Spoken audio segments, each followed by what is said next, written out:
Reicher MOHAN, big brown man, is quite the man who's in demand. Reicher MOHAN gonna get you banned. He's the Indian who's in command. Reicher MOHAN. Okay, hello everybody worldwide on Kick, Rumble, Hex, Telegram, VK, and the latest addition to my repertoire, YouTube. Can you fucking believe it? You may be wondering, Josh, what sort of dark magic, what sort of blood ritual did you do to get unbanned from YouTube? No clue. I wasn't even trying to get unbanned from YouTube, and the only reason why I noticed is because someone pointed it out to me. I did not receive an email. I actually logged into my account and got warning that I was on my second strike, but I have no strikes. I don't even have a warning on the account anymore. Interestingly, the Maddie Clips channel I had set up is still deleted, and the Bad at Video Games channel still has a warning, which I could appeal, and it was for playing that Defense of the Mosque game. It says it contains hate speech.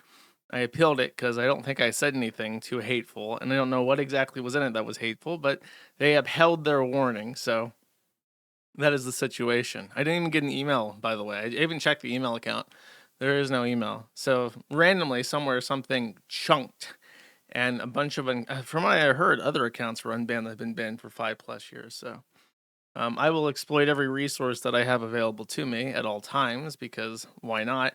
And so I spent the last week working to get YouTube integrated into my overlay setup. So if you see the red circles, those boyos are from YouTube. I don't think that their viewers count yet, so I completely forgot about that. To get the overlay working, I spent some time on the YouTube live thing, just testing integration with various different live streams. And boy, oh boy, the YouTube live streaming community is by far the worst fucking thing I have ever seen. The first thing I saw, because when I happened to be testing this, was a bunch of people playing a preview copy of the new NBA game by 2K, I think it is. And there was a channel that had almost 10,000 viewers, and it was like a quarter black guy that had curly ginger hair, and he was watching some other guy with half as many viewers review his review copy. So for whatever reason, the guy with twice as many viewers did not have a review copy, and he was just watching this other guy talk about the game while occasionally interjecting like, "Damn, man, wow, shit." And then sometimes, occasionally, that's a long grind. He had no insightful commentary to provide whatsoever, but 10,000 people were watching this for reasons unknown to me. I actually got sick of it, and I decided to look around to see if there's anything better I could possibly watch to to test things. And no, there isn't actually. I ended up on like a broadcast of like a TV ESPN type news thing where they talk about football. And I ended up watching that, but before I landed on that, I was looking at Roblox streams, and my God, the Roblox things are like the most like, just go to the YouTube live gaming section and look at the fucking videos for Roblox, because they're the most popular ones being streamed, and it's shit like, it was like a Squid Games thing in Roblox with like random Vine boom sound effects. It was like an audio visual nightmare, and the chat was incomprehensible. Like, it was actual like nonsense from hundreds of people typing, and they all had foreign sounding names. I'm just like, these are children. This is like back in the day when you wanted to stop bots from crawling your websites, you would put secret hidden links that would send bots into this maze of useless information that just trapped them in it forever. And they were called like honeypots, I think, like honeypot links that you would just use so that the bots would go fuck off and leave your site. And it was like that. It was like a honeypot for little kids. They fall into this, and they're watching this, and they're providing interactions with it. And it's like 3-year-olds from Bangladesh watching like actual fucking garbage and talking. And I'm like, what the fuck? So it was like a true nightmare exploring the bowels of YouTube. Happy to be back, by the way. Thanks, Neil MOHAN. I appreciate it. But yeah, so my plans, just so we know, here's my plans moving forward for how we're going to do the YouTube thing, because it is a benefit to me to be on YouTube. So I mentioned this a while back, but YouTube implemented a policy against unoriginal content. At the exact same time they introduced this for a couple months, I had been getting help from an editor to monetize a clip channel to propagate Man at the Internet clips, which were successful in doing so. And the consequence of this was that I think it got more people viewing the stream, kind of like what exactly what Kino Casino does. I got the idea from just stealing from them outright, basically. But because it was, I had branded it as an unofficial clip channel, even though it was the same company, even though they were my clips, because I used the word unofficial at some point in the thing to try and obfuscate it. It just resulted in them demonetizing the channel for being stolen clips. Even though it was mine, I proved it was mine. I uploaded a video proving that it was mine. The AI/Indians that are responsible for implementing this policy don't have the functioning brain power required to sit down and evaluate these things and come to a logical conclusion, because I guess something about them just stops them from doing that. So I'm going to use the channel for clips mainly. And I'm going to broadcast the first hour or so of my stream for the YouTube audience. And now, of course, to let people know when the YouTube segment is done, we're going to need a hamster. So I have here the YouTube hamster added to my collection so that people will know when the YouTube segment is. So I've assembled a cross section of more friendly content to talk about on YouTube. And then when it's over, I want to say, okay, you have to go to Kick now, or you have to go to Rumble or anywhere else. It's closing time. You don't have to go home, but you can't stay here. Okay. And that's the plan. In the future, if the channel does get monetized, I have learned the dark arts. Apparently Tom Dark, Turkey Tom's second channel, what he does is he streams, but only to members.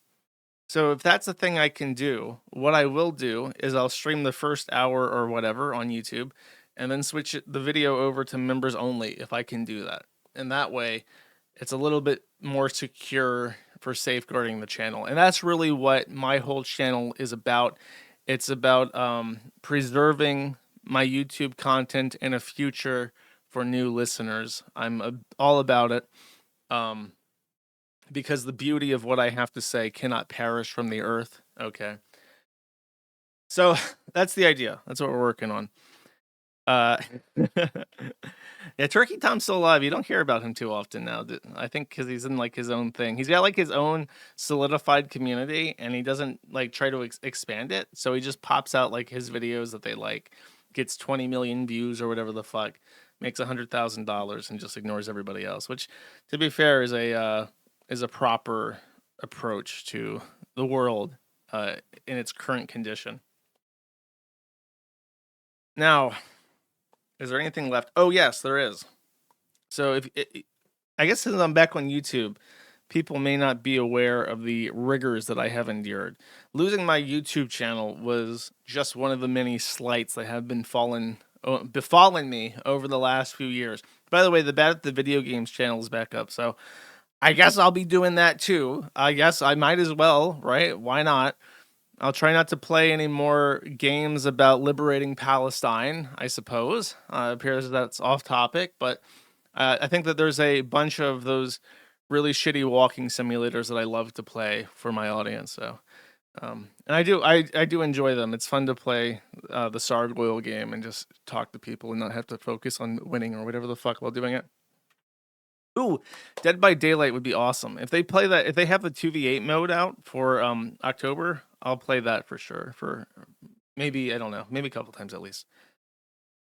So the other thing that happened to me over the last couple of years, especially during the early 2020s and during Drop Kiwi Farms, was that Stripe came down on me really hard.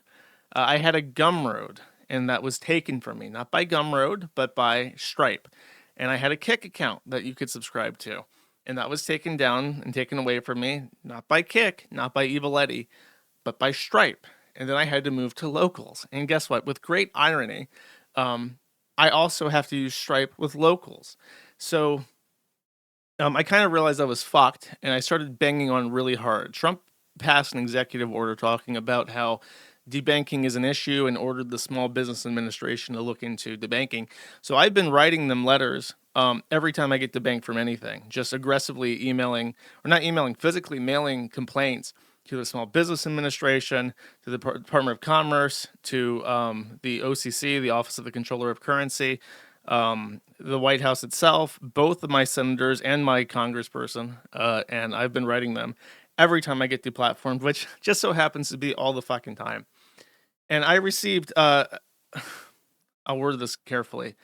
At some point, I got really tired of just writing my government, so I acquired a list of every executive and high-ranking risk management officer at Stripe.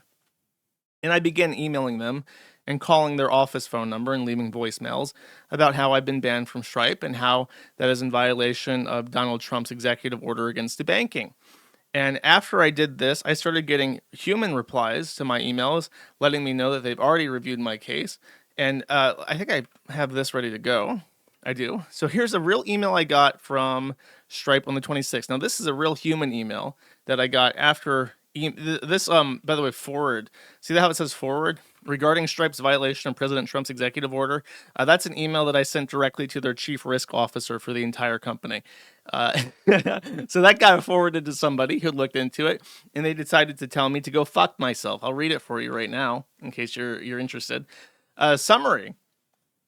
You have contacted Stripe to express your dissatisfaction with our service. Oh, that's a fucking understatement, buddy.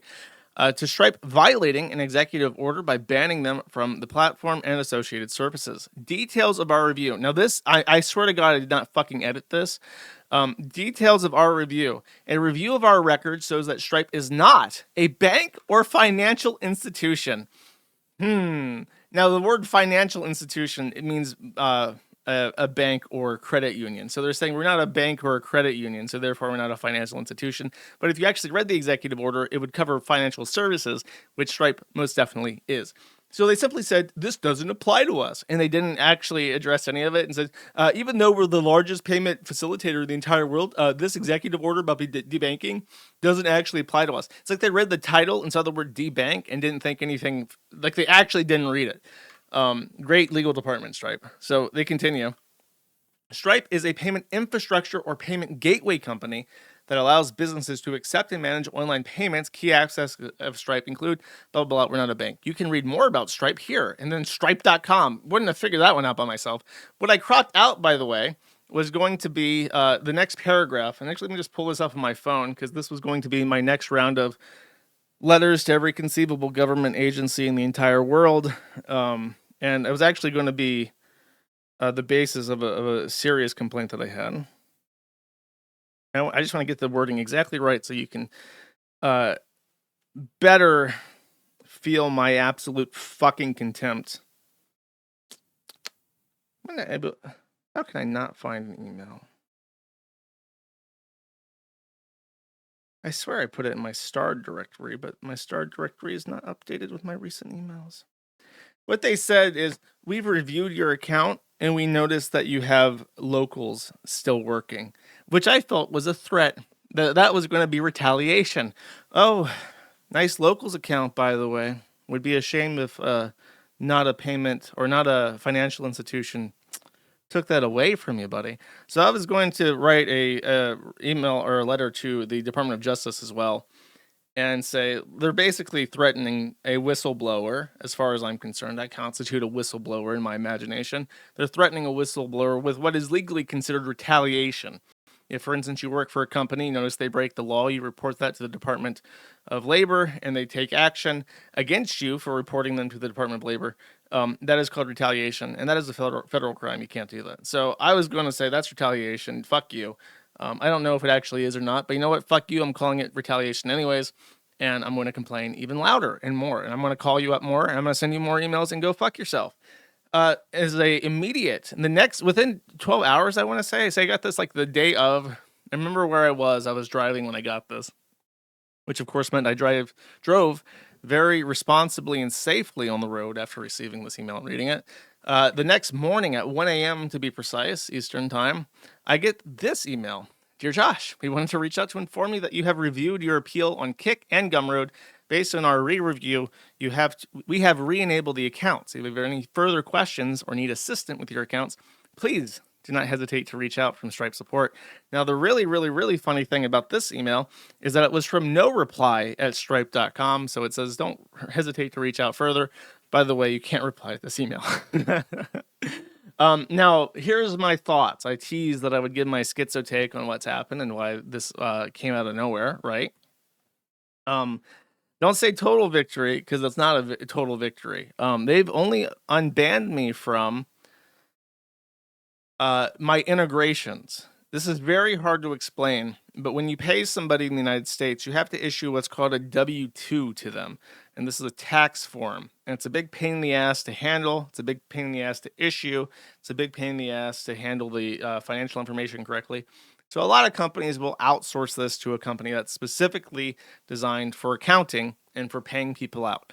Stripe just so happens, of course, to be the number one payment facilitator for paying out creators across the internet. So when I opened an Odyssey account and I was getting super chats on Odyssey, I got my W-2s and I got paid by Stripe.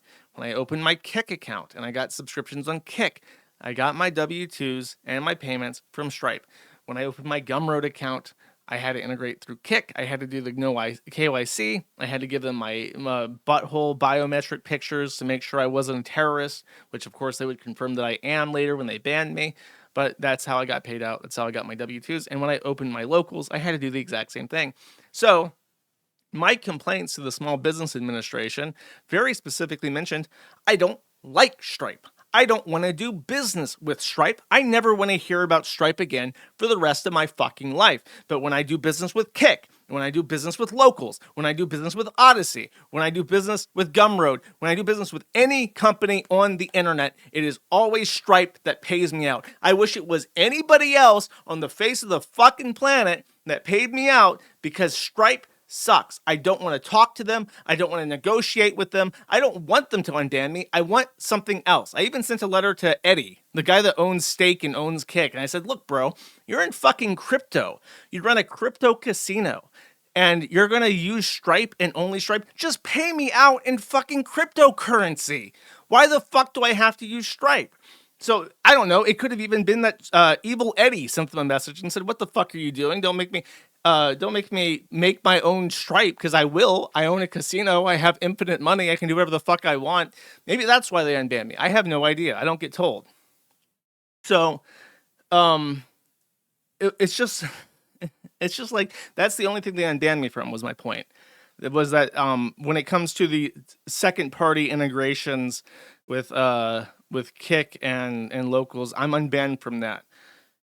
So if you want to send subscriptions through Kick, you're more than able to do so now. It should even appear on the overlay as a donation if you send in a subscription or like a bunch of gifts or whatever. It does come through, I think. But I can't get paid out from that. I've already been paid out $11 because 2 people immediately subscribed when I saw the button for whatever reason. And I already got paid out $11 from that. And then, if you, for whatever reason, did not want to join the Locals because you associate Locals with Nick Ricada, and I don't blame you for that, matattheinternet.gumroad.com is back up, and you can restart your subscription. I'm going to be sending out a mass email. I already posted my first Gumroad update, by the way. I got my cheese in the mail. And so, if you want to see my latest cheese review, that's good to go. If not, the next thing I'm reviewing probably will be over the weekend is Vito Gesualdi's comic book, which has had its first release, and I will talk about that when I go onto the stream. But Gumroad's back, Kick is back, so I'm feeling optimistic, positive, Polly. But let's be clear, the Collison brothers belong in a fucking dungeon. They are evil. These payment processors are evil. MasterCard and Visa Card are obsolete. And the one thing that Stripe decided not to unban me from, by the way, was my WooCommerce integration, which means that I still cannot use Stripe to facilitate payments on my app that I use to sell completely benign, completely acceptable. You can wear it to fucking Christmas around children and grandma, and nobody will be none the wiser that you're wearing Kiwi Farms merchandise.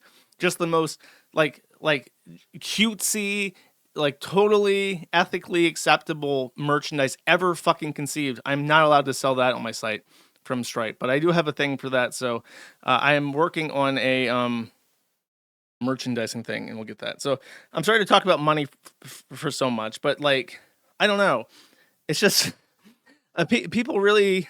Oh, there we go. We got a subscription from George Floyd. So happy to see that George Floyd has subscribed for 1 month. What was I gonna say? The reason why people on the left keep winning is that they have money. They never have an issue getting a payment. They never have an issue selling their work. They never have, ironically enough, for the fucking anti-capitalist who want a socialist libertarian, not libertarian, but liberal society, progressive society.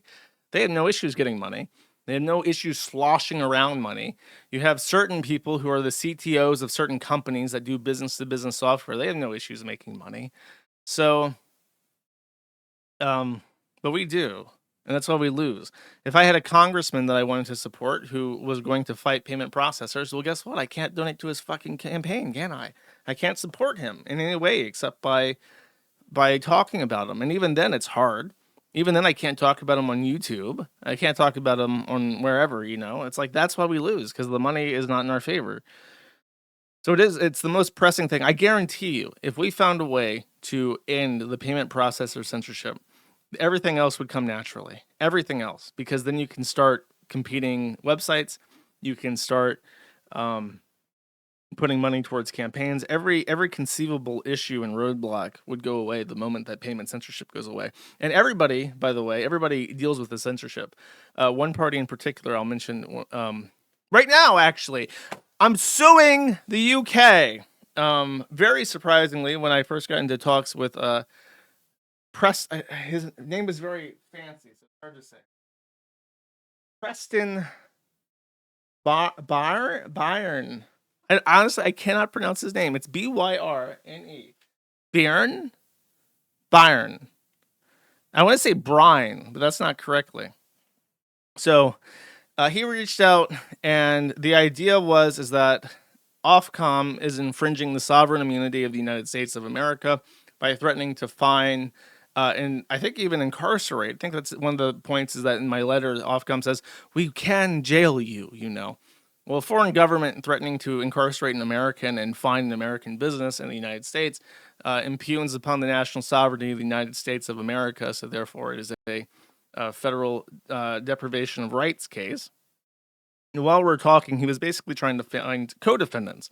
I don't want to name the full list of people who backed out, but I am rather disappointed in them, because there was one guy in particular who would have been very funny to have. I feel like it was going to be like a triangle. It was going to be Kiwi Farms being half politics, half retard. You got 4chan being full retard. And then you had another site that was full politics. That would have rounded things out quite nicely. But they didn't want the heat. Well, if you can't take the heat, get out of the kitchen. I live in the heat. I roll the boulder up the hill and the heat. And when they said 4chan wanted to join, I'm like, oh, fuck yeah, that's really funny. So it's been very strange, by the way, to see emails when I wake up, check my mail, and I see that I have correspondence from Hiroyuki Nishimura. I'm like, oh, geez. Fun times. The man of myth and legends that I've only heard very, very bad things about from, oh God, what's his name? The pig farmer, Farmer Jim. Not the Medicare Jim, the other one. I forgot his fucking name. It's been so long. So yeah, 8chan Jim. Jim Watkins. Of course, Chad. Of course. How could I be so naive? How could I forget my good friend Jim Watkins? Anyways, so Preston is very interesting as a person. Apparently, he already had a reputation as being a free speech guy, and he is probably one of the only people in the entire world. I say that, but I know it's not true. He is a UK solicitor. He went over, I think, I don't want to say where, because I don't know if it's correct. I don't want to get it wrong. his biography wrong for him, but he went to the UK and he became a solicitor, which means that he's an attorney in the UK. And then for whatever reason, I guess he just decided that the UK was shit. He came back to the United States. He's like, well, I've already got a legal education. I might as well become a lawyer in the United States too. So he became a lawyer in the United States. And that means he's a solicitor in the UK and a lawyer in the US, which is a very strange and rather unique distinction. Probably not many of those in the world, but it does put him in a position where he is probably one of the most suitable candidates to launch a lawsuit like this. Also joining the case, by the way, is Ron Coleman. Ron Coleman is profoundly Jewish. Very happy to have him on the team. He's very aware of the reputation of both sides, by the way. He's not surprised. But he is a proper free speech defender. And he has I believe the famous case that he went all the way up to the Supreme Court. And it was that there was a band that was denied a trademark for their band name. It was a group of Asian people that decided that they would call their band the Slants. They tried to trademark or copyright their name, the Slants, with the USPTO, I believe it was. And they said, no, you can't do that. That's racist. Ron Coleman said that's free speech, took the Slants all the way up to the Supreme Court, argued successfully that the trademark office has absolutely no right to say what is and is not acceptable speech, what cannot be trademarked based off how offensive it is, and he won. So now the Slants is copyrighted or trademarked or whatever, and he's still in the game for the cause, for the good fight. So very, very cool. He has such a reputation that when I mentioned him to Hardin, he got excited. He's like, "Oh, he's the Slants guy." So, I'm very pleased. Honestly, I think it's one of those things that you think about at night, right? You have these big fantasies of like, I think this is a male only thing. So if you're a woman, you have no capacity to empathize with this. But men, I think we all have those things where something really cool happens and we get to be a hero, right? We get to step up to the plate and be involved in something really cool. I think suing the UK is something that I've had fantasies about. Like, God, if only I could just humiliate the entire country of the United Kingdom. That would just be so cool, chat. And alas, many years later, it's happening. It's really happening. And it makes me extremely happy that I've been losing weight for the past couple months, because if I have to show up at the fucking Supreme Court and I'm close to 300 pounds, that would just be tragic, especially standing next to a Japanese person. I'm sure he's quite thin indeed. So I'm already more than halfway there. So got a good head start on this. I knew it was coming. It's the thing. I saw it coming. I was like, I better get it done. I'm not on Ozempic. I'm doing it literally by just cutting out 7,000 calories a week for my diet, and it is awful. It sucks. You have to constantly worry about how you're gonna fit things into the budget, and it's just so dreadful. And I can't wait to not have to lose weight anymore. I can just maintain. How small are my meals? I don't have meals, to give you an idea. If I eat anything more than 500 calories at a time, it's a special day, basically. All right. By the way, there's a thread for it in the Locale and Locale LLP board, but I've noticed that many people, when they talk about this, just say 4chan is suing the Kiwi or suing Ofcom, which I should have expected. Elon Musk, in particular, replied flame emojis to a post that said 4chan is suing the United Kingdom. Went specifically out of his way to find a tweet that doesn't even mention us, even though we're literally the only other plaintiff on the docket. But alas, what did I expect? And what's really sad is that I went to 4chan for the first time in a long time, and I went to the two boards I thought would be talking about it, which was Pol and G, and there was no real discussion about it. And, they're the co-defendant, but 4chan really sucks now. I was really hoping to see like some invigorating comic, some hopium, and the only threads I saw had like fewer than 10 posts. And the ones that had more than 10 posts were just people seething about me personally and how angry they were that I was involved in anything.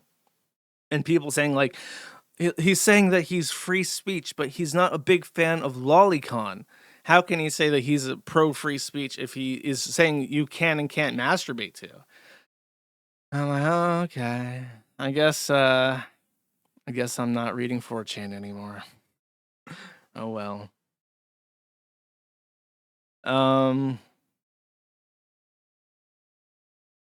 Okay, what was it? Next. Oh, Reddit has figured out about this. I want to read their comments because it's very funny. Had never heard of Kiwi Farms. Browsed over to it. Hot garbage. 131 updates. This only has 300 updates in our technology. Everyone's been screaming about the fucking Ofcom shit for months. Someone actually steps up to the plate and says, look, we're going to take care of this. Don't you worry. We got the dream team of lawyers. We have the case. We're gonna make moves and prove once and for all that Americans don't have to fear the English. And they're like, oh no, that's rather problematic. Oh no. This person says it's so much worse. They've harassed people to the point they've committed suicide. District Chap says they're one of the few places on the net that genuinely deserves to be legislated out of existence. Their entire function is to find vulnerable people and push them until they take their own life. It's sickening. Someone says, don't forget that Reddit is also a website that falls under this category. But then ZZ9 replies and says, but that's chaos's entire purpose. Basically, take the worst 0.1% of Reddit users. That's the entire site. I think we're better than 99% of all Reddit users, to be quite honest with you. Heartbreaking, the worst person you know has a good point. Not an exaggeration either. Kiwi Farms is quite possibly the most hideously vile place on earth. Yeah, you know, in Syria, where like the ISIS terrorists were setting children on fire and decapitating people with rusty knives and drowning priests on Easter Sunday and rounding up all the Druze women to be sex slaves and destroying ancient temples because Islam prohibits all other forms of religion, and also basically just wipe the Yazidi people that have existed for thousands of years completely off the face of the fucking planet. But have you seen how they use the T slur on Kiwi Farms? Oh, geez, it's really bad. It's really bad. And then some people being pessimistic about it. I love this. The exact people fighting the age verification that the people fighting the law don't want to be associated with. Thankfully, not the Fox. Only sane people here. Because even this guy, I'm shocked that there are people here siding with censorship in the UK's attempts to tear down the lowercase I internet. Which one? Not the Fox says the trouble with fighting for human freedom is that one spends most of one's time defending scoundrels, for it is against scoundrels that oppressive laws are first aimed, and oppression must be stopped at the beginning if it is to be stopped at all. Only person that gets it. Everybody else, they pray for the boot. They love the boot. They want to lick the boot. They want to eat the boot, but not going to let that happen. Sorry, Redditor. You have to wait until I'm dead before you can get that tasty, tasty boot.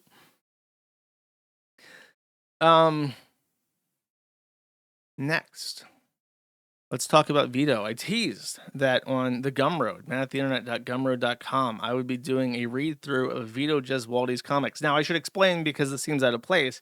Usually what I do when I do my streams is that I go through all the news, give people about an hour to find the stream, and filter in so that they don't miss the fun stuff in the middle and the end of the stream. But for this, I'm going to... For my YouTube vignette, I'm going to do like a mini stream of the safe things across the entire board, and then go back to the news at the end. That's my trial of this. So let's talk about our good friend Vito Gesualdi. 2 years ago, thousands of years ago, Vito decided that he would epically pwn Black comic book man Eric Joule, who is a black guy that loved comics, and so he got a bunch of money together and made his own comic book studio called the Eric July Rippaverse or whatever, right?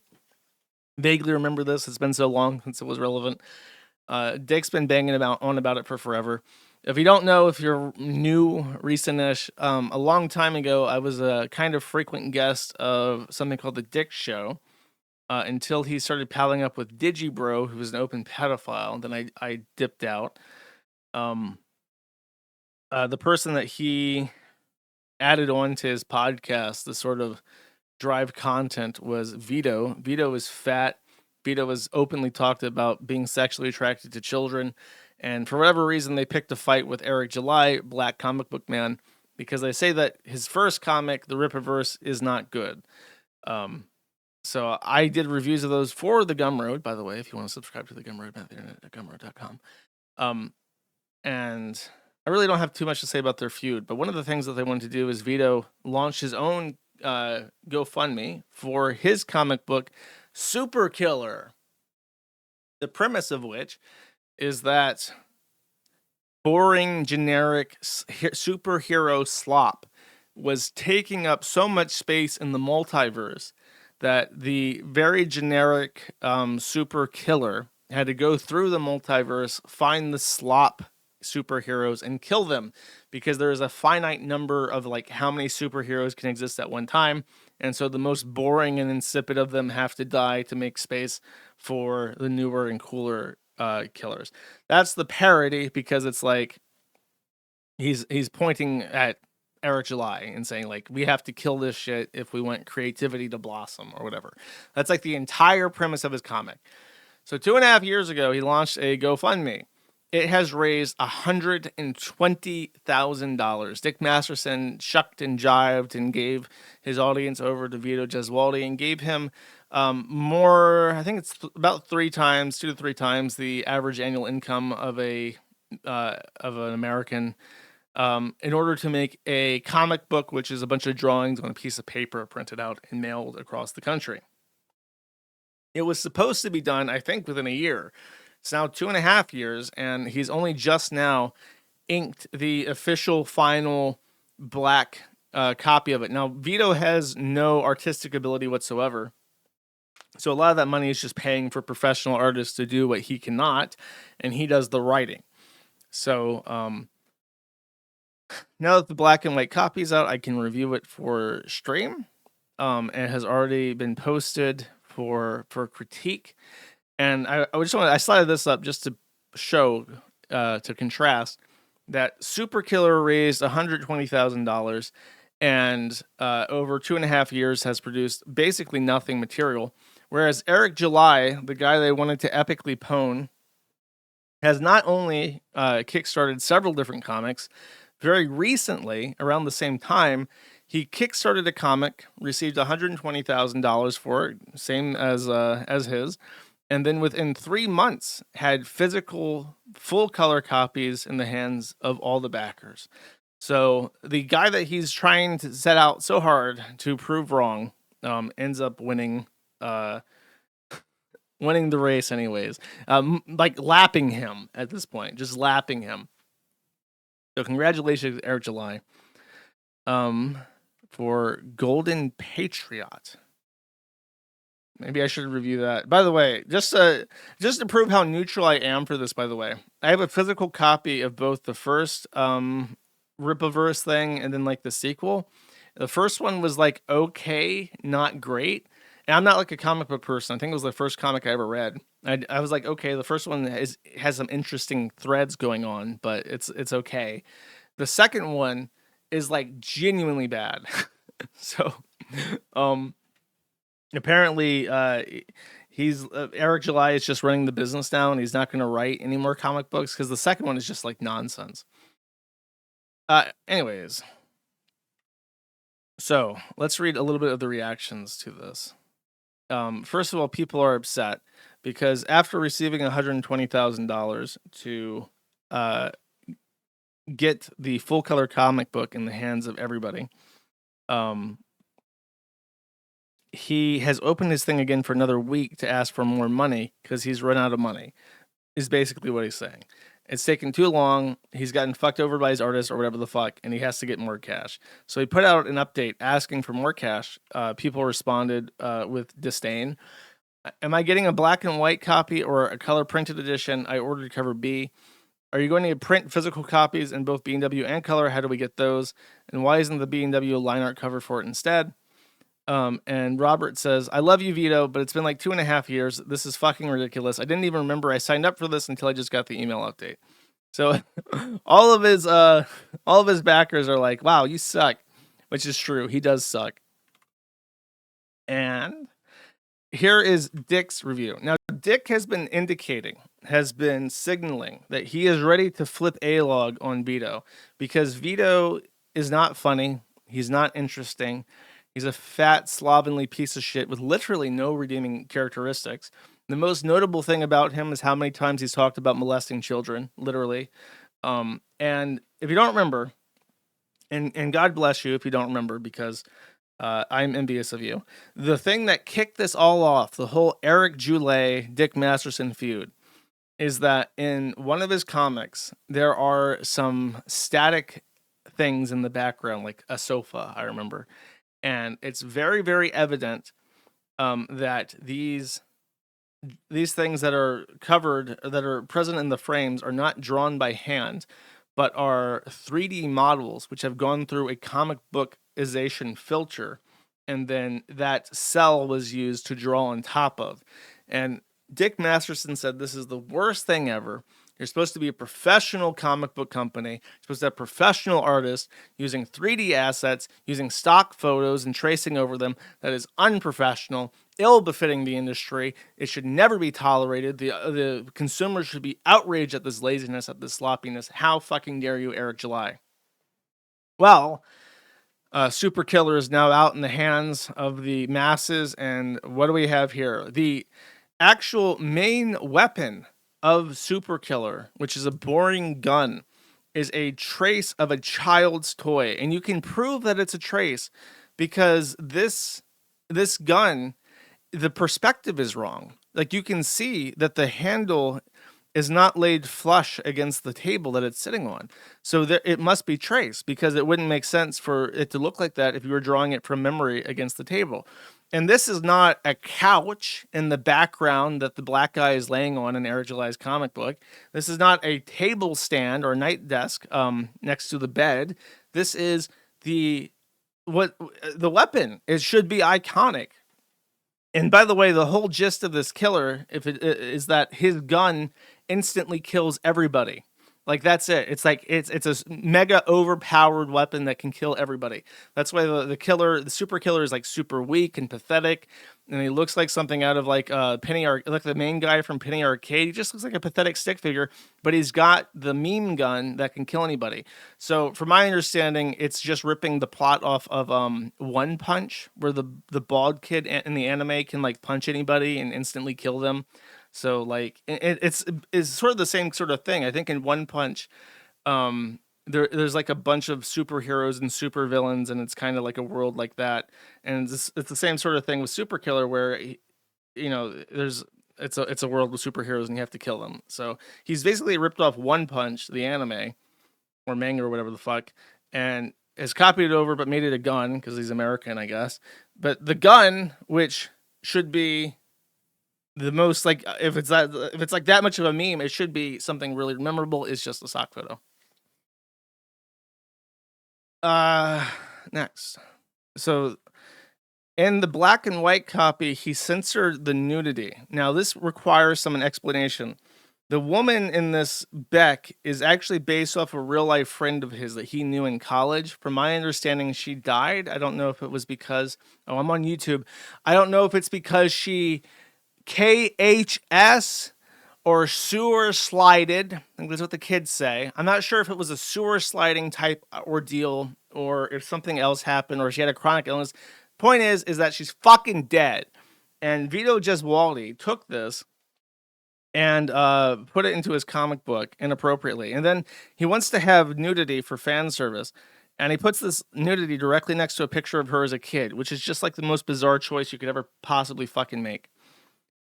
As Dick points out, this frame of a guy holding other guy by neck is used 19 times. Somebody went through and counted 19 individual times that the artist just copied this exact thing over into different frames throughout the book.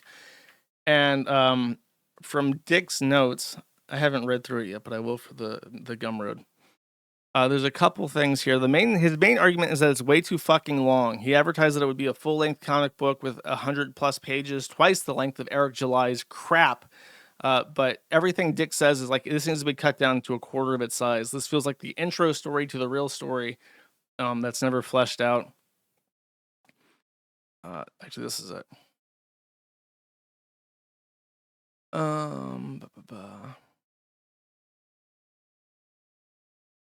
This, okay. Some bitch waitress, huh? It's not Superman. Is it Homelander? Is it a jerk? We don't care about people. Convenient for someone, because the guy, Superman, that he has to kill, instead of killing like a good guy to make room for other people, he's killing a Superman that's a jerk. So Dick's point is, it's convenient for someone who kills superheroes to never have a moral dilemma about it. Dealing with moral dilemmas is what makes a plot and defines a character, just FYI. And then,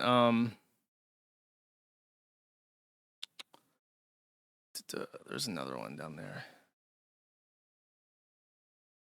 A lot of these quips feel they only exist because the plot is too boring on its own.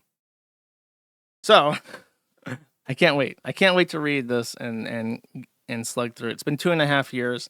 Vito's, I think he's been afraid to put it out because it's such utter shit and he knows it. But he had to put it out or get sued eventually, I guess. So, I get free content is the meaning of this. Now, adjacent to Dick Masterson, back in the day, Dick Masterson had a top A log. His name was Jesse. He's sort of adjacent to me in this podcasting sphere. He's adjacent to the Kino Casino. He's just in the ether of this talking about people in the internet sphere, right? I don't usually talk about him. I don't watch his podcasts. But I've mentioned him a couple times. And a couple streams ago, I talked about him because it might have even been last stream, because he made fun. I think it was Jim Acosta had used AI to resurrect the dead. And it was a dead kid from a school shooting. He resurrected this guy through AI and asked the AI version of this dead child what he thought about gun control.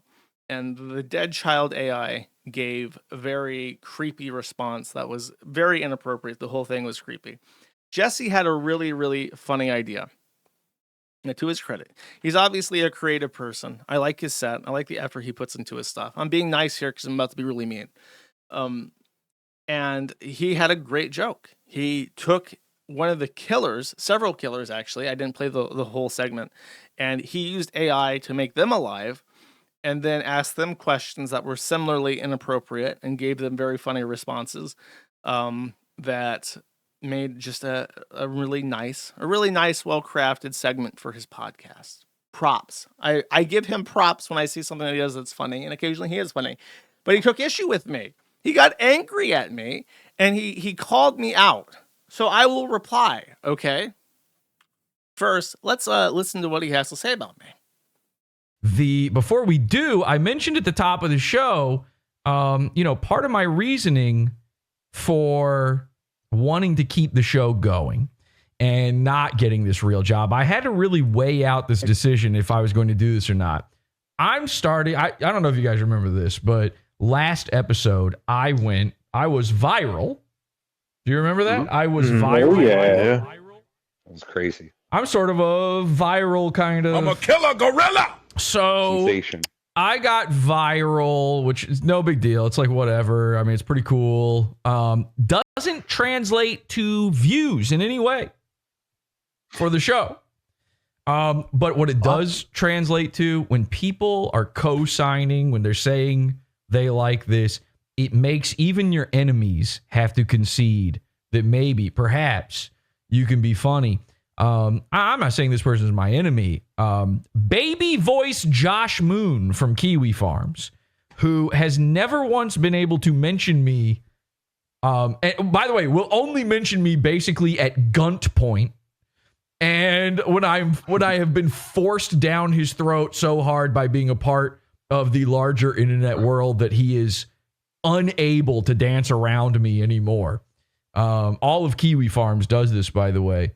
Every time he does get forced to mention me, he has to say, like, I hate this guy. He prefaces it every time. And there's a certain corner of the internet that has to do this. They cannot talk about Jesse or Pod Awful without saying, like, making sure everybody else knows, oh, by the way, this guy stinks. Right. I mean, he was funny this time. Do you know how many times I've seen this guy and all of his guys say he was funny this time, but it's kind of sad. I don't ever hear them talk about the times I wasn't, by the way. I haven't heard any examples yet. Happy to fill you in. So one of the things that he complains about is that I don't mention his podcast. And I don't. And I have a reason for this, actually. I had to pull up the archive because he's changed his site since. But when I first heard about Jesse and I went to his podcast site, you may notice that at the top, there's a bit of an eyesore. But do you know what it does? It has the name of his podcast there. And it's in a bunch of different contexts. And when I saw this, I immediately knew what the gambit was. He wants to troll people to say or to type the name of his podcast so that he can take a clip of you saying it or typing it and then put it into his gay-ass fucking brag montage. So the first thing I ever saw of this guy was this, and I realized what the game was, and I said, look, I'm real good at ignoring people. I've got hundreds of people who try to fuck with me and try to fuck with my site, and as a result, I've got really, really good senses for ignoring people, which is why I don't talk about him and I go out of my way to know nothing about him. So if you don't want to, if you want people to talk about your podcast, first and foremost, don't punish them for doing so. Second of all, yeah, Jesse is not usually very funny, and he's an asshole, and fuck him. Exhibit A. After Cobes died, he posted this. He says, time to pretend like you weren't laughing at King Cobra JFS for his entire life and now do a rip to a legend trolls remorse thing. You're the real reason his dad is crying. Let me say that again. You're the real reason his dad is crying. And he specifically called me out because I said, unfortunately, the legendary King Cobra JFS is likely dead. Dispatch recordings have the police calling for a coroner to his home. People had been sending him alcohol by the gallon through DoorDash. His health was in free fall, and Ozzy's death hit him hard. I have never made fun of King Cobra JFS in a cruel or malicious way. Cobra was autistic, and he ate burritos that had bugs in them. That is funny on its own. Like, I understand he just has really poor conditions of life, but he had a cult following. Not that he would not have if he was just normal. If he was just like a normal guy that was like low IQ and not very successful and not funny, he wouldn't have that circle around him. But because of his actual personality and combination of those things, he developed a cult following. People did like him. They wanted the best for him. Nobody wanted to see Redditors help him drink himself to death.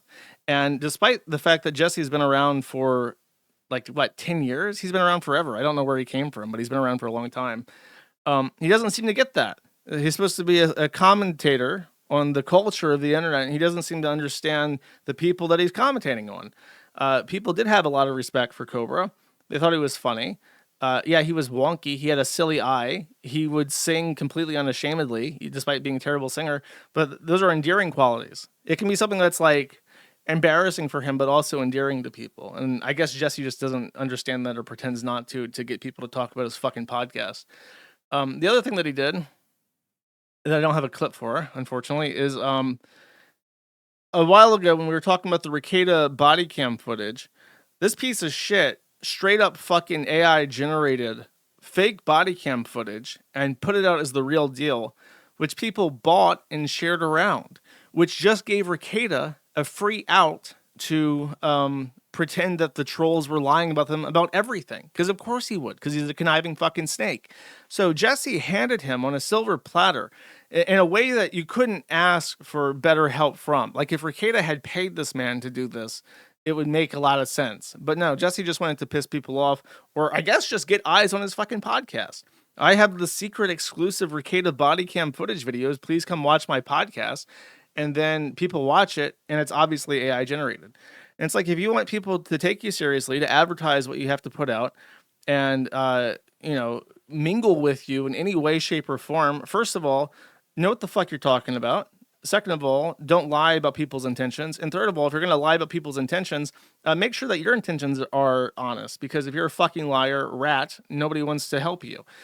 His podcast, by the way, I don't know if this is a joke or if he just wants attention like he always does, but he's saying that he has to get a job and stop doing the podcast as often because he can't get it up off the ground. Well, there you go. There's my advice laid out. Stop being a fucking dickhead. Stop punishing people for talking about you. Stop lying and stop getting shit wrong when it really matters, because people actually did like Cobes and they didn't want him to die. And that's the kind of shit that you can talk about and get wrong and be a fucking dickhead about that isn't like funny, haha, trolling. That's like how you alienate your own audience. Like there are people listening to you who like Cobes who are not going to listen to you anymore because you're a fucking dickhead. And by the way, on a personal note, since I'm giving you advice, shave your fucking head. I don't know what it is about grown men and long hair, but you look like a Nancy boy. And if I wasn't on YouTube, I'd have other words for it. But you know who else has long hair and sunglasses they wear indoors? Digibro,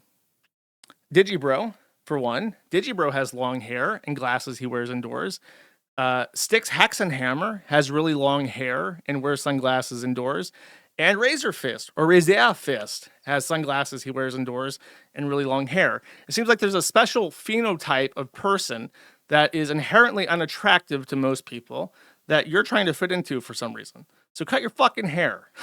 I don't understand. Oh, Moist Critical. But he doesn't wear the sunglasses indoors. So if you're talking about the level of not looking like a Nancy boy. Unfortunately for you, Moist Critical is a little bit less Nancy than Jesse. I don't know. Maybe you get more viewers. I respect the whole, I'm going to put my fucking face on the... that's another thing he criticizes me for. I don't put my face on the camera. God knows why. I, in particular, would not want to jeopardize my own privacy. But I'm too much of a coward to show my own face. So grats for you showing your own face. But if you're going to show your own face, try not to look like a Nancy boy. I think that's a point in your favor, okay? Yeah, it is. It's like a school shooter thing. Not that I can talk about that on YouTube, but it is. It's like, oh, I want to look like Dylan. Like, okay, cool. I hope that helps, Jesse. Oh, I can't play this clip because iDubbbz is eating. So iDubbbz. Oh, you know what? I can't. I really can't play that. I want to make fun of iDubbbz. Apparently he said that Radiohead is Zionist coded, but he's like eating into the microphone because he's like a slovenly freak. So I'm not going to play that because I cannot stand people eating.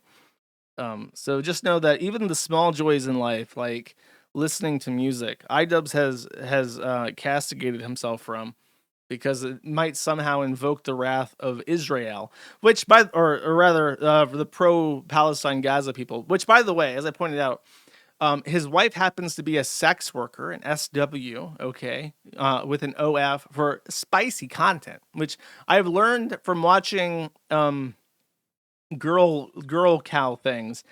They only refer to their work as spicy content. That is apparently the euphemism of the day for... I guess I can't heck and disrespect sex work. Just know, listen, I know the YouTube audience, you're getting an inferior product. You're getting a lesser version of me. Just know I'm thinking it. If I ever stop myself from saying something and you think I'm going to say something base, just fill that gap in with the most base thing you can think of. And just know I'm thinking it as hard as I fucking can every time. Okay. Yeah, it is cringe. So I'm getting there. Okay. I'll get there. So he can't even listen to Radiohead. What I was going to say, the spicy content platform. Let me turn this off. I can't stand to look at it. The spicy content platform that his SW wife works for just so happens to be owned by one of the most pro-Zionist people on the entire planet. So he can't listen to Radiohead because probably because if he listens to Creep, he wants to sewer slide KHS, but because it's Zionist coded. Meanwhile, she's actively working and profiting for one of the most pro-Zionist organizations to ever exist.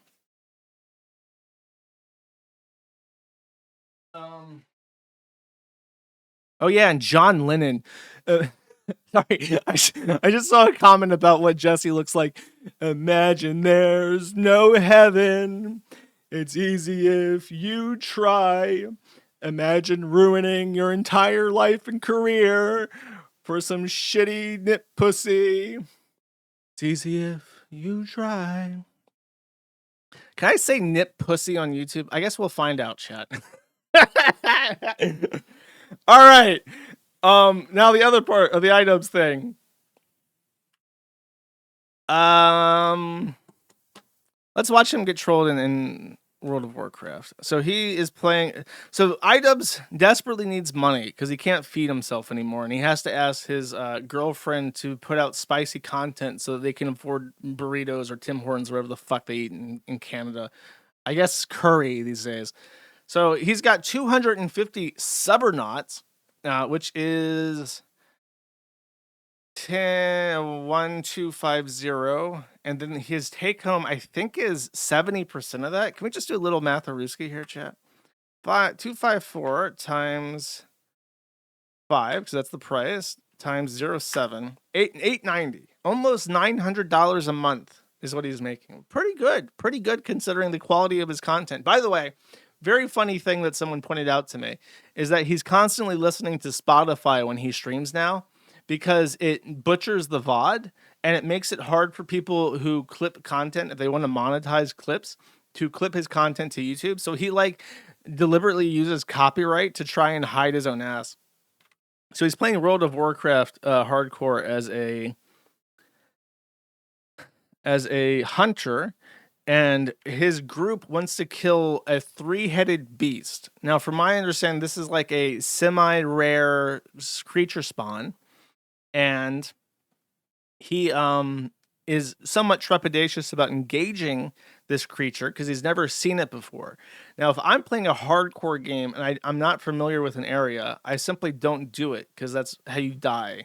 If you're trying a boss or something for the first time and you don't know what it's capable of, it's probably going to kill you. So it's probably not the best time to do experiments on your hardcore character, but he decides, fuck it. And I'm told that his reaction to dying is very funny. Spoiler alert, he dies. I guess I ruined my own build up, but I can't wait. I hope to see some fascinating processing here. I don't know if this thing has like a loot table or anything. Yeah, I've never seen it before either. I didn't know this thing existed. It's just weird though, because it's not a rare spawn, but it's clearly like a little bit of a rare. It's for something.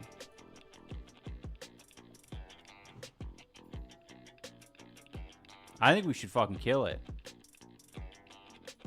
He wants to kill it, chat. This innocent creature is just swimming along, minding its own business. And this goblin wants to take its life. Disgusting, chat. I can't condone this. If you're a World of Warcraft expert, you know what this thing is. You have to. Okay, I think we're gonna kill it. Now's your time. I mean, 2 hunters. How can we not? I just need to watch my breath. Oh shit! That.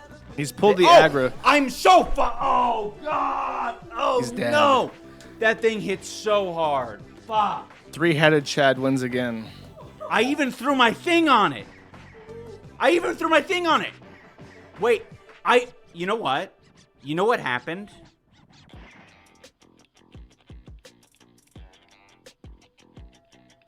What the hell? I even hit my fucking potion. Oh, that's cool. The comment that for would've this, been a by the great way. little sword for me. The comment for this was, Man. watch iDubbbz This is great. process This is so all good. 5 stages of This is grief. so good. Out This is in- so good. in one because now I sitting. can do other things. I can run on the treadmill. I can lift weights. I can play old school RuneScape. We already heard anger, and then we heard denial, and then we heard bargaining. Bargaining that he's like, wait, I thought I drunk denial, drinking the potion, bargaining like that shouldn't have happened. But now he's like trying to is this bargaining? This is bargaining. He's trying to be like, yeah, this is a good thing actually. He's coping.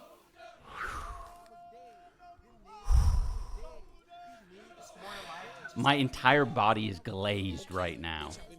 Gross. I feel so bad for the people who sent me items. I feel so bad for them. I don't even feel bad for myself. I feel bad for them because they spent more time in the game probably grinding that. What level was he? I don't know. She said, I'm going to need this. She said maybe I should play Reach. 19? Is that hard to get to? I imagine it's hard to get to level 19 if you're playing the game for the first time and you've never died. That's so right. You can make a new character with Anissa. Listen to that. Wedding.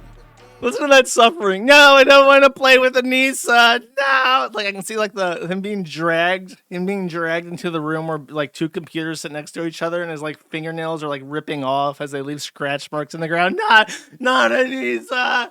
Not Anissa. So hard. How many hours was that? I don't think it was too bad. You probably would want a threat meter. I don't think that would have mattered. I'm so, like, unskilled at this game. I was like, oh, I need to hit my Skill potion. issue. I go over, I click my potion, and then I'm dead. Wait, actually, maybe I did hit my potion. But it's not showing the cooldown that was on. Thought I was dead from Tyler the Creator. It helps when you know when you pull aggro from your pet. This is wretched. Okay.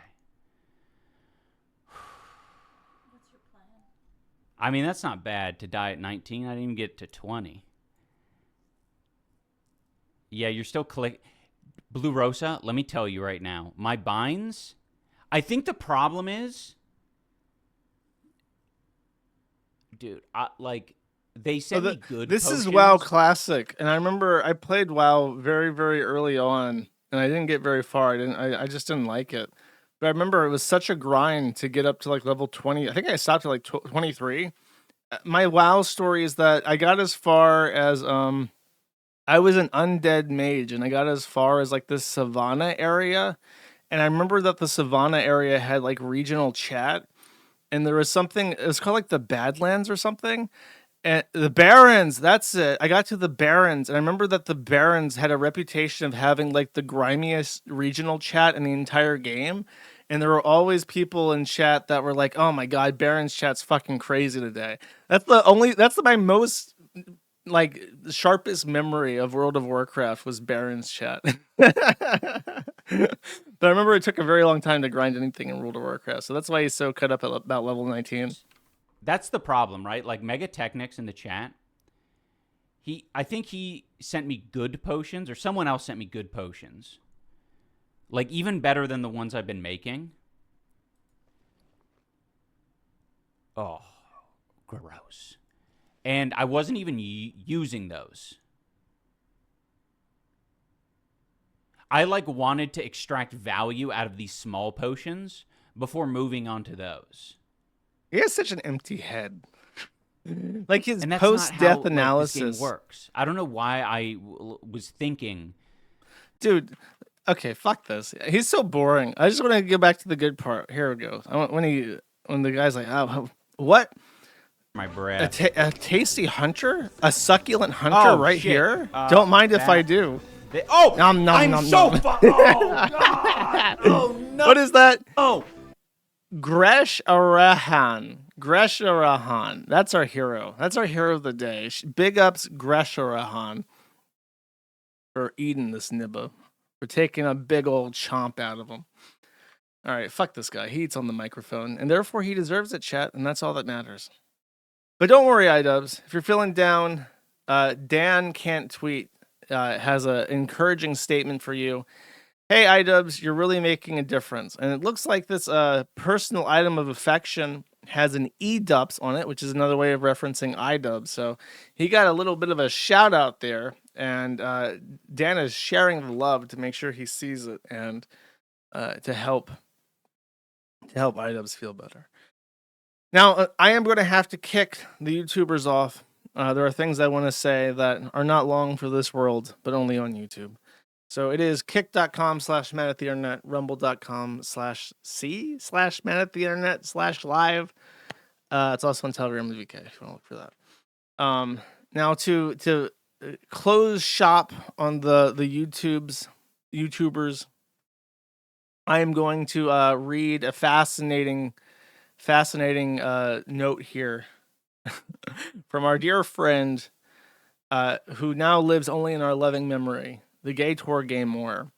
As I mentioned, the Gator Gamer has retired. The Gator Gamer is no more, and he left behind a note explaining his decision to retire the Gator Gamer. And now I believe he is simply going by Brian, which is his real name. I guess he wants to do a Josh thing and just be the most famous Brian of all time.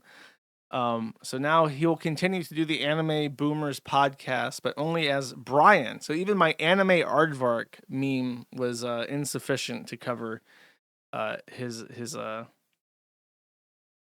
true intentions. Okay, here he goes. He says, "Hello everyone, it's me, Brian," which is a reference, of course, to the only funny thing that Gator ever did, which he didn't actually do. That was all Dame Pesos. Better known to many of you as Gator, the persona behind the account, brand, or whatever you call it at this point. I'm taking a moment to share why I've decided to step away from the Gator character and, in a sense, retire from playing that version of myself.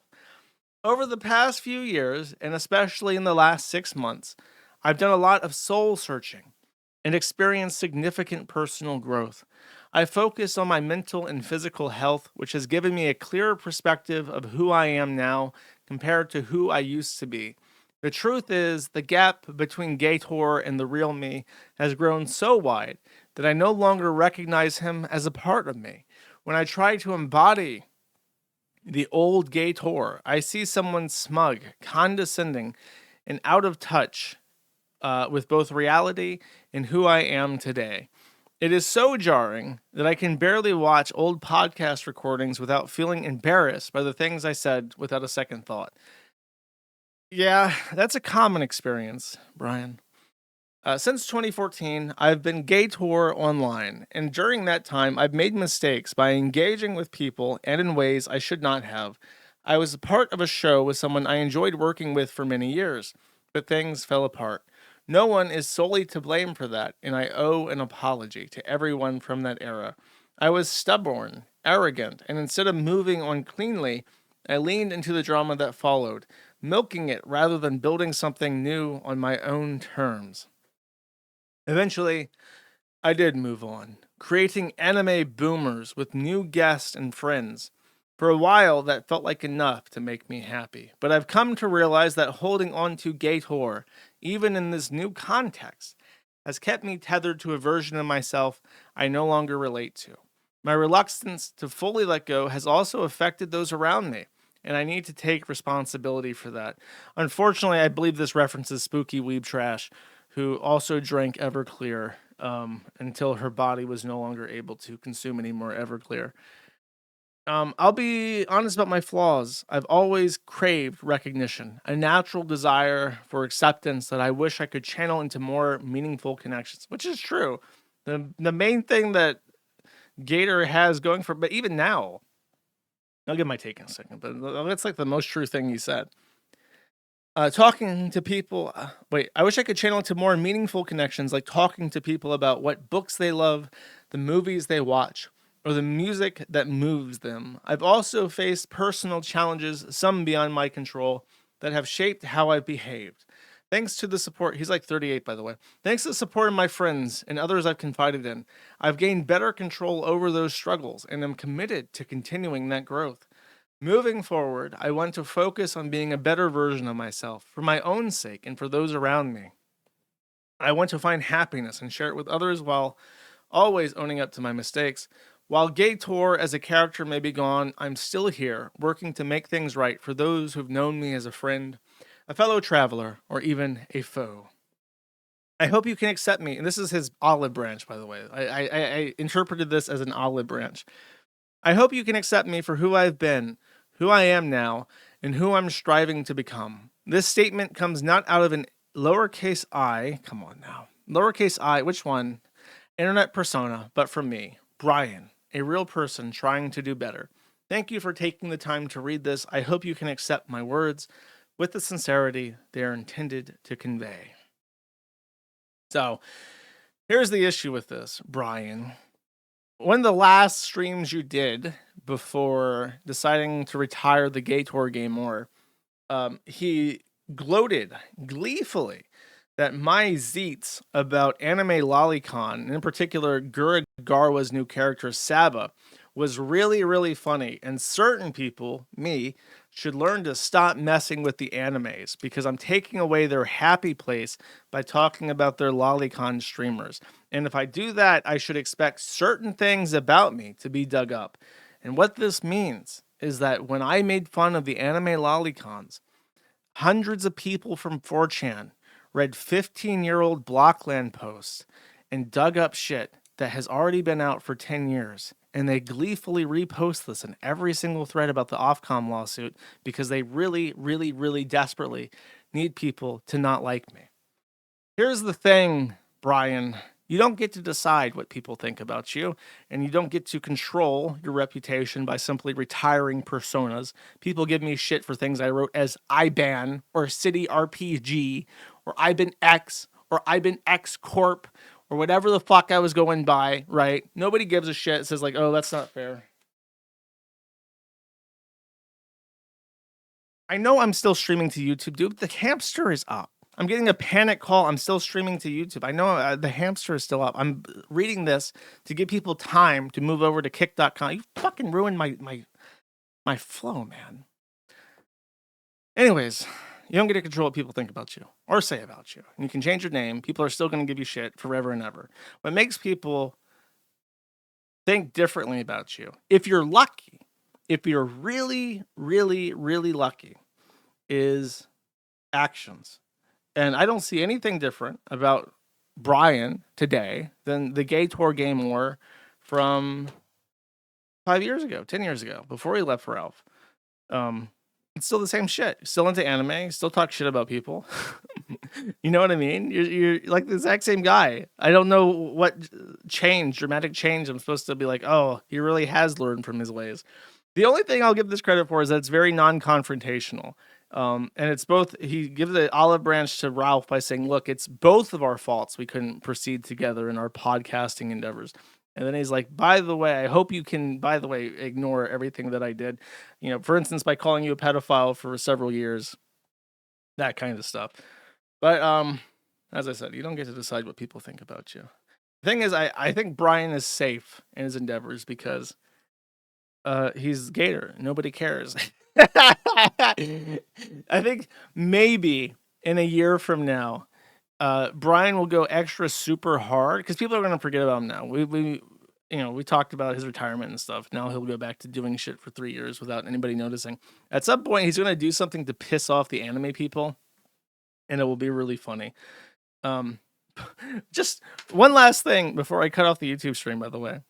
When I was testing the Kick integration, because I was testing the subscriber thing, I said I'd go to a really big stream and watch is he live right now? I'd watch a stream that had thousands and thousands of viewers to see if it worked, so I wouldn't have to spend money to test the thing, right? So I went to the largest stream on Kick, and I started watching the stream, and unfortunately, oh wait, is it going to start flooding my thing now? No, okay, it's not. It's on a different browser.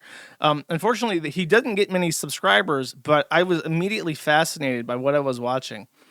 This guy is called Kori which just means channel. And I was watching this, and I was thinking, like, what the fuck is this? Why are 60,000 people watching this guy talk?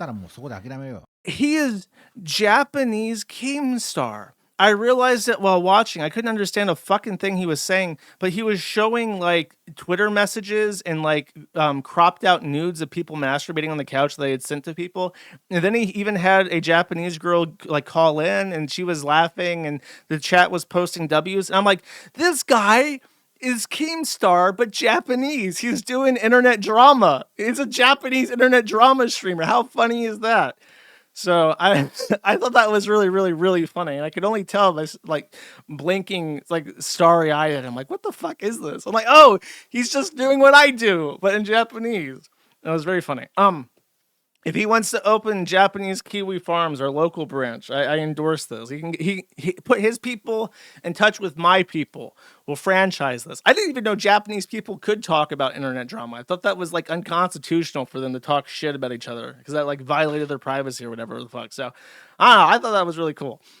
Anyways, that's it. YouTube. You have one choice here, and that's to go to Kick, or actually it's two choices. You can go to Rumble, but that URL is much harder to say. Kick.com/MatthewNight. I will see you guys on Friday, but I'll see the rest of you immediately. Take it easy. Good. Get yeeted. Where's the thing yet? Where's the thing? Oh, there it is. How do I yeet? I think I can yeet. I'm yeeting. I'm yeeting! Okay, did it work? We'll see if it works here.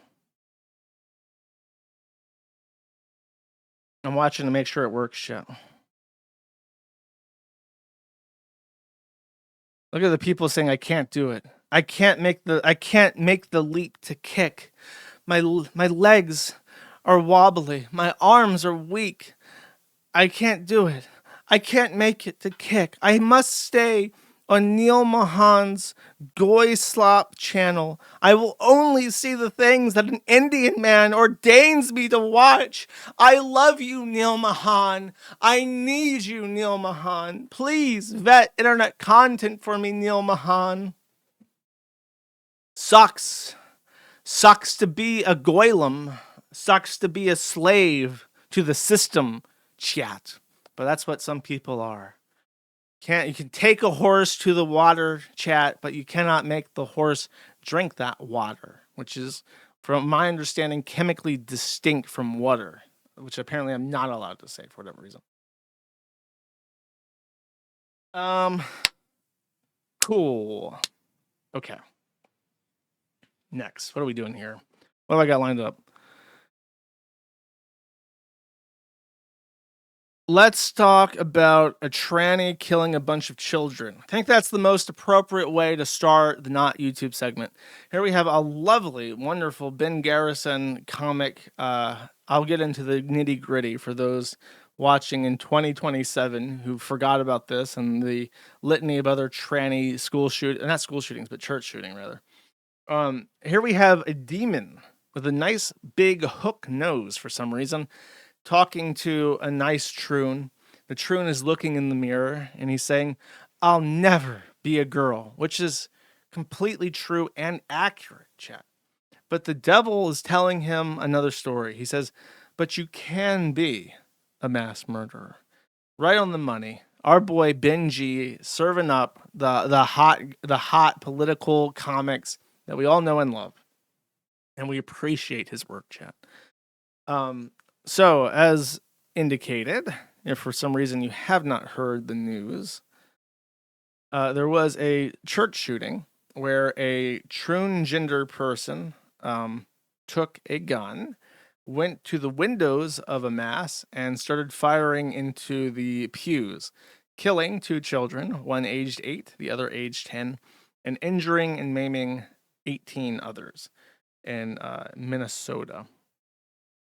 Particularly in Minneapolis. And this, of course, has caused a shit show because they always do.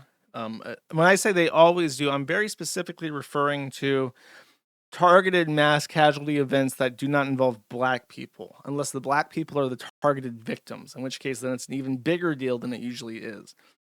The troon specifically targeted parishioners attending mass and specifically targeted children, from my understanding.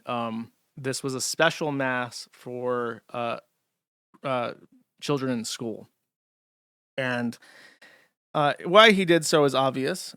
He had lamented in his diary that he had transitioned and he was no longer happy with his transition. His mother had encouraged him to transition, despite the fact that his mother was a devout Catholic, which you might think is a little bit ironic considering that he targeted Catholics. Perhaps there's a connection there.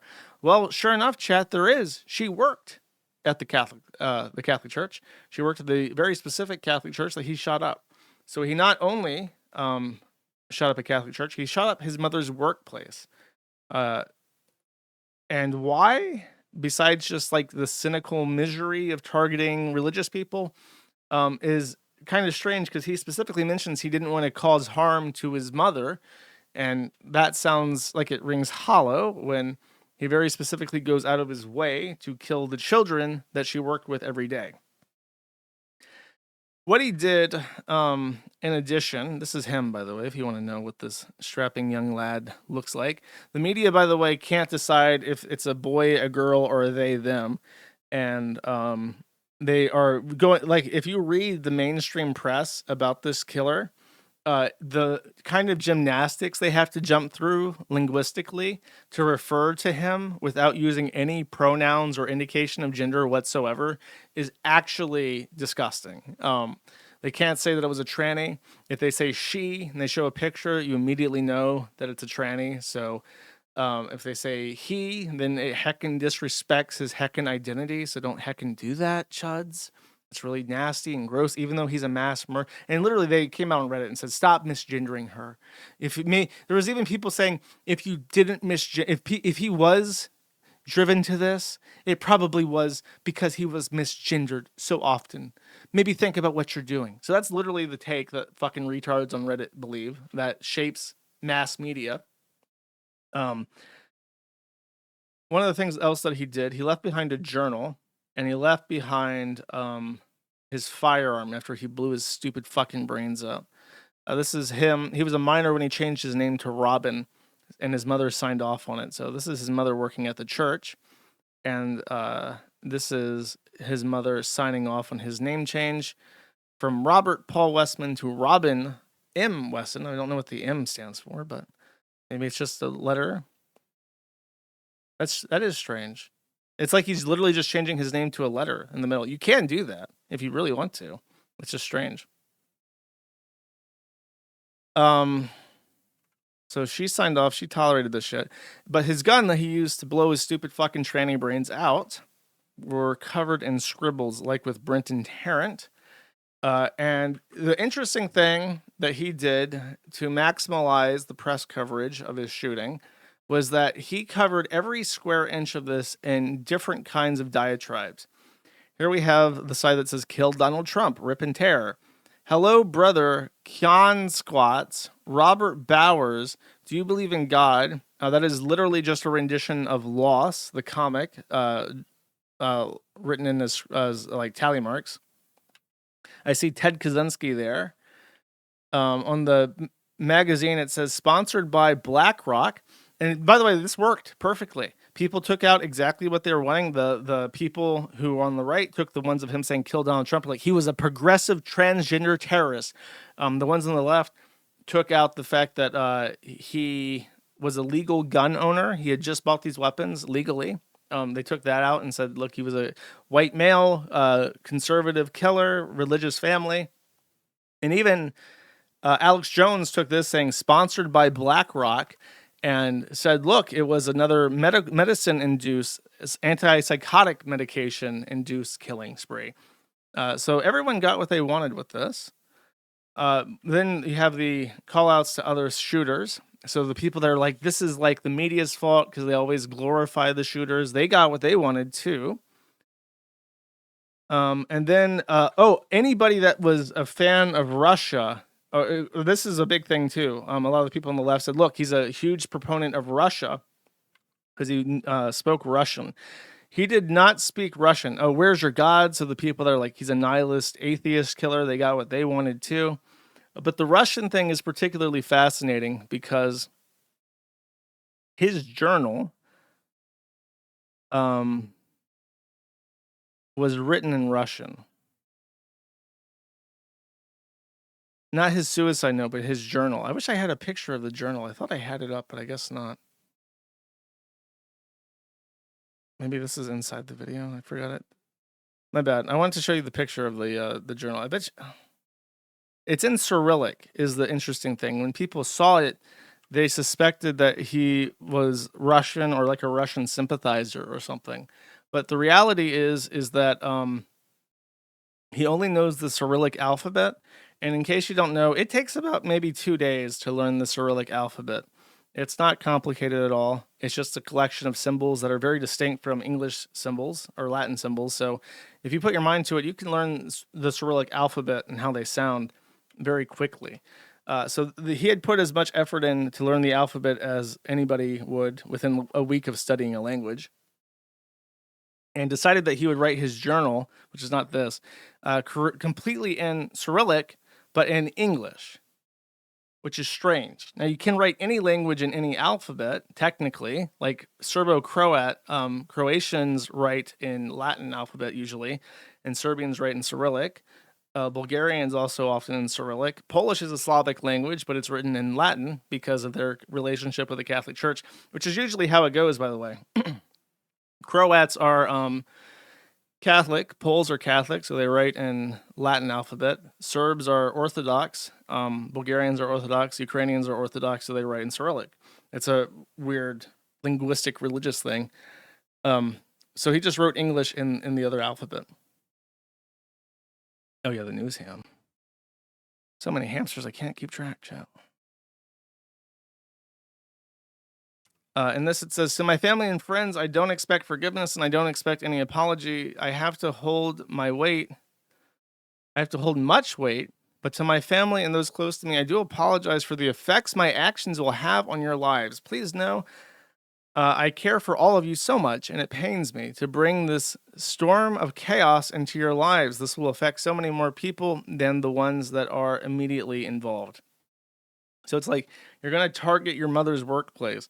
And the reason why, okay, by the way, is that he was most familiar to it. Like, definitely he's been to the church. He knows the layout of the church. He's been around the church and knows how you can approach the church to get good angles on the pews.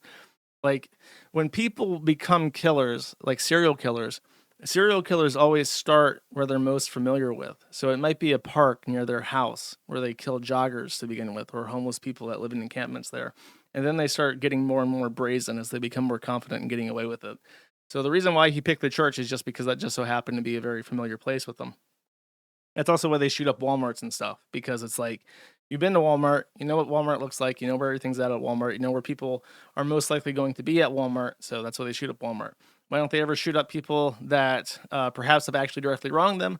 Well, that company's building is not usually super familiar to you, so that's the general logic behind what they do. I think in his note he says something, but I don't want to read it because it's just tranny whining. You know how much tranny whining I've been exposed to in my life? Too much. This is too much for me. He's just like, woe is me. I'm a gross fucking tranny. I fucked up my whole life. I'm a fucking loser. I don't want to live, but I want attention. If I killed myself, my life would have no meaning. So I'm going to get fake meaning by like doing this whole Brenton Tarrant, like masquerade, 764 nihilist bullshit. And it's just like, you know, they're super obvious and boring, like these kinds of people. But he did a really good job of making sure everybody had what they needed to. And he also made sure to by the way, they took down all his channels almost immediately, but the Kiwi Farms got archives of it. And it actually forced people to credit us for once, because people decoded the Cyrillic notes and they got verified the identity and got all the videos and stuff. So just another tranny chat. And that's the thing. People are talking about motivations. The motivation is he's a tranny. They are aberrations of normality. When you see a tranny, and I've said this many times, but I'll hammer it back. People tend to think of trannies as like this loser class and not fully a man. Like, they occupy this mental space of, it's definitely not a woman, but it's not a man either. So they're kind of like this loser subclass that occupies this valley between the peaks of masculinity and femininity. But the reality is that they are full-grown adult men who are chemically altering their brain through artificial hormones. And when they put on the dress and they change their name, they are announcing to the world, I am a danger to myself and others. That is what that means. That name change request might as well be an affidavit of this person saying to the world, I am a danger to myself and others, and I should not be trusted. And I think, I'm being dead serious, I know that when you buy a gun they ask you the ATF, they have like this mandatory questionnaire, and you have to sign under perjury, like, I've not been involuntarily committed at any time in the last 5 years. I've never been discharged from the military. I think that one of the questions should be, are you a fucking tranny? I think that being a tranny should be considered a catastrophic mental illness. I think it even asks if you've been suicidal in the last couple of years. We should just outright disqualify trannies from gun ownership because they're dangerous. And they want to kill children, and they want to kill Christian children, especially. And I also think, and this is probably my most least favored gun take. I really think that there should be vicarious liability if your gun is stolen from or taken from you in plain view and used in the commission of a crime. I think that people you need to lock up your guns, especially if you have a teen boy that's mentally ill in your household. I can't stress enough. This is settled science. Okay, this is settled science, where they have proven that suicidal people and dangerous people like shooters, they are deterred by a lock. If you are suicidal and you hit that break point where you're like, I'm gonna fucking kill myself, and then you walk to the gun cabinet and there's a lock on it and you have to go find the key, they have statistically, scientifically proven that lock will kick you out of that rut just enough where you're like, fuck it, and I'll do it later, and you just wander off. It's true. It's like a thing. They've proven that this happens. And a teenage boy is going to be less likely to break into something because it's that uncertainty. Why didn't he shoot up anything else? He shot up the school because he was very familiar with it. If he's going to make plans to kill himself, his plans might include using a weapon he has access to, unless that weapon might not be there, or he might get caught in the act of trying to break open the lock or whatever. You should lock up your gun if other people have access to it. Like if someone breaks into your house and steals your guns, that's different. But if someone lives there and you know they're a felon or you know they're a mentally ill tranny, and then it's used to kill children, they should just fucking hang you. You and your entire family, like a 3 generations rule, because clearly there's something wrong with you. You're fucked up. Your genes suck. And we got to do a North Korean thing where it's and if it's a 3 generations rule, then yeah, couch cuck. Exactly. That old lady, when he was shooting up the school, put a couch in front of the door. Now, if he really tried, he could have fought open the door and pushed them back, the old lady in the couch, and shot more kids. But the door was like barricading. It's fuck it. So he turned the corner, and then a heroic security officer shot him dead as he turned the corner. And that couch saved lives. It's just that barrier. People will give up really quickly. So anyways, hang everybody that's related to him. And that should be the rule going forward. It's I hope her life is fucked up. I hope her life sucks. I hope for the rest of her fucking life she's in abject misery constantly. Because guess what, lady? You fucked up. You let your child become a tranny. And if the father's in the picture, if father's not in the picture, she should feel bad about having a child with a fucking loser. He should feel bad about being a fucking loser. He should feel bad about the fact that his retard tranny son was such a piece of shit, inferior, inadequate male. He wanted to cut off his dick and wear a dress and then kill children. They should all just be miserable. Fuck them. If you haven't watched I did a stream on him. He's called the Couch Cuck. I forget his real name. He was a would-be school shooter that killed 2 Mexican kids and then himself after being shot by a security officer. He was an Encyclopedia Dramatica ad. There's a little bit more.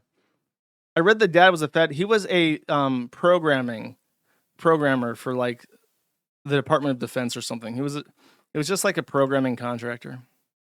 But whenever this happens, people cling to that as a conspiracy. If you want to indulge conspiracies about this not being real or him being a MK Ultra CIA op, more power to you. It really doesn't matter.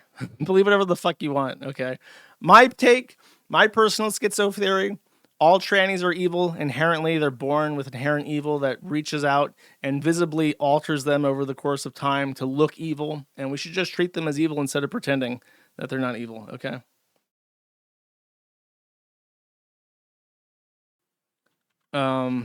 Now, Gavin Newsom, governor of California and likely Democratic nominee for president of the United States, has some very kind and considerate words for the families of those who are affected by this tragedy. He says, "These children were literally praying as they got shot at." In response to Speaker of the House Carolyn Levitt saying that Americans should pray for the families, Gavin Newsom decided to tip his fedora extra hard on his social media account and say, well, obviously prayer doesn't work because they all got shot. So shout outs to Gavin Newsom. I hope he keeps putting out bangers like this so we get our Trump's third term unconstitutionally because fuck him, I guess. Awesome. And that's it for the tranny thing. People are going to talk about it for a while after it happens, but I've seen it happen a bunch of times. The real thing is that there is a trend of like super nihilistic, suicidal people who are in creepy little discords where they're sharing child pornography with each other. They're desensitizing themselves to death. They are, hyping each other up to kill people. And it's like, we have a fatherlessness crisis. The resource, for whatever reason, nobody can reach out to them because they're socially isolated. We're all online. It's like, what do you even do about that kind of shit? Like, how do you actually help people that are that far gone? And that is literally the question of our generation. Like, we have a generation of people who are aimless. They feel powerless. They feel incapacitated. They have, that's another thing that drives serial killers, by the way, is that in the post-mortem, they always find out that they're literally impotent. That's why the profile for a serial killer is somebody who is in his 40s, usually divorced, usually white, and has some sort of impotency crisis. Either he's not recognized at work or he's literally impotent and can only get it up from like killing people. You have impotent young boys sequestered away, socially isolated in Discord servers where mentally ill people groom each other into being psychopaths. And it's like, how do you reach those people, man? Because they don't have anything to live for. They don't have anything to look forward to. I empathize with that. And their social circle is like insane trannies. It's like a recipe for disaster. If you have a solution to this, you should bottle it and sell it because it's the $1 million question. Inflation, $1 trillion question of our generation. Okay. Figure it out, chat, is what I'm saying. Not my fucking job. I'm suing the UK. I'm requesting more pictures of hamsters to put on my screen, okay? I don't need this shit on my plate. It's your fucking job. Why don't you do some fucking work, chat? Figure this shit out. Figure it the fuck out, chat. I'm not dealing with it. I exposed the trannies, okay? I did my part. I diagnosed the issue. Now you gotta fix it. Don't look to me for answers. I ain't got shit for you. I'm moving up into Alaska, okay? I'm fucking off. You're working on it? Good, motherfucker. Next. This is kind of strange. Apparently Twitch banned this guy for this. Let's take a listen to what he said. Say the N-word now? I already said it. Does that mean I get to say the N-word now? I already say it. Does that mean, hey, listen, I guess we have a lot more in common than we thought, Zico. I guess you and I were brothers. I guess, brother. But it is funny, listen, this is a brown guy whose premier insult against me is to call me brown. It's like, dude, this is a little bit of a self-own. The biggest insult against me you can muster is to call me brown. Hey, dipshit, you are brown. You are literally brown. That's the best you... You are brown. You are literally brown. That's like a Groiper post. You can do? Like, really? Okay.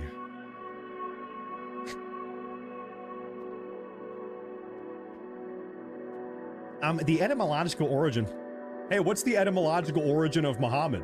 Does that mean you like 9-year-olds? Oh, this is what got him banned, by the way. This part, supposedly. Of Muhammad. Does that mean you like 9-year-olds? Where does that name come from, Muhammad? How does that name originate? Where does that come from? Apparently, Twitch said, no, you can't heckin' disrespect Muslims. That's the craziest thing in the world to me. Is like, I think in Austria, they've officially made it a hate crime to say that Muhammad's a pedophile. The dude married a 6-year-old as a 40-year-old and fucked her when she's 9. And the cope of this from Muslims is two things. There's two copes for this. One is that it was acceptable at the time. Like, I'm sorry, but it wasn't. Even if you really want to stretch the imagination, marriages were happening between like 13, 14-year-olds of like the same age, maybe a little bit older. You have like you're in a small village with 1,000 people. You got what's available to you. Well, my son needs a wife. My friend the Smith, he has a daughter that's 13. My son is 18. He's a proud leather worker. I believe they should be married. Okay. Like that's the rationale behind that. So you can stretch the imagination and say like that's just how it was back in the day. But there were no 9-year-olds getting married, and not just married, but having sex. They would do betrothals and stuff, but that's like royalty. That's for like political reasons. Muhammad didn't have a political motivation to marry Aisha or fuck a fucking 9-year-old. Like, remember, when you talk about betrothal, you're talking about we want a personal union between France and the Kingdom of the Netherlands. So they're going to marry. Sure, he's 20 and she's 6, but whatever the fuck, what matters is the union of the nations. Like, Muhammad had no political agenda like that to marry Aisha. He, as a 40-something-year-old Arab man, saw that 6-year-old and was like, awooga, awooga. Like he did the thing where it's like he jumped up and floated and is like bump, bump, bump, bump, bump, bump, bump, bump with his heart beating out of his chest. Swiggity swooty, I got to get some of that 6-year-old. And then he married her. Like, that's it. That's what happened. That's the true and honest, according to the fucking Quran story of Muhammad marrying a 6-year-old. And then he fucked her when he was 9. And everyone's supposed to be like, well, she had her first period, so that makes it okay. It don't. That's fucking weird. That's not how it worked in between Smith and Leatherworker, okay? Liederman or whatever. Not how it worked. And the other Muslim cope is that Mary was pregnant when she was 13, so therefore God's a pedophile. But that comes from the Book of Mary, which is not canon. Whereas the story of Muhammad fucking a 9-year-old is in the Quran. It's in the Quran, the part of the Quran written by Muhammad. The part that he wrote himself. And said, so there I say that I saw a 6-year-old, and lo and behold, I wanted her ever so dearly, says Muhammad in the Quran that he wrote. The Book of Mary was not written by Mary. It's not even part of the canon. So that cope also doesn't fucking work. It's true. It's not approved Christian lore. It didn't go into the fucking D&D manual when they treatyized that shit in the Council of Nisa, or whatever the fuck.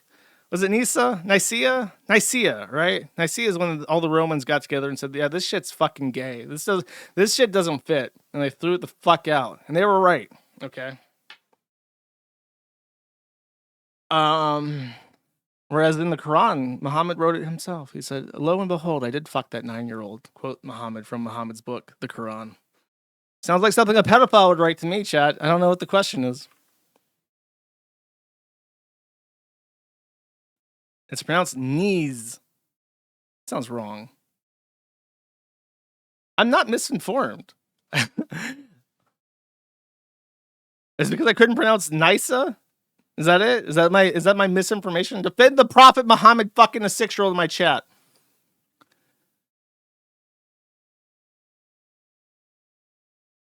Who said that? Who said that? Who the fuck said that? Which one of you coward motherfuckers said that? All right. I can't find them. All right. On that note, what's next? Oh, the Bloomberg thing. Actually, no. Let's talk about Indians first. I'm feeling racist. I'm feeling feisty, chat. I want to get racial with you. The petition that I mentioned, I think last stream even, that had a shocking, jaw-dropping number of signatures, 300,000 signatures to get this mass murdering DUI Sikh piece of shit out of trouble, has actually climbed to now 3 million signatures from people like Ganpati Kumar, Harish Sioran, Chetan Singh. Let's refresh, get some new ones. Kiran Marua, Kinal Kumar, Shipat Tibbe, MOHAN Bishnoi, Ayaxmi Kumari, Das Siwak Singh 15 seconds ago, just pouring in thousands and thousands, hundreds of thousands, millions of signatures to get our dear boy, mass murderer. This guy, I want to put this in a context for you. This piece of shit that doesn't speak fucking English, that doesn't belong in our fucking country, that should never have been given a CDL by the state, I think it was Mississippi or some shit. He was an illegal alien. They knew it, and they still gave him a CDL license to drive a semi-truck for. Killed 3 people. He killed more people than the troon shooter did with his gun. He injured 18, killed 2. This guy killed 3. This guy has killed more people than the tranny we just talked about. And yet 3 million people, imagine 3 million, 3 million troons stepped up to say that guy, the tranny should not be in jail. He should be let go because he got misgendered. Everyone would be like freaking the fuck out about this. 3.2 million Sikh Pujanis, Indian, whatever the fucks, they're all the same, signs this shit, and somehow we're not like sanctioning India, bombing. I can't say bombing India. I know that's on X. Bombing India. Actually, I am on X. Not bombing India. Theoretically engaging in multilateral escalations of diplomatic conversation with India. Okay. Revoking all H-1Bs, mass deportations by the millions, like everything. Like they have 55 million fucking of these things in my country. Get them the fuck out. Can I get them the fuck out? Get them the fuck out. Now here's the really awesome part. You ready? Let's go down to the best part of any change.org petition. I think I did this with the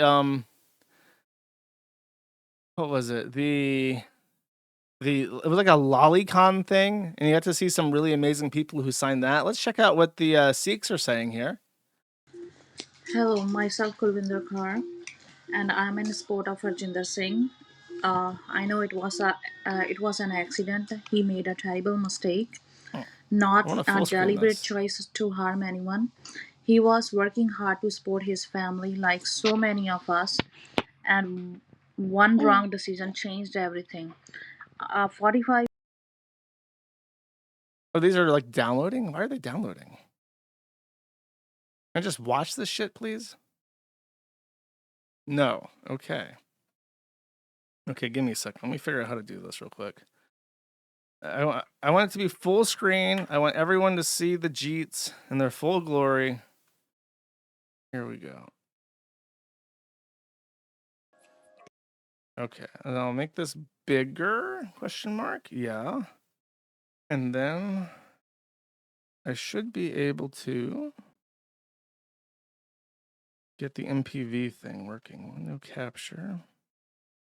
MPV. Oh yeah. Now we're talking. Fit to screen. Uh-huh. Why is there a big black box on it? That's not right. That's weird. It's an upgrade. Okay, that does not work at all, unfortunately. What if I...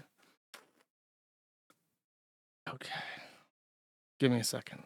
I'm processing the stages of grief at this exact moment. And I require your patience as I do this.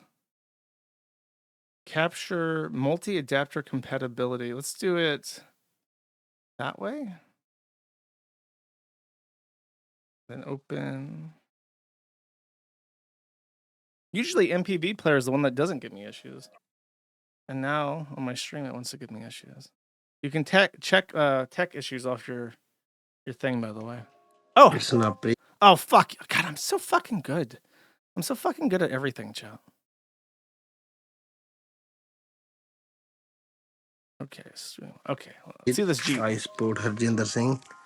It was an accident. He made a terrible mistake, not a deliberate choice to harm He anyone. had killed the 3 He people was and working just let hard him to go support because his he is a family Sikh like like so me and many his life is worth more of than us, white people. and one wrong decision changed everything. A 45-year prison sentence is not justice. You might notice a trend between Thank these you. videos, by the way. Singh. I know it was an accident. He made a terrible mistake, not a deliberate choice to harm anyone. He was working hard to support his family, like so many of us, and one wrong decision changed everything. A 45-year prison sentence is not justice. It was an accident. He was working hard to support his family, like so many of us, and one wrong decision changed everything.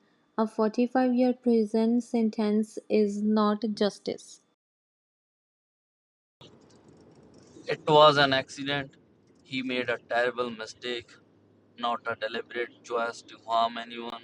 He was working hard to support his family, like so many of us, and one wrong Chat figured decision it out. changed everything. They are reading a script.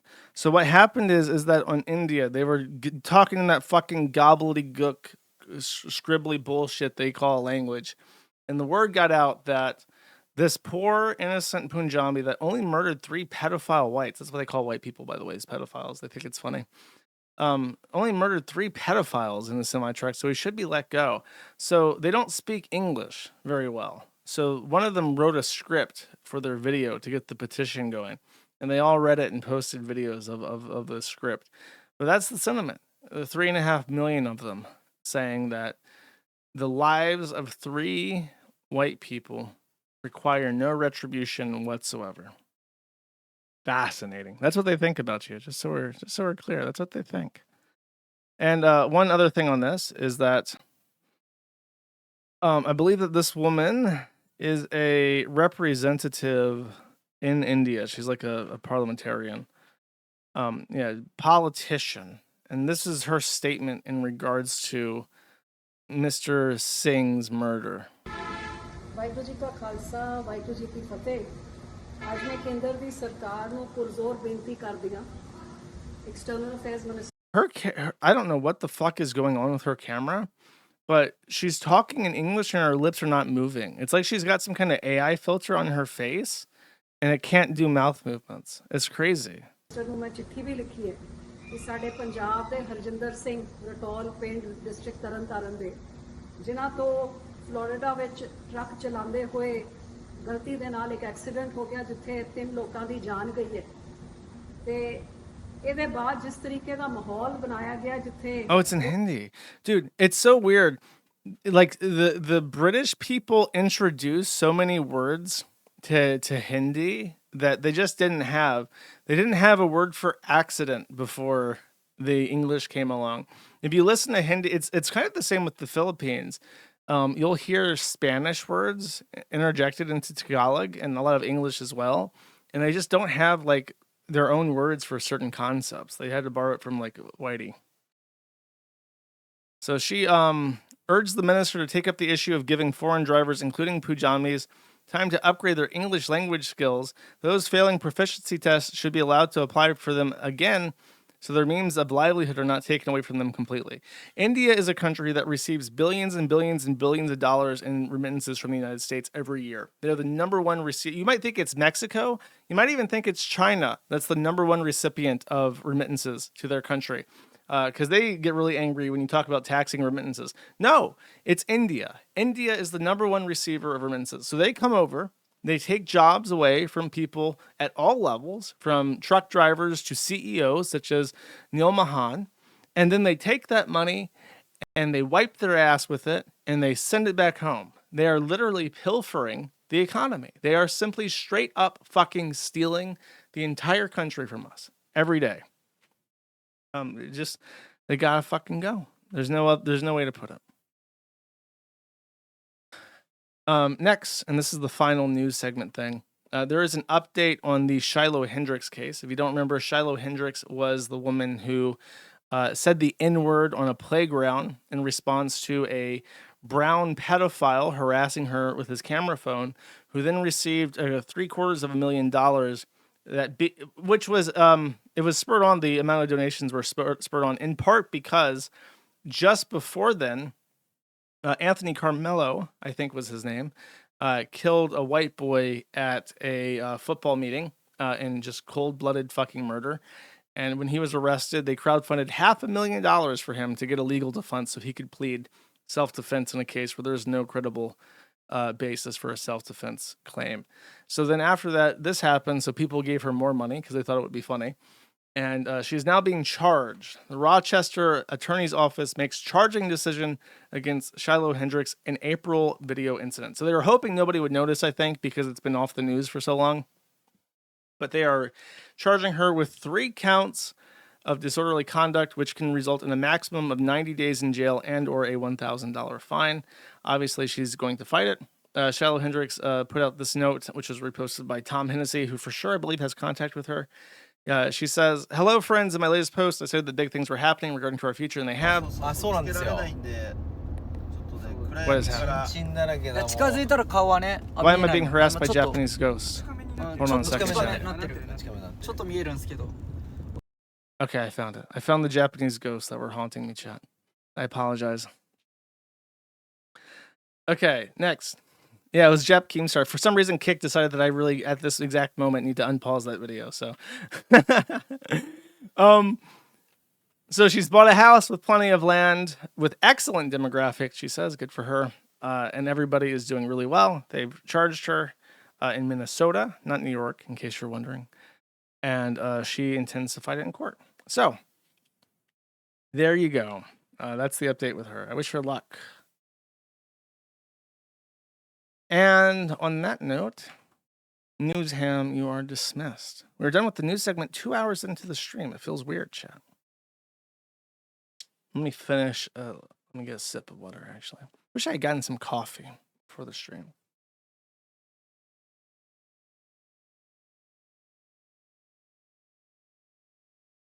Okay.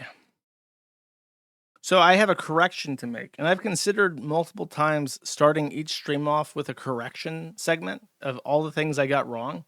I feel like that would be some good content.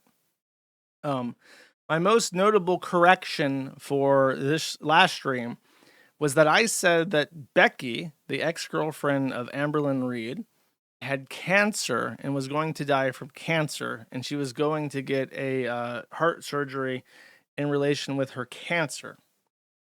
That was wrong. Her cancer is actually in remission and has been for a while, and she's recovering from cancer.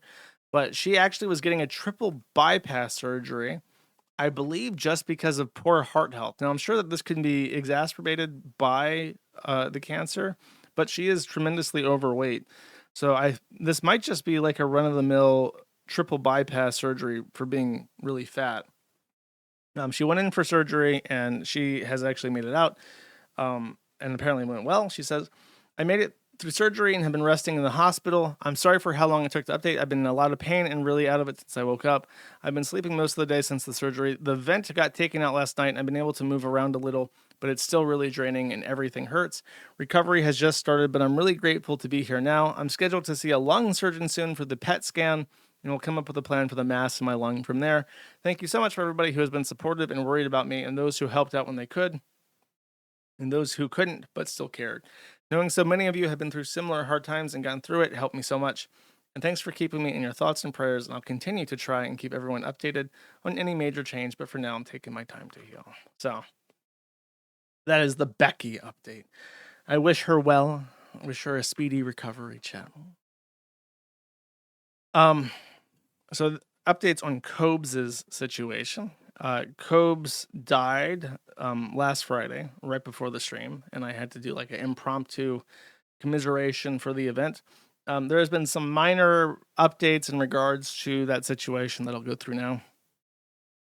He had a biography posted about him in the local newspaper, which was actually quite nice. I think it's just the local news. Oil City News, there we go, wrote a little piece about him, about their own local Casper, Wyoming celebrity and his recent death. And apparently they were quite nice about it. So that's good to see, chat. I'm happy to see that.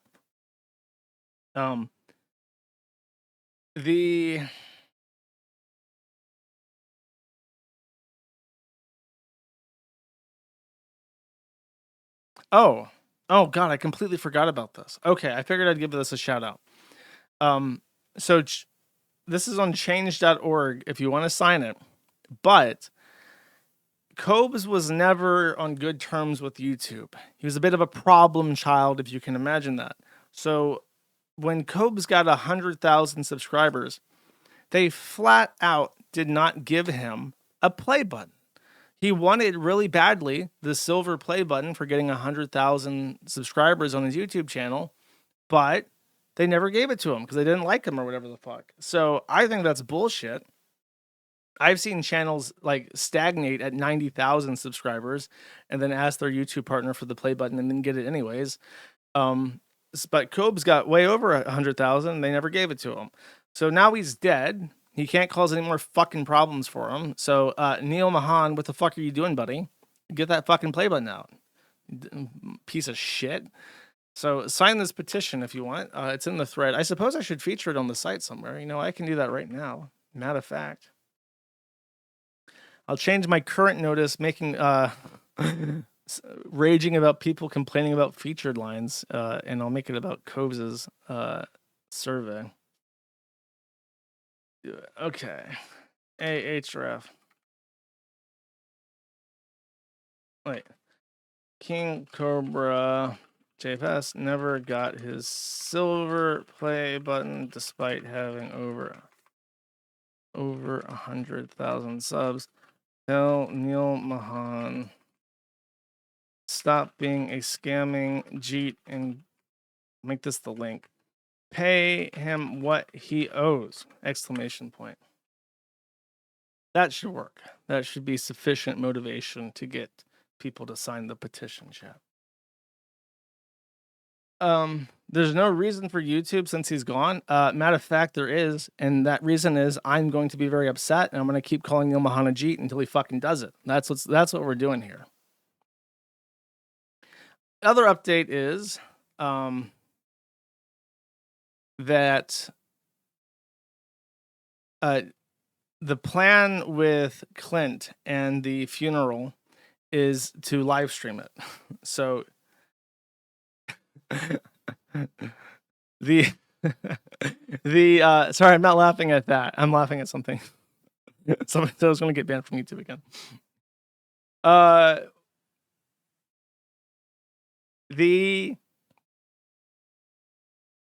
Yeah, he's going to stream it. So this is kind of like the Haxley funeral situation. I don't know. I assume that the logic is that most of his fans were online. So, why not? I guess that's where most of his friends are going to be, or internet people. So the procession will be live streamed. I guess it will be in Casper. So not many people are going to be able to drive out there to make it. It's quite the drive, no matter where you are in the country. I imagine some people will. But yeah, we'll be live streamed, and apparently, I don't know. It's just what his dad wants. Okay, you have to understand that his dad is in a process of grieving, and he wants to honor the memory of his son as he lived, which is why he asked people to have a shot, even though he died of alcoholism. It's because that is the memory of King Cobra JFS was his weird drinks. As I don't think I even showed you this, but I'll show you now. Where is it? I did actually have a drink, and I took a picture of it even. It's proof. Aha! I think this was the Cobra's cake. So I had to very shamefully go out to a liquor store and ask the liquor man to give me the whitest white girl drink ever made, which is Pinnacle Vodka cake flavored. And then I hadn't had a Coke since New Year's Eve, I want to say 3 years ago. It was a long time. I gave up drinking soda either 2 or 3 years ago, and I had not had any Coke or any Pepsi, any like traditional colas at all.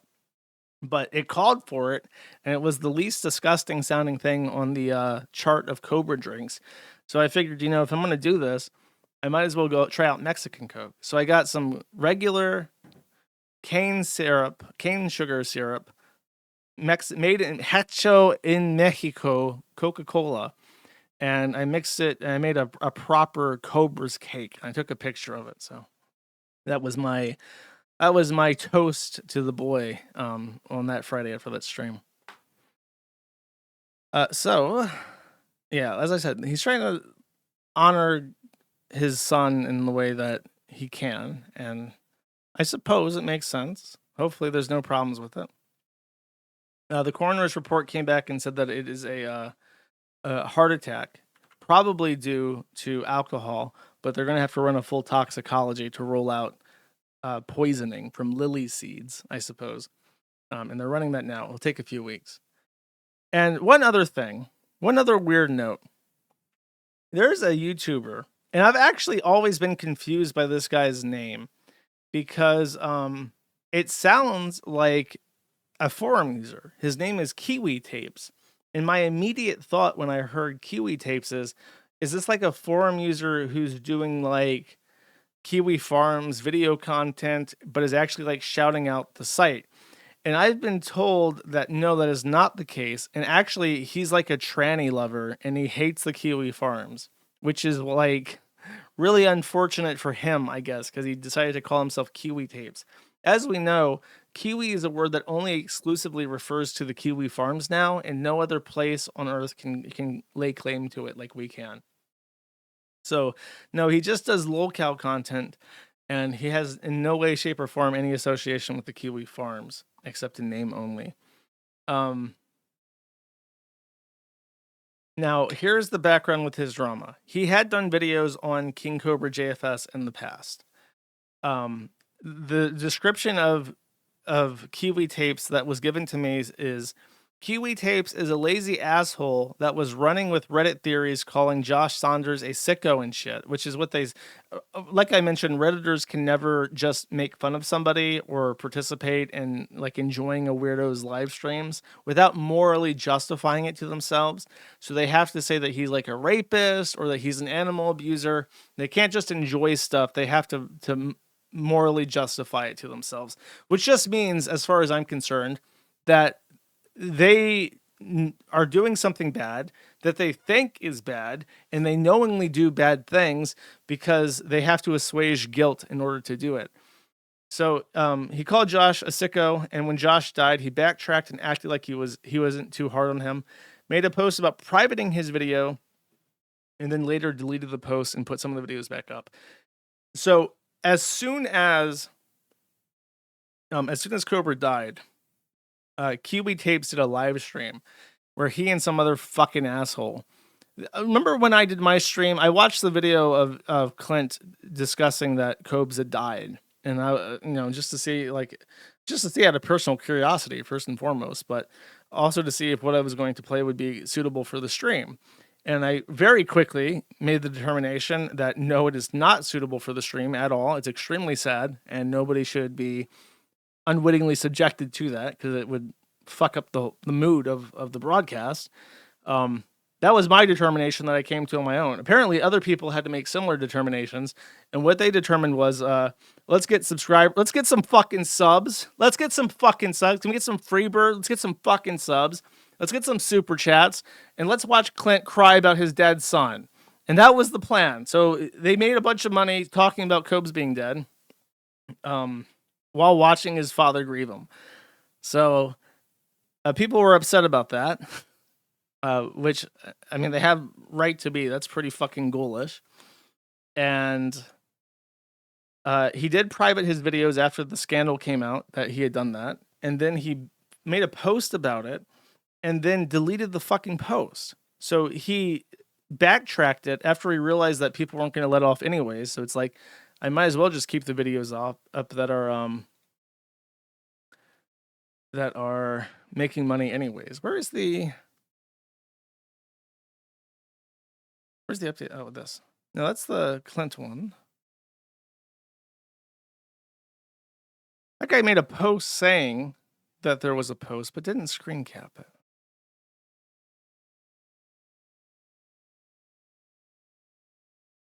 Is there really no screen cap of this fucking post?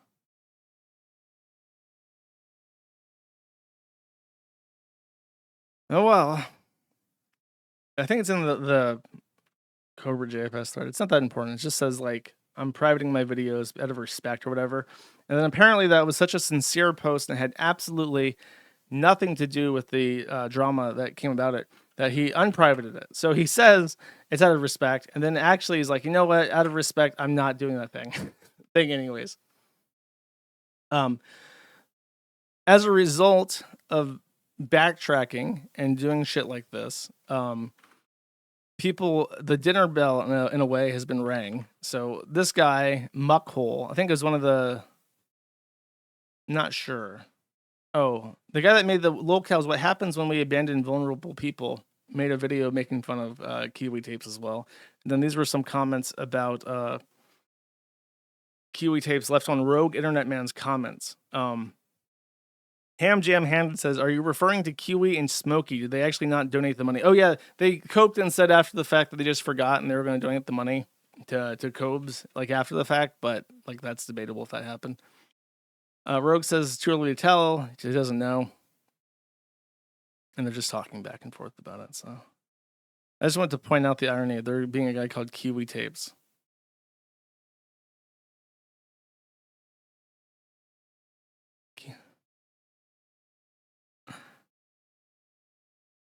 The last Kiwi Tapes was mad at was this is from years ago, but I just saw this. He was mad at, had a habit of getting into fights with people. She came from rogues and the drunken peasants communities. It was nothing drama, but I remember Kiwi Tapes getting bullied out of Smokey's old server briefly after the whole ordeal. So he's on Discord getting bullied by a thought, also on Discord in the communities of drunken peasants. And then he's like, yeah, I'm gonna start up a drama channel. It's a good idea. That's a good idea. It's a great idea, actually. Okay.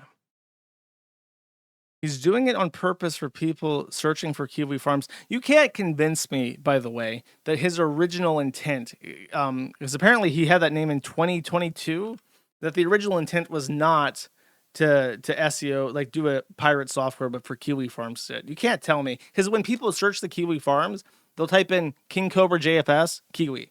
And that's how they, instead of typing Kiwi farms out because it's too long, they just type Kiwi. And that's usually enough. Like, you can't tell me that's not what he's going for. Okay. Yeah, I'm sure he lies about it. They're all fucking liars. That's why people always gave Turkey Tom shit. And I gave him shit. But Turkey Tom and Mudahar are two of the only fucking people who had the fucking balls to tell people, I got this shit off the forum and I'm thankful for it. You know what I mean? Like, everybody else is just so fucking embarrassing. It's so embarrassing. You're gonna let people bully you into lying to save fucking face? Are you really gonna be like that?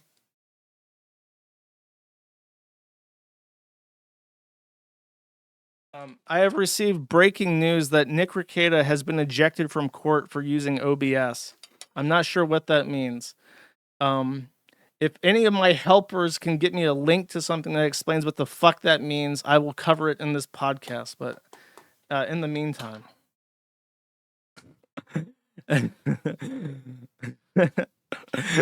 Awesome. All right. Sorry, that's a good segue away from seething about fucking Kiwi Tape stealing our name. This is weird. Now this is super weird. I've never heard of this person. And this story is like kind of sad and tragic, but I have to talk about it because it's so fucking weird. This guy called Joe Winko. There's something, I think he's like super autistic or something. He had a forum account. He had a thread on the forum about him. He posted really, really weird shit. And he was obviously like super mentally unwell. And he had been around for a while. His thread only had 30 pages. And then, and I don't know, I'm trying to word this in a way in my head that does not sound like it's casting blame at anyone. But like in the same way that King Cobra JFS was really fucked up over Ozzy Osbourne's death, Joe Winko was really fucked up about King Cobra's death. And he has committed suicide by taking, I think it's sodium nitrate, which is just fertilizer.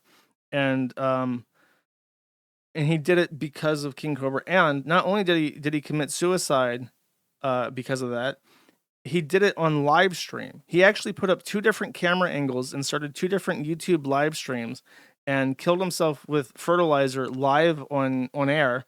And it was like, the stream just kept going on. So his body just went limp and started, going stiff on camera.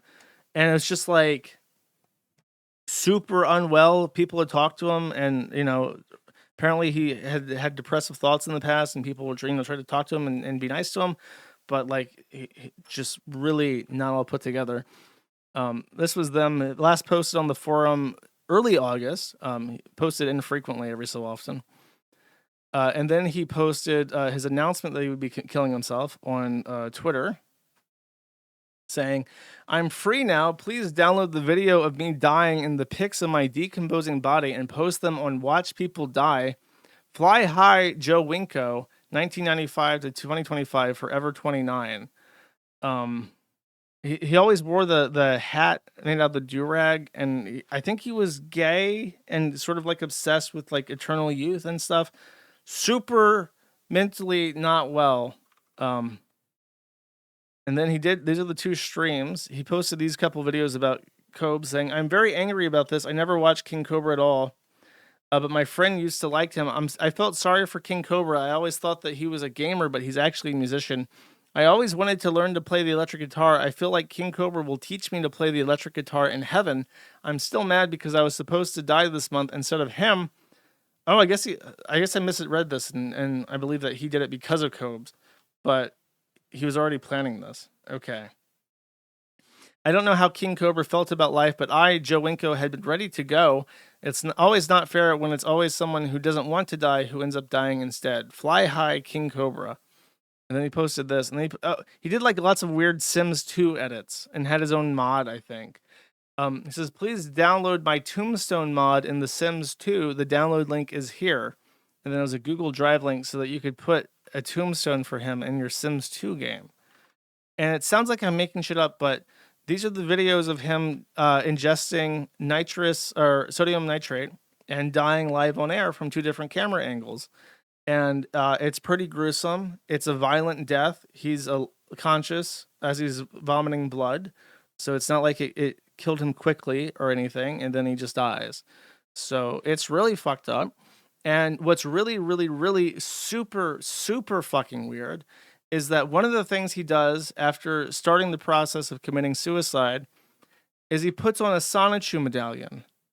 And again, it sounds like I'm making something up, but he literally dies on fucking screen after doing this.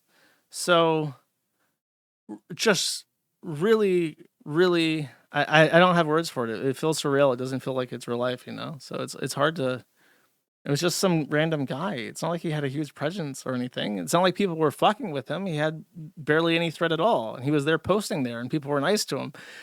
So he just really wanted to kill himself, and he did. And he did it in like a mimetic way. And by the way, I might as well just say this. I'm feeling it. He wanted to die just due to his nihilism, I guess, his personal nihilism. And he wanted people to talk about his death, and he wanted to make his death a meme, and he did so without killing any children. So therefore, objectively, in every way, shape, and form, Joe Winko is better than every tranny that's ever fucking lived. I don't know how else to put it. Like, he wanted to have a meme death, and he did it without hurting anybody. So I don't fucking know, man. It's honestly one of the weirdest things that I think I've ever talked about, ever. Just the weirdest, like chain of events possible. Okay. Rest in peace, Joe Winko. It's featured on the thread right now. I don't know. I don't have a plan for October. I'll look at his thread and maybe I can do a stream on him. I feel like that's a bit weird. You know, I said that it was too soon after Cobra died to do any kind of follow-up stream on Cobra, but Joe Winko apparently wanted people to talk about him and wanted his death to be a meme, so I'll think about it. It's weird. I have to get a vibe for it. I don't know if I'm going to be like, I haven't looked into him too deeply, but it's definitely an option. Yeah, he posted this, by the way, his impressions of different sites. So this is Real Jock. I think these are like, I don't know if these are stock photos or AI, but we follow Joe Winko's because he had different like locale presences on different sites, not just like the Kiwi Farms. That was one of them. He like cultivated these weird discussion threads about him in different areas. He said, "We follow Joe Winko's posts on our site. We sometimes will like his posts too, but none of us ever talk to him or reply to his messages. We all think he's a weirdo, but we're too polite to say it at least." I mean, if you can't get laid by gay people, bro, that's pretty down bad. You gotta rein that shit in a little bit. Maybe stop wearing your hat like your do-rag like a hat. Guy from FetLife.com. We love toying with Joe Winko, but not in a nice way. We pretend we love Joe Winko and tell him everything he wants to hear to make him happy and hopeful. But then in a blink of an eye, we stab him in the back and ghost him and blow him off and let him down. It's so much fun. And then on Reddit.com, it says we all despise and hate Joe Winko. We always bash him on everything he tries to post on our site and try to tell him how pathetic he truly is, but he never believes it, and it angers us. We try our best to tear him down, and we do it to piss him off, but we can't destroy him, and it angers us. And then guys from KiwiFarms.net. Deep down inside, we all love Joe Winko and feel very sorry for what he goes through online. We love laughing at him, but we're never too hurtful. We truly are the only people who respect him, and we're actually supposed to be a hate site, and none of us are even gay. That is literally the nicest thing anybody has ever fucking said about my website. Not even close. The nicest thing ever said about the Kiwi Farms.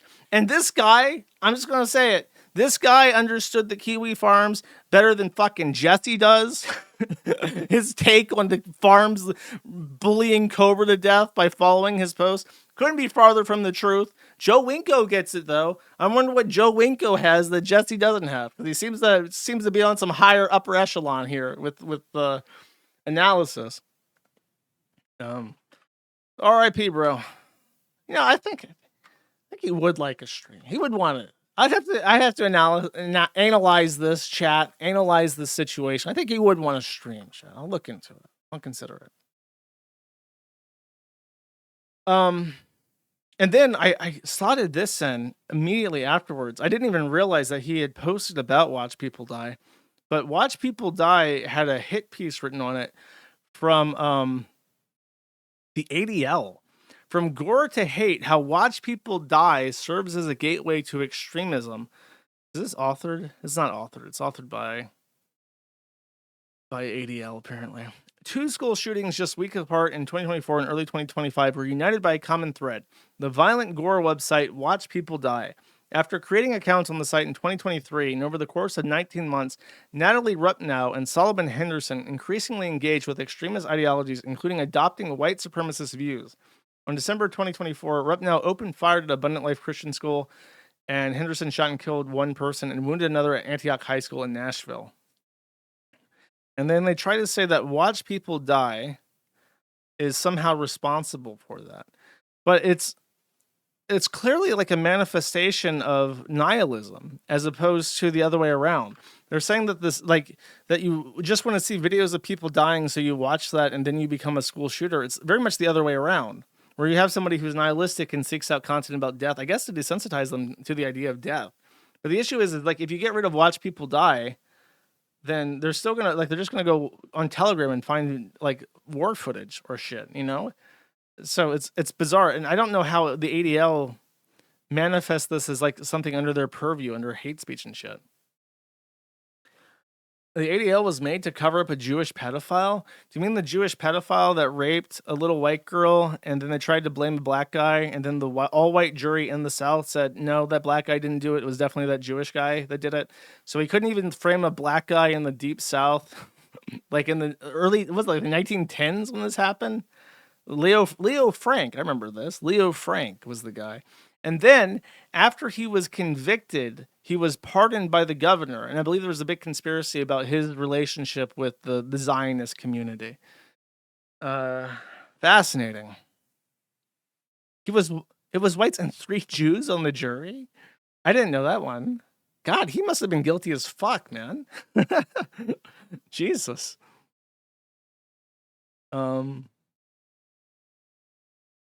Okay. So I feel bad for Watch People Die, I guess. They're part of the R Drama Network, I think. So they are our homies. We have a thread for it as well, for like death videos. It's all I don't get it. I'll be honest with you, I don't fucking get it. I like some of the it's just heartbreaking. The last video I saw of like somebody dying that wasn't Joe Winko. It was like a Chinese. I don't know. I don't want to describe it. It was like a Chinese person, and it was really gruesome. And it was gruesome, and it was heartbreaking. And I'm like, I would never purposefully seek this out. This is really bad to watch. This is like, it helps. It helps. I've heard people explain this before because I asked, I'm like, what the fuck is the point of this thread? And their explanation is that seeing people die reminds them that life is fleeting and helps them appreciate living in the now more, which sounds weird. That I'm gonna be real with you. I'm not one to judge. I'm pretty fucking weird. That shit sounds weird to me, bro. I don't know what's going on with that. Maybe I don't know. I don't want to. I was gonna say maybe you should watch anime or something, but I don't think that helps. I think you just want to die faster. Go play some Dead by Daylight. Here's what you do. Next time you want to watch a video of some Chinese kid dying, go play Dead by Daylight and play the 2v8 mode. It's really fucking fun. Okay, you won't regret it. You won't regret watching people die by putting them on the hook to sacrifice them to the entity. And that's much more wholesome because they all have rainbow flag pendants on their clothes. So when you hook them, you're actually doing a good thing, chat. The entity is, if you really think about it, the entity is a big Janny and he's sweeping it up. And we got to thank him for his service, chat. Okay.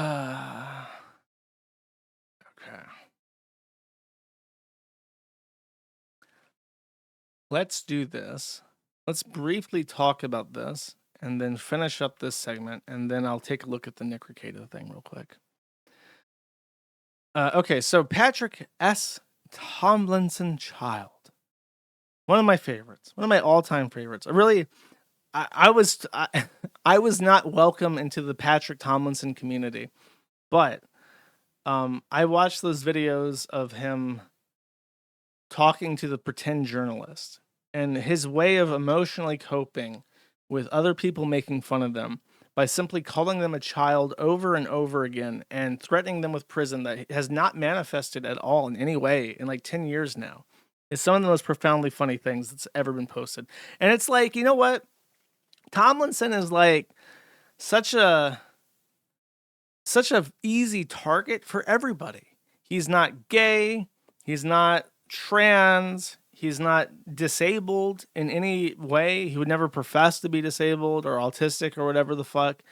He's a violent, white, straight male who beats his wife, right? He has a domestic violence charge, who's just a gigantic piece of shit, and he's an asshole to fucking everybody. You have no reason not to make fun of Patrick Tomlinson. There's literally not a single reason not to make fun of him. Nobody could ever fail to find a reason to make fun of Patrick S. Tomlinson. Even the Redditors who need like a moral justification to make fun of Patrick S. Tomlinson, they find it. And then they're on the same side because it makes sense. It's just funny to make fun of him. He's not disabled. He's not disabled in a way he would admit. That's how I said that. He is gay. Pat posting, if only that tranny shooter had heard about Pat posting.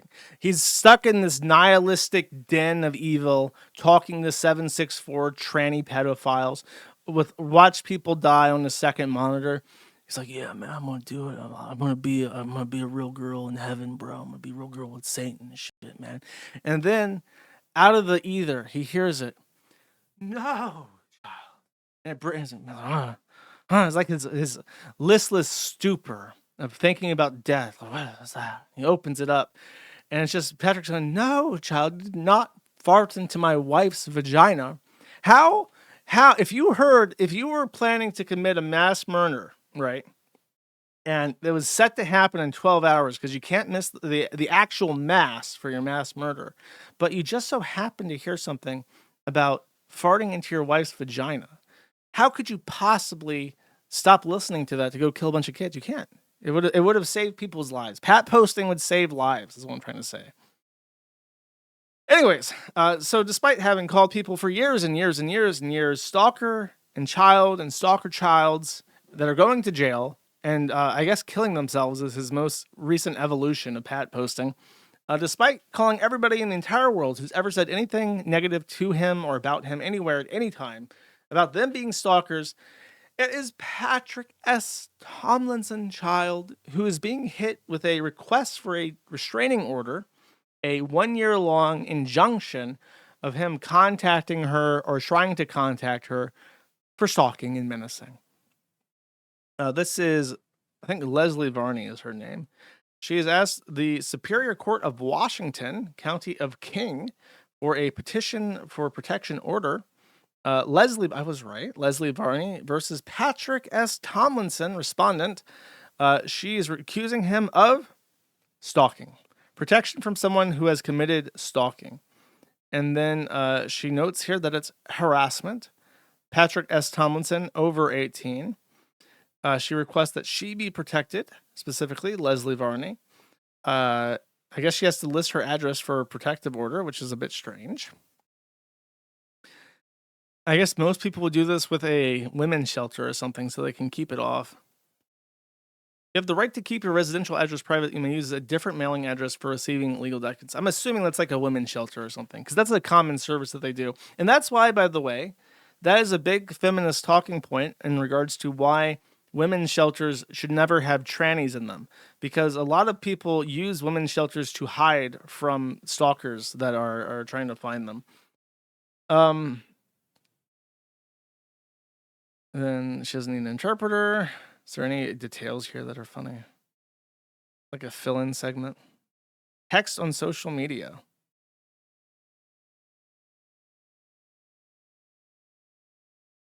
Oh, she has a... He owns weapons. Oh my god. Oh no. If she gets this order, he loses his guns, doesn't he? Isn't that how that works? Don't you lose gun rights if you get a domestic violence stalking thing like this against you? Oh no. Oh, that was... I think that's how that works. Hold up, let me... Grok, help me. Grok, if I get a restraining order against me, do I lose my guns? 3 question marks. Grok is searching. Let's see. Depends on the type of restraining order. Federal law, domestic violence restraining order, which is not what this is. Final orders issued after a hearing where you've had a chance to participate are more likely to restrict gun possession. It depends. It's a strong fucking maybe, is what Grok's answer is. It's a strong maybe. Bro.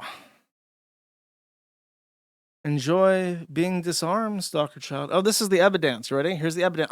I have to tilt my head over. So imagine me right now, but imagine that my head is at a 90-degree angle as I read this. Leslie is not rational. Her own BS account has been locked repeatedly for infractions such as doxing my home address, sharing stolen nudes, and targeted libel against me, but she is very stubbornly insists on learning absolutely nothing from these temporary suspensions. Oh, this is her oh, this is a letter to her from Patrick S. Tomlinson. This letter is a public indictment of your co-president, Leslie Varney, whose despicable actions have turned my life into a living hell. I'm writing to expose Leslie's vile campaign of abuse against me and my family, a campaign of defamation, theft, doxing, and outright fraternization with domestic terrorists and Nazis. Bum, bum, bum. You can't look away from this. Prentice Literary, your so-called leader, is a monster, and I'm holding her accountable for every ounce of pain she's inflicted. Leslie Varney, you're not just complicit, you're the ringleader. You've personally defamed me, spewing vicious lies across X and beyond, painting me as a villain to your legion of hate-filled followers. Every slanderous word you've posted, every fabricated smear you've spread has had a deliberate attempt to destroy my reputation, my career, and my life. You've weaponized your platform to make me a target, and you revel in the chaos you've created. Worse, you've stooped to the lowest depths of depravity by stealing nude pictures of me and plastering them across social media for your neo-Nazi cronies to gawk at. You, Leslie Varney, are the one who violated my privacy, who turned my personal dignity into a sick trophy for your troll army to pass around. You didn't just enable this humiliation, you orchestrated it, sharing those stolen images with a smirk, knowing full well, the pain it would cause me and my family. Let's talk about the doxing. You, Leslie, personally leaked my home address to the cesspool of X, handing it over to every swastika-waving lunatic and domestic terrorist you call a friend. Because of your actions, my wife and I live in constant fear, checking locks, scanning shadows, wondering if one of your deranged followers is coming for us. But it doesn't stop There. You've made your mission to platform and fraternize with the worst of the worst, domestic terrorists and self-proclaimed Nazis who made me their obsession. You're not just giving them a megaphone, you're laughing with them, clinking glasses with these hate-filled mongers while they plot to ruin me. You've welcomed them into your circle, boosted their vile posts, and cheered as they turned my life into a battlefield. My phone's been hacked, my inbox is a war zone, and my publisher's been dragged into this nightmare, all because you, Leslie Varney, have chosen to align yourself with bigots and thugs. This isn't just negligence, it's malice. You're not some bystander, you're the architect of this abuse, and Prentice Literary needs to know the kind of person they put in charge. Your agency's name is tainted by your actions, Leslie. And I'm here to shine a spotlight on your disgusting behavior. You've defamed me, stolen and shared my private images, doxed my home, and cozied up to terrorists and Nazis, all while hiding behind your title like a coward. I demand accountability. Prentice Literary expose Leslie Varney for what she is, a hateful and abusive orchestrator of a campaign to destroy me and my family. My wife and I deserve better, and if you've got a shred of integrity, you'll confront the monster in your midst and make this right. Prove me wrong, Leslie. I'm waiting. Patrick S. Tomlinson. Very dramatic. You should write dramatic writings instead. This is great. I could read shit like this all day. Josh, that was AI? I don't think so. It's from Patrick S. Tomlinson to Prentice Library. If this is AI, it captures him very well. The thing that it does that makes me think it's not AI. Oh, I know why you think it is, because he uses M dashes. Patrick S. Tomlinson is a literary author, and he knows how to use an M dash. Child. Nice try. The M dash, bro. M dashes are a real thing, okay? Writers use them, okay? If this is fake and it ended up in a legal document, that's really funny. I guess that she needs to supply the IP address, I guess.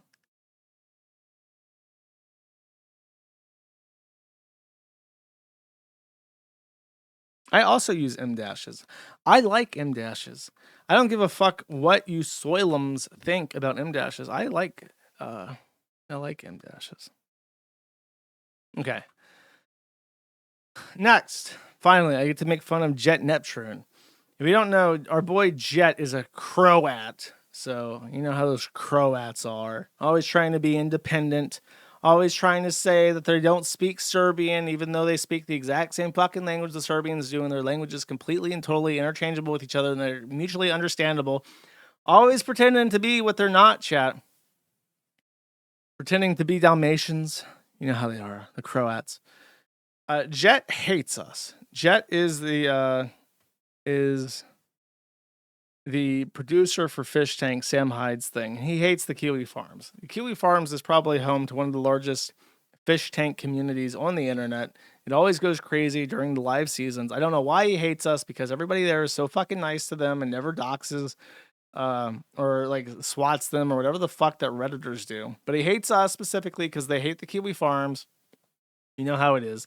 Sam Hyde personally said that the Kiwi Farms is toxic. He used that word. Sam Hyde said Kiwi Farms is toxic. Breaking my fucking heart. And he's a tranny chaser, allegedly. So he has been accused by girls on the fish tank that he apparently sleeps with the female fish and requests sexual favors of them. Okay. He this is a screenshot. It says, "Don't leave me on red, that's mean. Left this part out, huh? Extra bed in the room just for me.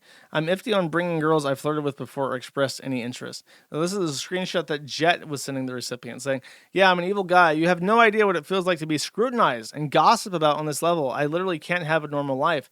Bugs like you screenshotting normal ass conversations I'm having to grill at a lake house." He's just trying to grill, bro.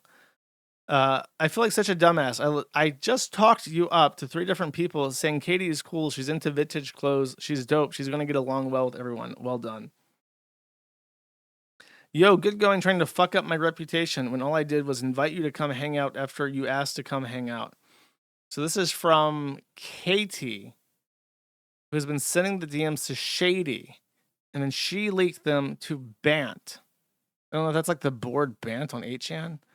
Update on Katie. Jet has found out about the links, and he's angry at her. Okay, hold on. Okay, this is the leaks, I think. I don't know. I don't think this woman is the one that they're sent to. We need girls who can kind of be assistant helpers. Make our lives easier. My girlfriend is 18 years old. Is that too fucked with you still be friends with her? Yo, Katie, missed call. Katie, pick up. Urgent 911, missed call. Okay, so new development. She says, hello, I was sleeping. He says, how quick are you trying to come up here? I need a friend for my girlfriend. We're importing girls right now. She says, who is your girlfriend? And also, Chris is making plans. He says, I can't say. And then he sends a message that he deleted. And she says, this is actually insane. Importing girls is the best decision for guys like us. You can get some blown out alcoholic girlfriend at a bar, or you can implant yourself in some girly hubby in attempts to find a girl. It's predatory low key. And then he sent her $100, I guess. What's happening in this? Guys, it's hard that I'm not like a Hikiki ass neat pilled bitch anymore because By the way, I'm immediately reminded of something that I've heard that I thought of when the Channing Krager stuff happened. Because Channing Krager is schizo, right? And nobody believes what she says because she's a fucking retard. But I remember reading that the most likely victims of sexual abuse are always disabled people. It's like super elderly people that live in an old folks home and mentally and physically disabled people that live in an assisted care facility are like the most likely people to be raped because they can't ask anybody for help. They literally lack the means to. And then Channing Krager is schizo, so you never believe anything she says. And then all of the fish tank girls are like retards. So if they said that Jet Neptune raped them, it's like they don't really have any way to prove it. You know what I mean? It just kind of feels weird. That just keeps happening, shit. Chris Lynch and Jet Neptune are like, oh, you want to see Christian Girl Autumn? We'll get an Airbnb. You come out here literally starting next week or some retarded shit like that. And I'm like, girls. While I love that I'm really wanted like that, I have a job. Guys, you're all gonna be probably like pissed off with me, but I am going to Rhode Island tomorrow because I just said why not, you know. Anyways, yeah, I'm gonna be at a lake house. I haven't done anything retarded in years, so why not do it? Jet Neptune isn't allowed to get near me, and hopefully it won't be bad. Also, a lot of people can come and save me if I need. Okay. She calculated her risk approximately, okay? This is from May. So this is some old drama that apparently is along the same veins from Jet. If anything, TBH, I think Jet wants me and Abby as the package deal, though. I mean, they liked us, and yeah, probably he's a Jew. Ugh, he is gross sometimes. Do you think they actually like me and explain? Gross? Question mark. Pervert? Question mark. Yeah, I literally cheated on my boyfriend for a week, so it's fine, but like I'm into Jet. And then she says, ugh, I'm so sorry. But he wants a threesome with me and Abby, LOL. This is a different chat log. And me personally, I'm not interested in being anyone's internet whore, so I'm not inclined to pursue any type of relationship with Jet. We talk sometimes platonically, but he knows he's not getting anything out of me, so he doesn't bother me with that. Anyway, she kept saying how we were all going to hang out together, and I was like, I'll believe it when it happens, and it never did. And they just expect me to take their word at face value despite having a track record of deception. Person asked, do you think Jet was into you before or after BT, which is like one of their off seasons? Or Bitch Tank was the name of it. You don't have to say if it's too gross. He said he kind of was, but more into Abby, so it never actually became a thing. This is from Claire saying, yeah, Bex kept calling me a slut when she was booking my flight, which rubbed me the wrong way, but she cool at the end of the day. And I was a slut for that, so... Then the person asked, what the fuck, what, why? Was it a joke? Yeah, slut gang. Like, what'd she say? Slut gang, lol. It was a joke, but like, I didn't want anyone to find out, even though everyone already knew. Did you actually fuck with Jet or something? And I assume the next one just says yes. Okay. So Jet Neptune is somebody that you have sex with apparently, and then you desperately don't want anyone else to know, but you do want to get on the fish tank and have extra appearances on whatever the fuck. Well, there you go. If you want to get on fish tank and you're a woman, now you know who to chat up. You know how to jet it up. Let me find it real quick. Let me find his face. Jet Neptune. Oh, hell yeah. He's an attractive lad. This is your boy. You just gotta jet it up. God, they all look the same. You know what I mean? Like all three, except for the guy on the right and the guy on the left, Sam, they don't look the same.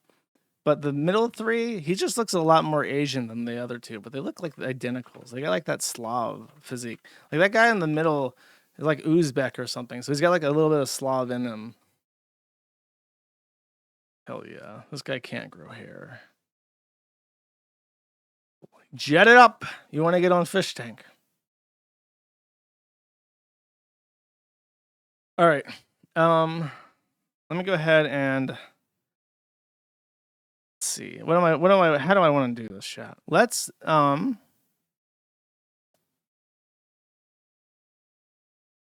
want to go, this is going to be a long stream. And so I want coffee and I want to pee. That's my edict. It's been 3 hours in. I feel like we're only halfway done. I'm having a good time, chat. Let me get some water. Let me get some coffee. And I'll be right back. Should I play music or not? Here's the conundrum. If I play music, then I can't crop it out. Is there like a really long video that I can play? Can I just restream Bossman Jack for 10 minutes? Here, you know what? Let's do this. I'll go back to where I left off with iDubbbz. And that gives me approximately 3 minutes to get some stuff. Okay? I feel like that's a fair compromise. I'll be right back. But it's not showing the cooldown that was on. It helps when you know when you pull aggro from your pet. This is wretched. Okay.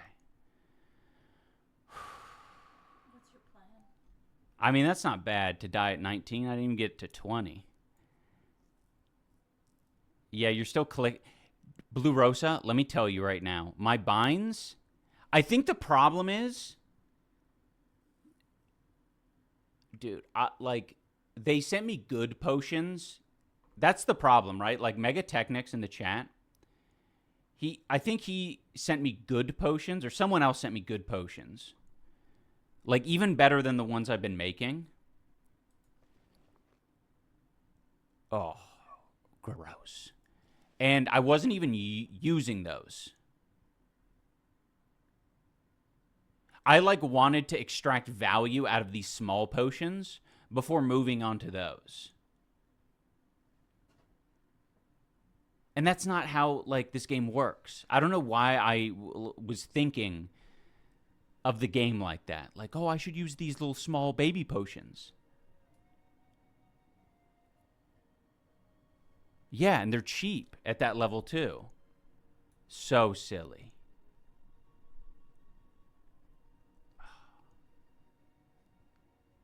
It is okay. It is okay. Everything's okay. It's puppy treatment. Puppy therapy. Oh, pupus therapy. I love pupus therapy.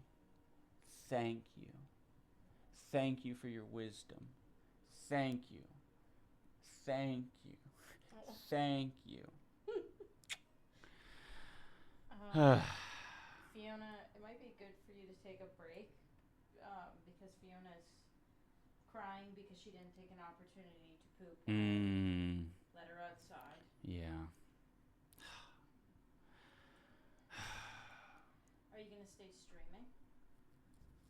Yeah, just for another 10 minutes or so. Oh, okay. Yeah, yeah.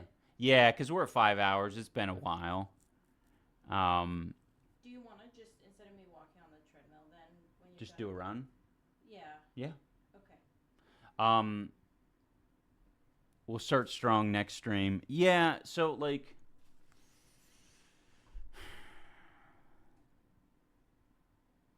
I'm just trying to think what my fucking problem is. You know? Perfect timing.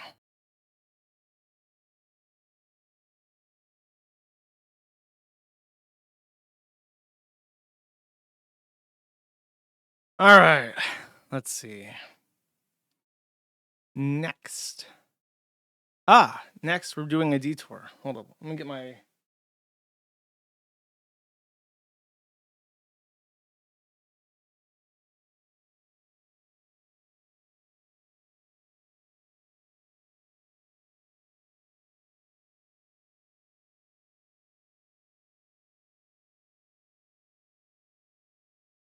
Okay. So this is what I'm being told in regards to Nick Recato. According to I think people were actually there, and then according to the clerk, apparently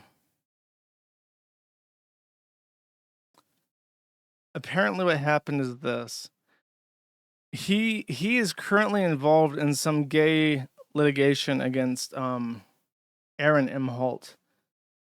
And I don't know. I guess they're litigating over who gets custody of the butt babies or whatever. But you're not allowed to record court proceedings. And somehow he was caught using OBS to record his court proceedings and was evicted from the court by the judge for illegally recording it, which can be contempt of court as well.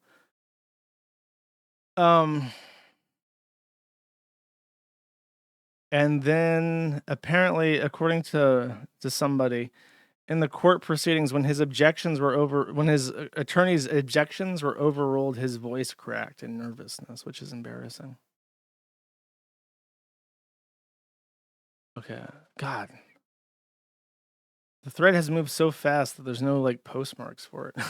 I wonder if there's like a requested postmark that I can look at.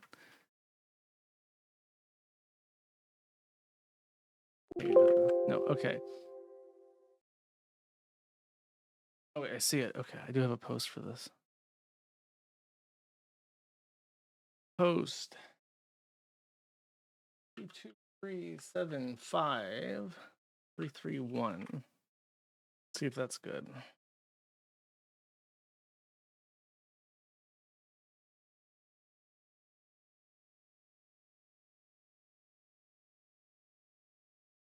Oh man, someone just tagged me in the Sam Hyde thread, and apparently Ricky Berwick is making fun of Jet Neptune because he wanted to fuck Letty and didn't get Letty because Letty was too busy fucking Jet Neptune or something, apparently. That's funny. That's not what I'm talking about here. Let's see. I gotta get the Recato content.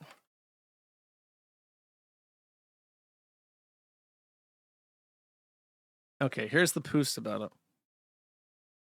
Last ride says, edit. Well, Nick kicked out of Herring for recording. Court clerk. God, I think I might be dyslexic. I should probably get that checked out. Court clerk determined he was recording and booted him. Said he'd need to disable it before being allowed to rejoin. White noticed that his client wasn't in the Zoom call anymore and asked about it. Either the court clerk or court admin unmuted and said that he'd been removed from the call because he'd been recording it. Zoom does not have a built-in record button, and I can see the button as an observer, but I'm not clicking that shit to find out what happens. I assume that they could have realized he was recording, which means Nick picked the dumbest possible way to get a contempt of court charge. You can, if you click the recording button on Zoom, it like announces it. It'll say like, Nick Recato is recording. It's like really super obvious.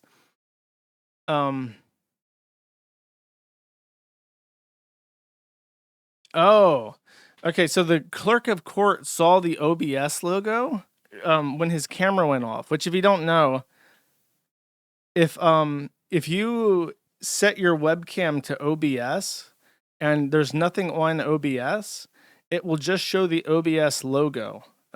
It won't show anything else. And the clerk knew that it's like recording software. So he kicked him out for that because his webcam switched over to the OBS virtual camera instead of like his actual camera. So it's possible that he didn't. He just fucked up and broadcast his OBS virtual camera instead and scared the clerk of court. And then his lawyer apparently squeaked because he got his objection overruled. Okay, so that's the Ricada update. I don't know if he actually did anything nefarious. Remains to be seen.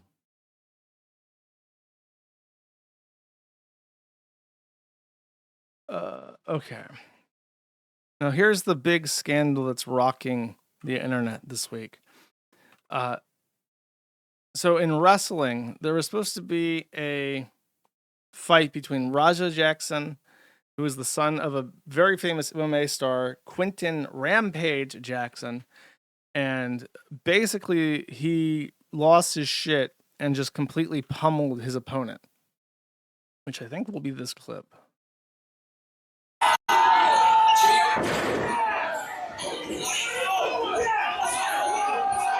So that's you're not supposed to do that. Basically, you're not supposed to like start pummeling the guy in the face. Dude, there's like 2 people trying to pull him off, and it's not working. The referee like was trying to get him to stop, but he was ignoring him. And then I guess that's either a coach or a fan or whatever the fuck, another wrestler. And then this guy had to like physically jump on him to get him off. He's completely motionless. He's not fighting back or anything. So it wasn't even his opponent. I don't know what's going on. There's so many different people in the ring that it's hard to tell what the fuck's happening. But he definitely was not supposed to pummel an unconscious man half to death. Hey, you gotta stop this shit, man. Stop this shit, man.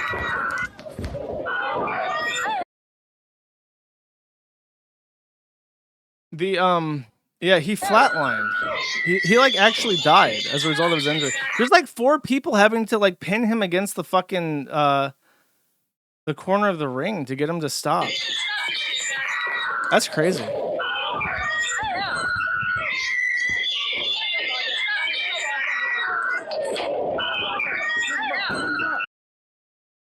Man, his kick stream sucks ass. Okay, so that's how the fight was interrupted. And apparently the reason for this is that before the fight, and the white guy, what's his name? Sorry, I'm just calling him the white guy, and I feel like an asshole.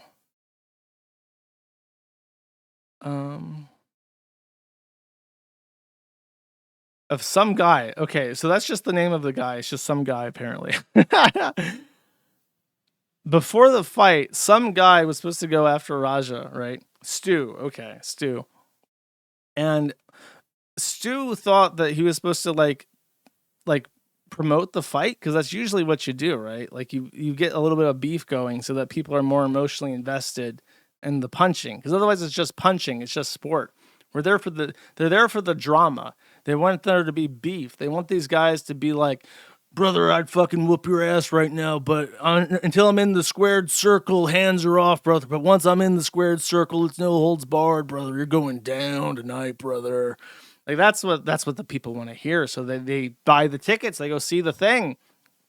They watch the fight. They got to be hyped. They got to think someone's in the right, someone's in the wrong, right? So one of the things that he does, Stu, to try and start the beef is he pre-crushes a can in his hands and then like pops it on his head. And it's supposed to be like he crushed the can on his head, but it's like an illusion. So it doesn't actually hurt. But apparently Raja took this as an offense from the white man. Let's see how What, you don't know me? Hell no. Yeah. Let's see if he actually crushes it before. No, he doesn't. He just pops it on his head. There's beer in it. Oh, he's actually really pissed off that he did that. Oh, you don't sell it? He's actually angry. Like that's why they're saying easy, because it's like he just did the can thing. It's not a fucking worker, bro. Calm down. Yeah, what the fuck was that? You're good. You're good. You're good. It's not a What the worker. fuck was that? You don't sell it? It was a fake bottle. Is it actually fake? It had liquid in everything. Do they make liquid bottle cans that like spray? You can hear it crushing as he moves it. Oh, you don't. Oh, you can. Sell it? He's not a. Hey, I think that's a. Oh, he crushes it in his hand before he hits him. He's not a fucking worker, bro. Calm down. Yeah. He's just so good at his fucking trick. If he actually did crush it right before it hits, I thought he crushed it like before he swung his hand, but he crushes it with his hand as he's swinging. Okay, if he's doing that and it's actually true, he's doing it so well that it's really hard to tell that What the fuck was that's that? what's happening. What the fuck was that? You don't sell it? Dude, he's not a fucking worker, bro. What the fuck was that? Hold on. I don't play that shit, bro. Oh, sorry. No, I will fuck him we're up, good. bro. I know you will. No. We're good. We're good. I will Sorry fuck about him that. up, I bro. know you will. I don't play that shit. Sorry about that. He apologized. Nah, I will fuck him up, bro. I know you will. So. You!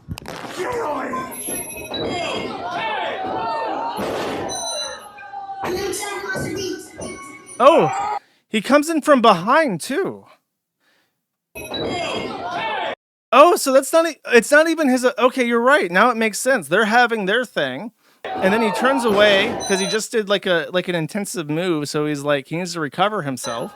The black guy sneaks up on him, grabs him from behind, and even though he's not suspecting it, and he's letting himself get picked up because he's like, we're doing the thing, right? We're doing the show. Like, am I wrong for thinking that he's allowing himself to be picked up? Because that's what it looks like. It's like he's allowing himself to be picked up because he's like, we're doing the thing. He's like, whatever. So he gets thrown down. And then his defenses aren't up because he's supposed to look like that took him down, right? Because he got thrown on the floor, and that's like the really impressive move. And then after, he's like, he doesn't have his guard up because he's not expecting to get pummeled in the fucking face. And then the first hit, he's just out. So that's why he can't, at this point, he can't defend himself. He's totally allowing it. This is just straight up fucking attempted murder. They need to get this guy. Like, you can even tell he's like so la-di-da about it when they pick him up. He's just like chilling. He's like, oh, there's another guy in the ring. I'm going to get picked up and thrown. Like, bang, whatever. Bang. Good throw. Took a bump. And then he's just like, ook, ook, ook, ook, ook, ook, ook, ook, ook, ook. That's totally what's fucking happening. That's crazy. And then they take 4 fucking people to like restrain him. And then this is after he leaves the ring. Hello? Hey, where the hell are you at? I told you to double leg that motherfucker and start welding him. I just saw the video. Shit pissed me off though, Andre. What's he saying? Hey, where the hell are you at? I told you to double leg that motherfucker and start welding him. I just saw the video. Translate that, because he's using jargon I don't understand. The guy on the phone says, I told you to double that guy, not start wailing on him. Double leg a takedown. Okay. So the guy called him up and said, I expect you to do a takedown, not start pummeling him. What the fuck's up with you? I just saw the video. Okay, I got you. Shit pissed me off though, Andre. I understand that, but now they can't wake the nigga up. They can't wake him. He's fucking in the ring, fucking flatline, bro. My bad. He's told he killed somebody and he says, my bad. It's like a child. It's like the brain of a child. Like, do you realize that he's not going to wake up anymore? Do you realize what you've done?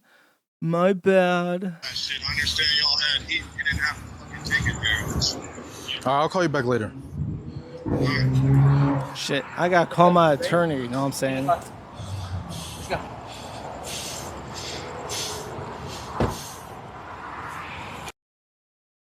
Okay.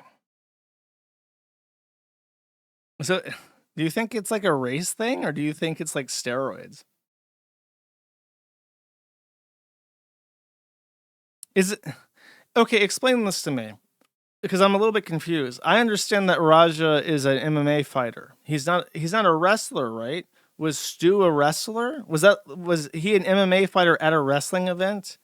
And he was supposed to participate in wrestling as an MMA. He's both. Okay. So he's primarily MMA and he's at a wrestling event. And I guess he just crossed the wires in his brain. Like I just need to I mean, even then at MMA, I guess you're not supposed to kill people, right? That's not part of it. Okay. Okay, I got you. Indie wrestling event, real MMA fighter, also wrestler at an indie wrestling event. Supposed to be like a fun wrestling thing, but he went like full on MMA, gotta kill this dude. Someone give Rampage what are you saying? What? I saw something fly past. Give Josh the link of Rampage saying he has college money for his Japanese kid and bail money for his black kids.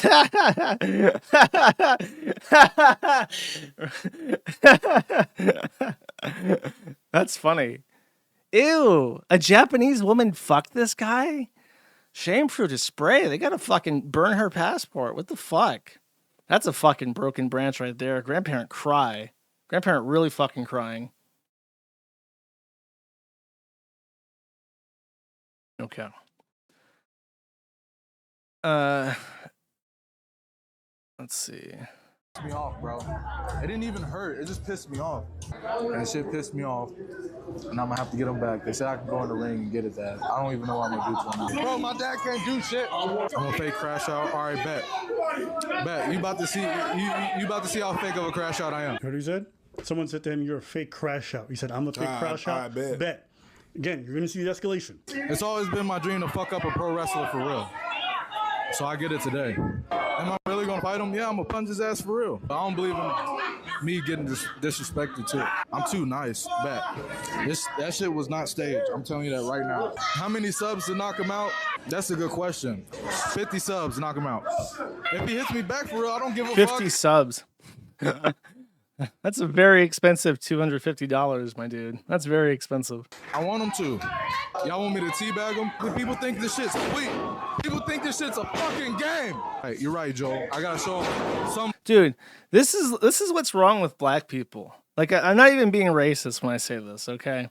He's on his Kick thing, and I imagine most of the people that watch him on Kick are also black people, because people tend to self-segregate based on the media they consume.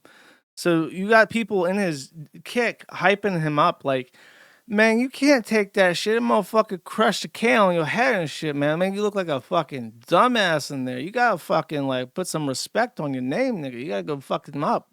You gotta get in there, nigga. You gotta be a man and shit. And it's just like, oh fuck, oh, right. I gotta do something. And it's just like it's like when you're a teenage boy and you're like embroiled in something that really honestly doesn't fucking matter, but because you're like a dumb retard teenage boy, it's like the most important thing ever. It's like the most important thing ever, and it's so embarrassing, and you're never going to get over it unless you like do something fucking serious to prove that you're like super tough or whatever the fuck. Like that's how like teenage boys think, man.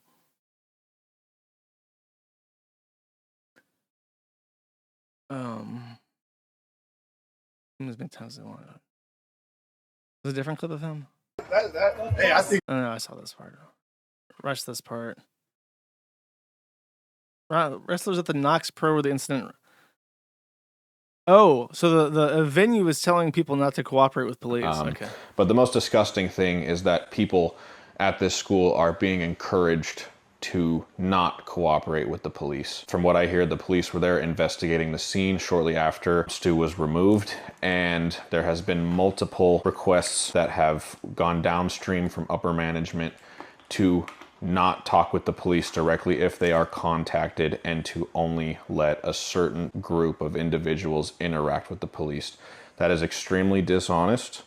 You guys let your friend almost die, and now you're trying to have people lie for you. And fuck you to every single person who replied to them, yes, sir. You are all weak sacks of shit, and I hope you rot in hell. You are wasting oxygen that other people could be breathing. Yeah, I wonder what it is about this group of people that's different from Raja's group of people saying, yes, sir, on the DMs.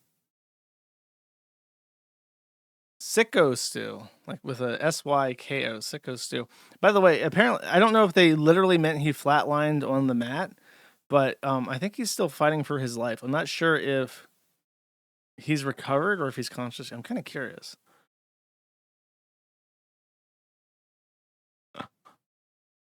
This is just the general wrestling thread, so I imagine they're just talking about other wrestling events. Is he okay? He made it. Okay. Psycho. It's pronounced Psycho. Sorry. I'm not cool. Oh, this is him and his father. Okay, so the Raja... Raja's the kid. Rampage Jackson is the famous guy that's his father. Okay. And you ruined it. It wasn't my fucking fault. God. No Bro. You gotta... It's... Clearly this guy is put together. Clearly this guy is rational. How the fuck did the generational jump... How is it that bad? Where it's like, you're fucking retarded. And you ruined it. It wasn't my fucking fault. Well, the goddamn cameraman's fault. I know he's watching this shit. If you watching this shit, nigga, how could you? How fucking could you? That's what I expect. Oh, this is out of context. It was a week before the incident between Raja and Sicko. Okay, Psycho, sorry. Okay. It's all good. We gonna fucking figure this shit out. I got corrected by community notes. Okay. It's like pigs, Josh. They can go feral in one generation. Is that true? Really? You can if you release piglets into the wild and they survive, they're just feral hogs and they can survive on their own? That's crazy. I didn't know that about pigs. I'm learning pig facts here on chat stream.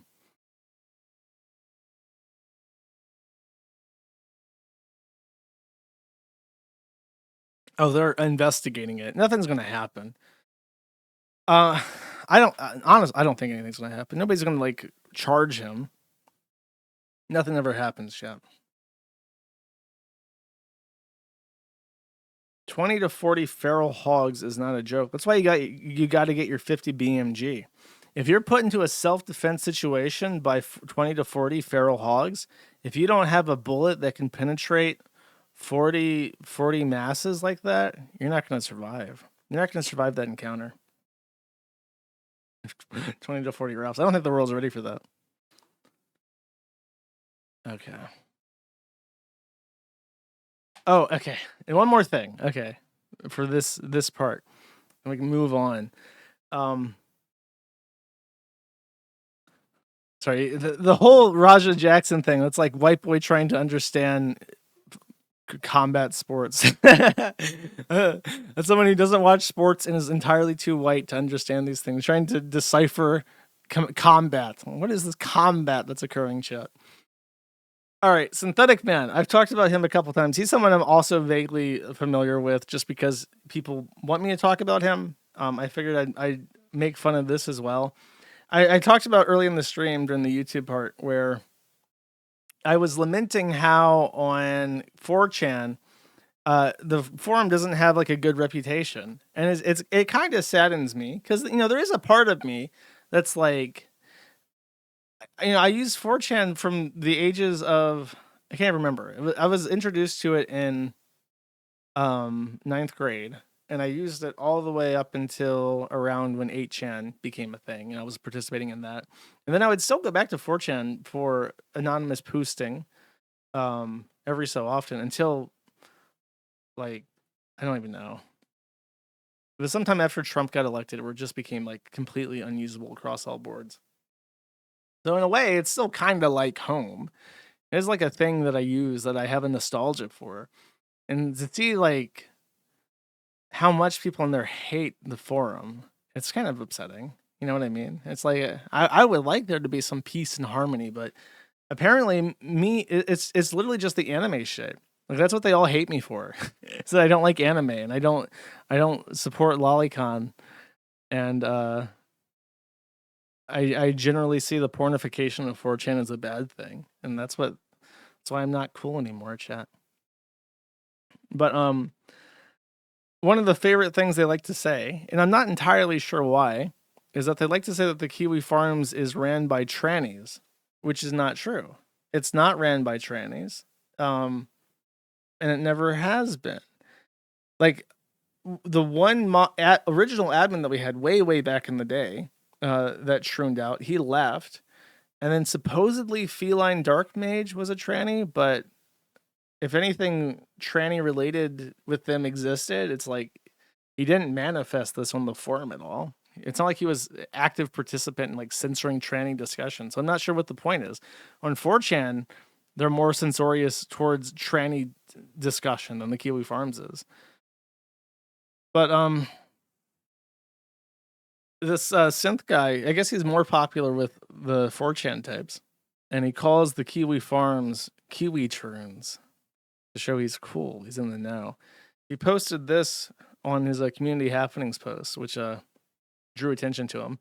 He says, I don't normally do this, but some of you need to hear this. If you aren't watching the videos, you need to unsubscribe. You are an active detriment to my channel by being a dead subscriber. If you see my videos and choose not to click on them, just leave. Seriously. The logic that you already know the show is bad and you choose not to click makes no sense because you should know all the games that I review on my channel are mediocre or worse. You're not supposed to watch the video. You are supposed to watch the video because you find me entertaining. I'm not informing you of anything. I'm simply giving you my opinion. So why are you still here? Also, enough with this Dunning-Kruger nonsense about whether or not I am shadow banned. I didn't even mention that in this post. Clearly, some of you are triggered by the idea that my channel is being suppressed in the algorithm, or you are trolling. Either way, you are making a fool of yourself. That's a very quintessential spiral post. But apparently, SyntheticMan disagrees with this. Posting about how your channel is dead on your channel is not a lolcow trait. He says, in fact, it is you who are the lolcows. Someone was saying this is bait for Kiwi Farms, or because it's lolcow. Yeah. On your way to becoming a lolcow with these kind of posts, I tell you what. I understand you're pissed by the low viewership of the Fallout show, but man, you're giving the Kiwi Farms troons. They're trying to make you a lolcow more ammo. This almost looks like something DSP or the like would do. I mean, see the comments and responses comment below. They're here and licking their chops at the idea of a new lolcow. So let me get this straight. It is lolcow behavior to tell people who don't watch your content to unsubscribe. Yes. Because it's, number one, you're on YouTube. So you're already a soy golem goy slave to Neil Mahan and the algorithm. So that's step number one. Okay. Not everybody on YouTube is a lolcow, but every lolcow is on YouTube, basically. Effectively. With some exception. Number two, it's a way of shifting responsibility for your faults onto other people. That is one of the most quintessential, and I've often rejected this idea that it's up to me to decide who a lolcow is. And over the years, I've become more permissive about who is allowed to have a thread on the forum, because clearly, if there's interest for someone to be discussed on the forum, then there's space for it, because it's just an internet site. So why not just allow a thread for somebody? So when people try to say, like, because there's, especially outside of the Kiwi Farms, there's this idea that there's some kind of vetting process, like we pull out, like that meme about skin color, where it's like, if it's light, then it's okay. If it's dark, it's bad. Like I can pull out some kind of thing and like eyeball it and be like, yep, that right there is some new content, some LOL content for our farm. Like, that's how it's supposed to work. And I've always rejected that. I'm not the arbiter of what is and is not a lolcow. Humor is subjective. Especially a very weird niche, like slice of life, downfall of human being, human tragedy, comedy and tragedy. That's very subjective. So my opinion, quite honestly, when it comes to a lot of things like that, it doesn't matter at all. But I will be so bold to say that one of the most quintessential traits of any lolcow is their complete and total inability to learn from mistakes. The better somebody is at learning, or the better somebody is at not learning from their mistakes, the more of a lolcow they are. Quintessential examples, of course, being Chris Chan, who never learned a fucking thing a day in his fucking life. Made the same mistakes that he did when we were talking last, that he was doing in 2007 or whatever the fuck. Exact same shit going on. Never learned a fucking thing. Boss Man Jack loses it all every day as the sun doth rise. Goes to sleep broke, having lost another $1,000 as the sun doth set. Never learns, never evolves, never adapts, never changes. There is only Gamba and crack. Ricada has his entire life fucked up. His career thrown into jeopardy. His easy ticket to money taken out of his fucking hands. His beautiful family torn apart. And what happens? What happens at the end of it? Has he changed? Has he evolved? Has he learned a fucking thing? Nope. Same Ricada as Ricada always was. Perfect example. So when you say my channel's not doing well and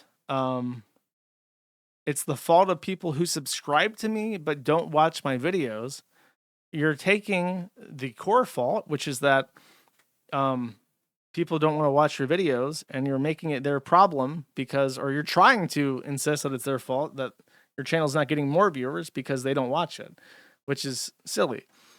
Like sometimes my stream loses viewers. Like it just happens. Like I had a stream recently. I was disappointed that it didn't break 3,000 for the first time in a while. And right now, I have X open for the first time, and X calculates views in a long. I honestly just need to take X the fuck out of my view count because it's completely fake. But right now we're sitting pretty good over 3,000, and that's just because I'm switching things up again. I'm trying to do longer streams, better streams.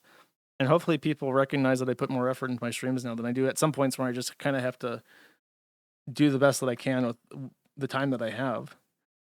But if you don't critically evaluate what you're doing, you're never going to improve. And people are, when it comes to media, more critical and more like discerning than they are for anything else in their lives. Like if something's not entertaining to somebody, they won't fucking watch it, period. And it's one of the easiest things to do. Not watching a video on YouTube that you're not interested in or don't think will be good is the easiest thing in the world to do. Because it's not like there's a salesman in a store. Like that's how they get people. The salesman's like, hey, do you want this? And you're like, no, thank you. And you're like, you feel bad because you had to say no and walk away. And it's like, it's cringe and awkward every fucking time. It's not like that. Like there's no pain in not watching the video. There's no time loss in not watching a video. There's no investment loss. You can watch the next one if you think that one's good. Like there is no barrier whatsoever in stopping somebody from not consuming content. And that's why like entertainment as an industry is so cutthroat, because there's a limited amount of man hours that exist in a day. The human population as a whole only lives 24 times its total number. That's a finite resource. There are only so many hours in a day, so many people on Earth, and so many hours that those people spend awake. And only so many hours of those hours can be spent watching media. And if you make money from media, you have to fight to entertain as many people as possible for as long as possible. Like that's the entire industry. And if you can't do that, it's very easy for people just to click X and fuck off. So yeah, it is really lolcow to be like, it's your fault for not watching my videos. I seriously want you to mull that over for a second, because if you say yes, every fucking YouTuber is a lolcow.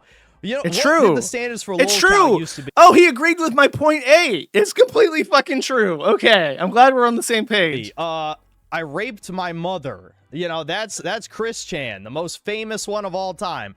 I abandoned my fucking daughter. What else? I went tens of thousands of dollars in debt from a WWE wrestling game.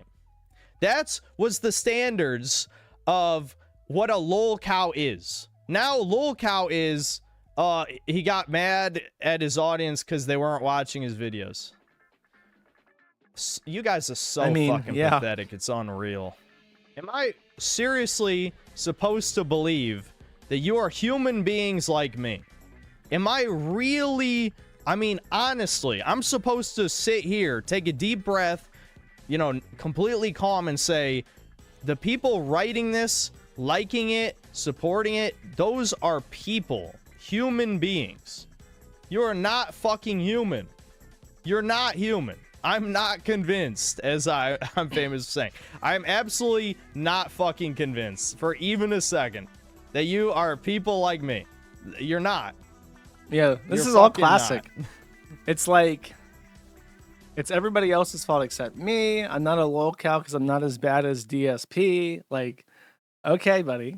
Getting mad at people, getting mad at your own audience for like providing commentary on shit you put out on the fucking internet. You put this out on the internet and you ask for commentary. You left the comments open. Well, why are you upset that people are going to give their opinion? You asked for it. You literally asked for it. Let's see what Okay, mods, ban every Kiwi tranny trying to bait. And yet you are allowed to use your discretion. I'm serious. I can't believe this guy's shit is getting kicked in by a bunch of trannies, chat. A bunch of men, psycho, mentally ill men in dresses are knocking down this guy's door and rubbing their HRT gocks all over his face. And he has to beg for help from the Jannies to sweep him up. I can't believe the trannies are epically owning this chud so well. Go get a job. Also, your brother was homeless. But I make more money than you do. Why would I get a job? Look, right there. You see that? That's in a month. That's probably $7,000 in a month. Let's see. Hold up. I just want to see this real quick. Hold up. Median U.S. income per annum. Let's see. 42,000 in 2023.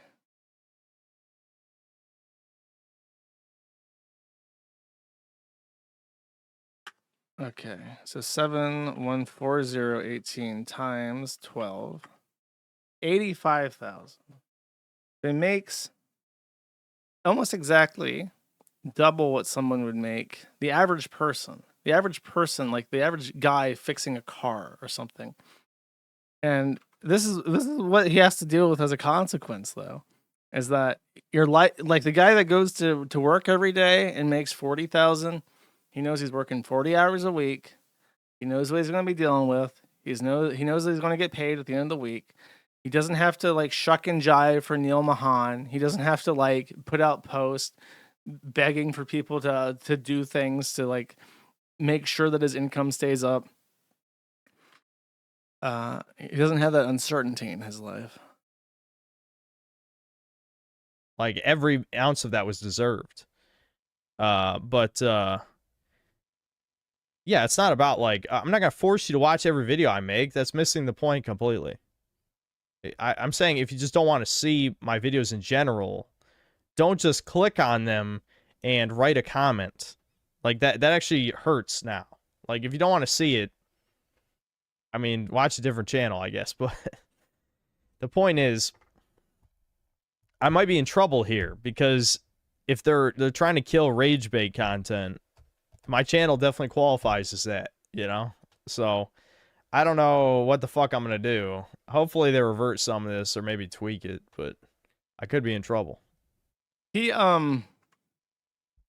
what is screwing him up apparently is that YouTube changes how it calculates views now. So the views that are accredited towards your channel and towards each video are not the same as they used to be. And as a consequence, he's getting fewer views.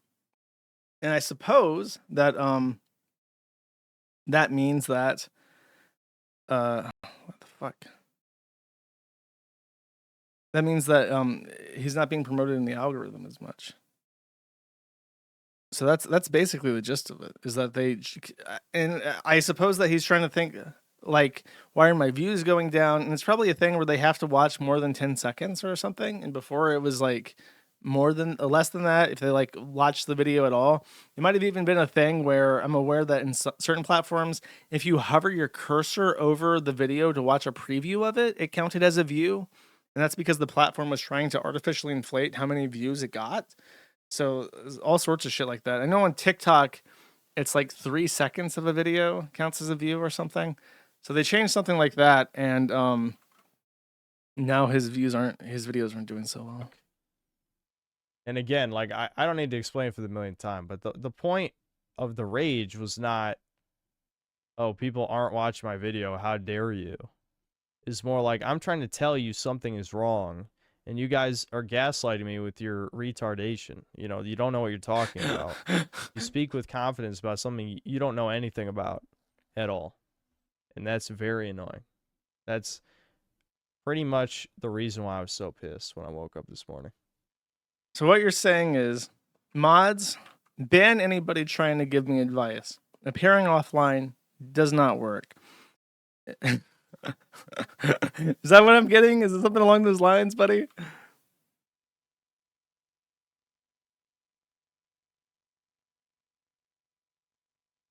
Yeah, so VOD watchers, make sure to watch the first 90 minutes. The normies got what they fucking deserved, finally. I fucking, and Does this guy watch anime? Of course, because there's plenty of them. I'm gonna go out on a limb and really say is a yes, he message watches to the anime. normies, not What's the- his favorite anime, chat? Not the troons.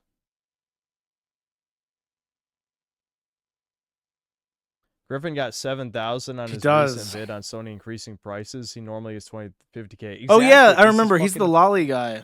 It's not a coin. I remember. He's the lolly guy. Sorry. Look, I've got small head, many big thoughts. Okay, I've been working on fucking file storage. My least favorite job in any IT anything is dealing with disk. I hate disk. I hate arrays. I hate file servers. I hate file servers software. Okay, I fucking despise it. And I hate dealing with it. And I've been doing it all week. So now all the shit about synth and the lolly stuff, it's in a fucking void. I had to delete that shit to make room, just like on a disc, if you think about it. Coincidence. It's not a coincidence. The fact food that of dad supposed guy. audience That's right. of I remember him now. noticers He's the guy is that trying to tell he's me. the guy that asked his father live on air about the cock and balls and vagina thing. And his dad tried to play along, and then after a while, it was like extremely awkward. I remember this. That, you know, it's a coincidence is unbelievable. It's like, who the fuck are you people and why are you watching this channel? You came to the wrong place to not be noticing patterns. That's all I'm saying. Okay.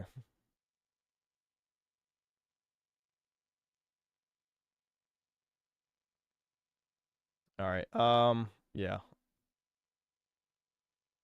Count Dankula's last vid on Barry Seal only has 34K views after 11 hours. It's definitely something weird happening. This is what I'm telling you. Ever since they changed what counts as a view. Is that true, though? It's deleting, you know, tens of thousands because people are arbitrarily not watching however long they're supposed Happy to. You New- know? And I do wish more people. What was the video? The video on Barry Seal. Oh, yeah. Okay, he's got 84,000 views after 7 days. That does feel a bit low for him because he's a big guy. But I mean, if they're counting views differently, you look back on his other videos and you see that, you know, some of them get like 120,000 views. So it does seem a lot lower, but if they're just counting the views differently, that might be the same number of views, just reflected in a different statistic. That's not necessarily that they're less popular. It could literally be that the same number of people or more are watching and they're just counting the views differently, right? People would watch the videos, don't get me wrong, but no doubt this huge decline in viewership is hurting people's reach in the algorithm. It has to, unless they changed everything else about how the algorithm works to meet this new view change. I don't think they did. I think a fuck ton of people are going to be losing money in the next who knows how long, at least month, at bare minimum, at least 1 month. And that's if they care enough to try and fix. You know, as I mentioned before, I'm like a secret I gave up a while ago, but I used to be like a secret enjoyer of Jim Sterling. And even after he trooned out, I still stuck with him for a long time until it just became so like raunchy and sexual that I couldn't stand it anymore. But there was a period of tranny Sterling that was just Jim Sterling, but like gayer, if you can believe that. And because I respect him as a consumer advocate. I respect, you know, I am a true meritocracy libertarian, okay? I can see people who are fucking nuts, who disgusts me. And I can still be like, this guy is a good consumer advocate, and I appreciate what he has to say on the topic.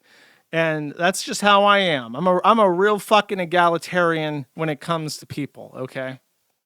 And there was a time where Jim Sterling said something like, he put it so well. He said, I've seen YouTubers talk about the YouTube algorithm like they're trying to divine tea leaves or like it's a religious thing. Like I've heard people talk about the YouTube algorithm in ways that you only ever hear people talk about God and God's will. Like, what is God's will? What is our purpose here? What does the algorithm seek from us today? Every day you must wake up and must ask yourself, you must pray and ask, what does the algorithm want me to accomplish today with my time on YouTube? And it's the exact same shit. It's like he's perfectly fucking right about that. Like people do talk with religious reverence in regards to the whims of fucking YouTube because it's such a shit ass fucking platform. And it's like this. I'm watching this guy have like a religious existential crisis. Like his faith in God has been shaken. He's like, I don't understand, man. I went to mass every day. I prayed. My kids are all baptized, and yet still the trannies shot through the windows and shot at parishioners. Whence cometh the evil, Lord? Why did you not stop this? Why did you allow this to happen to good people? And he's like, I did everything you wanted, Neil Mahan. I censored everything that you wanted me to censor. I never brought up the JQ. And I did everything you asked from me. And yet you still do this to me. You still rein in my views. You reduce my ad rev. Why? What have I done? I've always been faithful. I've always been loyal to you. And yet I suffer. I suffer here. Why? How could this happen? It's literally, that's the exact same shit. It's the exact same kind of fucking, because it's so like complicated and lofty and you have no insights into it. And it's just this fucking cloud over you that does whatever the fuck it wants. It might as well be God as far as these people are concerned. This change could be way longer than that. So we'll see. Sorry, Cynthia, cannot be right about something until my favorite 1 million sub channel talks about it. Exactly. The cooking YouTuber I mentioned before has like 5 million subs, only got 356k views in his last video in 2 days. Yeah, I mean, a lot of people are hurting, man. Not me. Not me. I'm doing better than ever. Thanks for asking. I said it 9 hours ago about Shad, but you can... I come from the bottom. I'm from the bottom of the depths. Nobody could hurt me anymore. You could walk over me and I'd not feel any pressure. That's how low I was sunk. And now everything is better. I get a little bit more and suddenly it's like I get access to fucking Kick subscriptions and suddenly that's quintupling my ability, okay? Proof of algo stuff and normie/haters will say he fell off, his content sucks now. It's just dishonest. Absolutely. Like, they'll literally pretend as if I changed specifically in the last 2 weeks and became shit.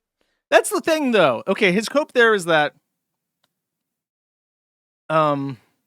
his cope there is that when people are going to say, no, bro, your views are lower because your shit sucks more, like that's them lying to make you feel bad. That's their cope. But what is the other explanation? You know, it's God. It's the Godgorithm, algorithm. It's their fault. That's also another like classic fucking locale cope. It's like, it's not me. It's not me. It's the children who are wrong. People... They're just subscribed when they shouldn't be. It's their fault.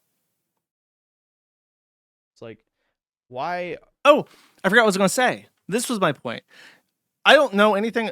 I didn't know anything about this guy until a couple months ago. And then a couple months ago, suddenly people are talking about him. They're kicking up shit. They're making fun of him. I'm hearing about it. When I start hearing about something, it's bad.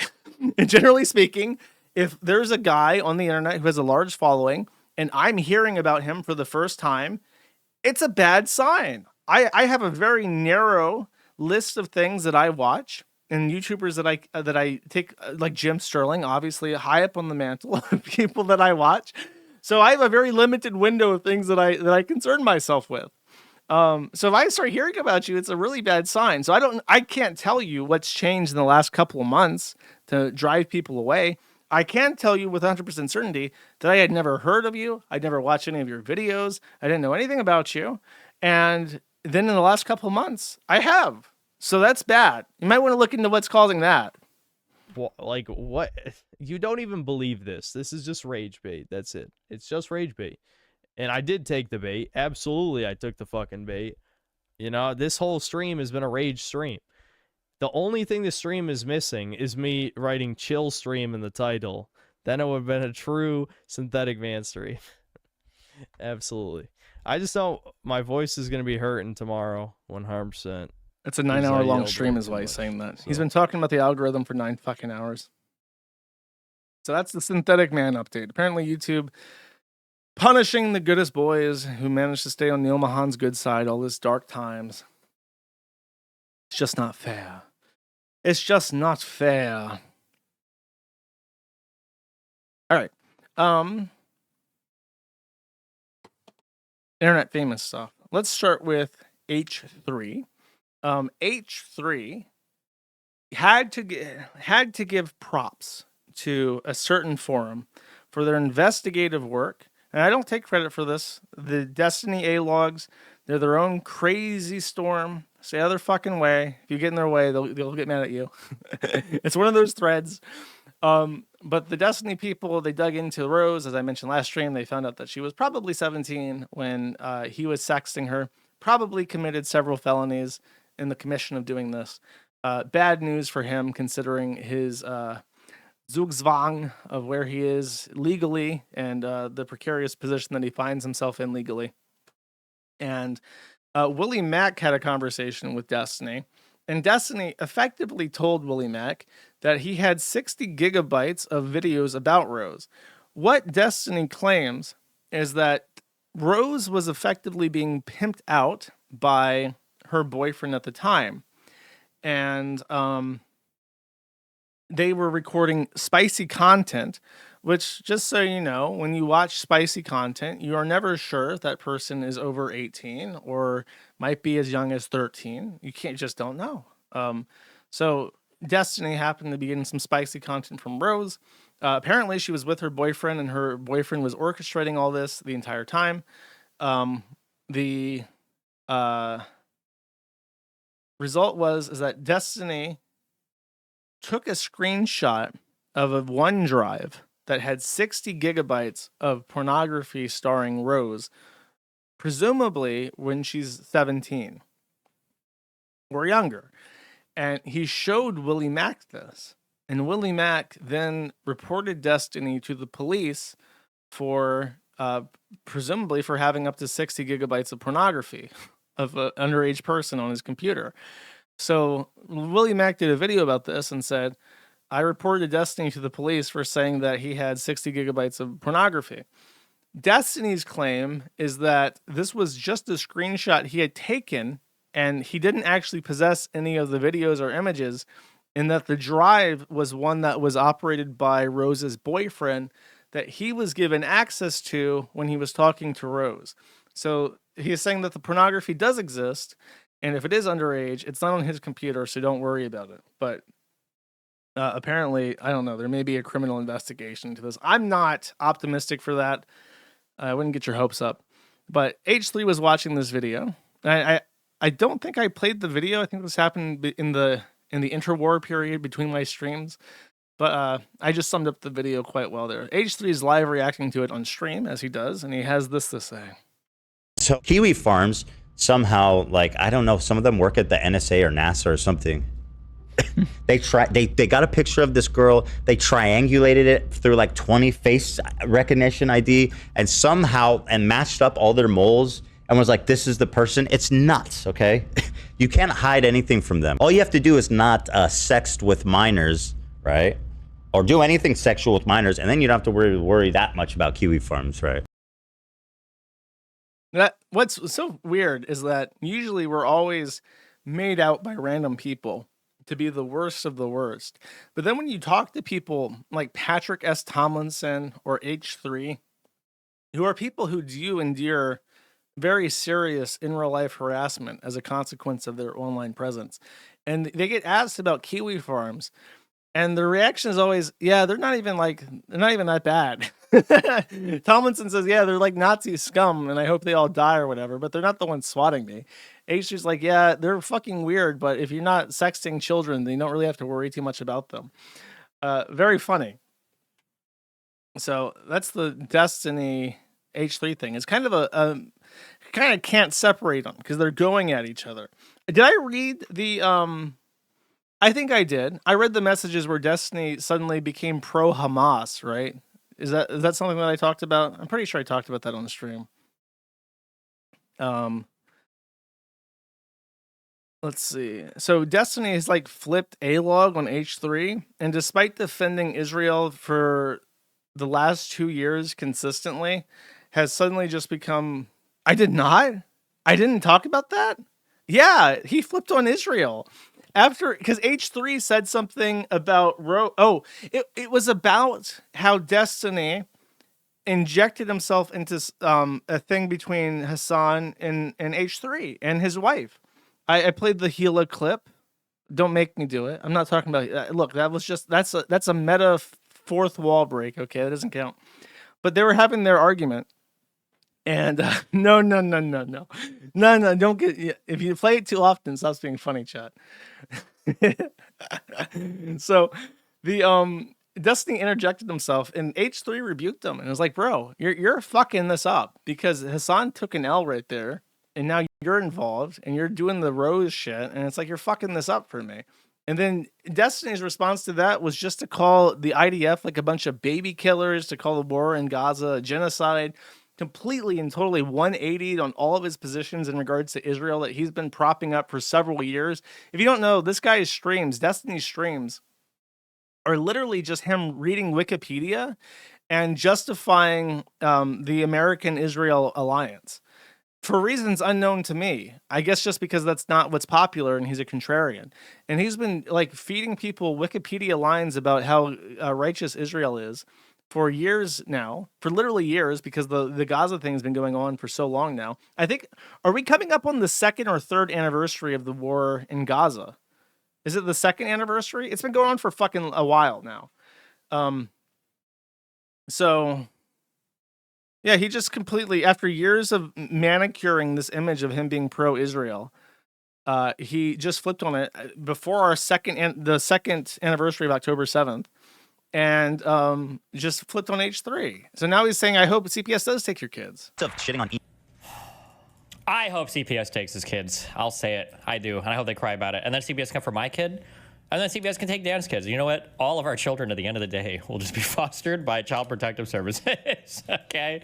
And that'll just be, and then we can all relieve ourselves. He's just going to be a rehash of every other fucking video made. God, it's so crazy how this fucking retard, as he's spamming on Instagram and coughing and dying of whatever diseases he has, is telling me like, oh, Destiny, I used to like you so much and you need help and blah, blah, blah. It's like the exact shit that Assad was doing to him.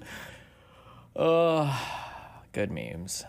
It's all good. What's up, shitting on This Oct 20,000 guy, by the way, he's pretty good with the clips. I want to know how he's good with the clips. There's a guy on the forum called Oct 20,000, and he is not the same guy. In fact, he seems to hate Oct 20,000. And when I saw this, I was very confused, and I actually asked him, "Are you the same guy on the forum?" And he said, "No." How do I siphon this guy? I want to collect him. I want him on the forum. How do I accomplish this guy? Because I don't know who he is. I don't know how he has so much time to collect clips and post them to Twitter. How does he do it? How does he do it, chat? Next. This is also from Ock. He says, Destiny crashes out, tells Ethan not to accuse him of shit he has no idea about. Take shots at Israel and Ethan's parents in the process. It's called a hebophile.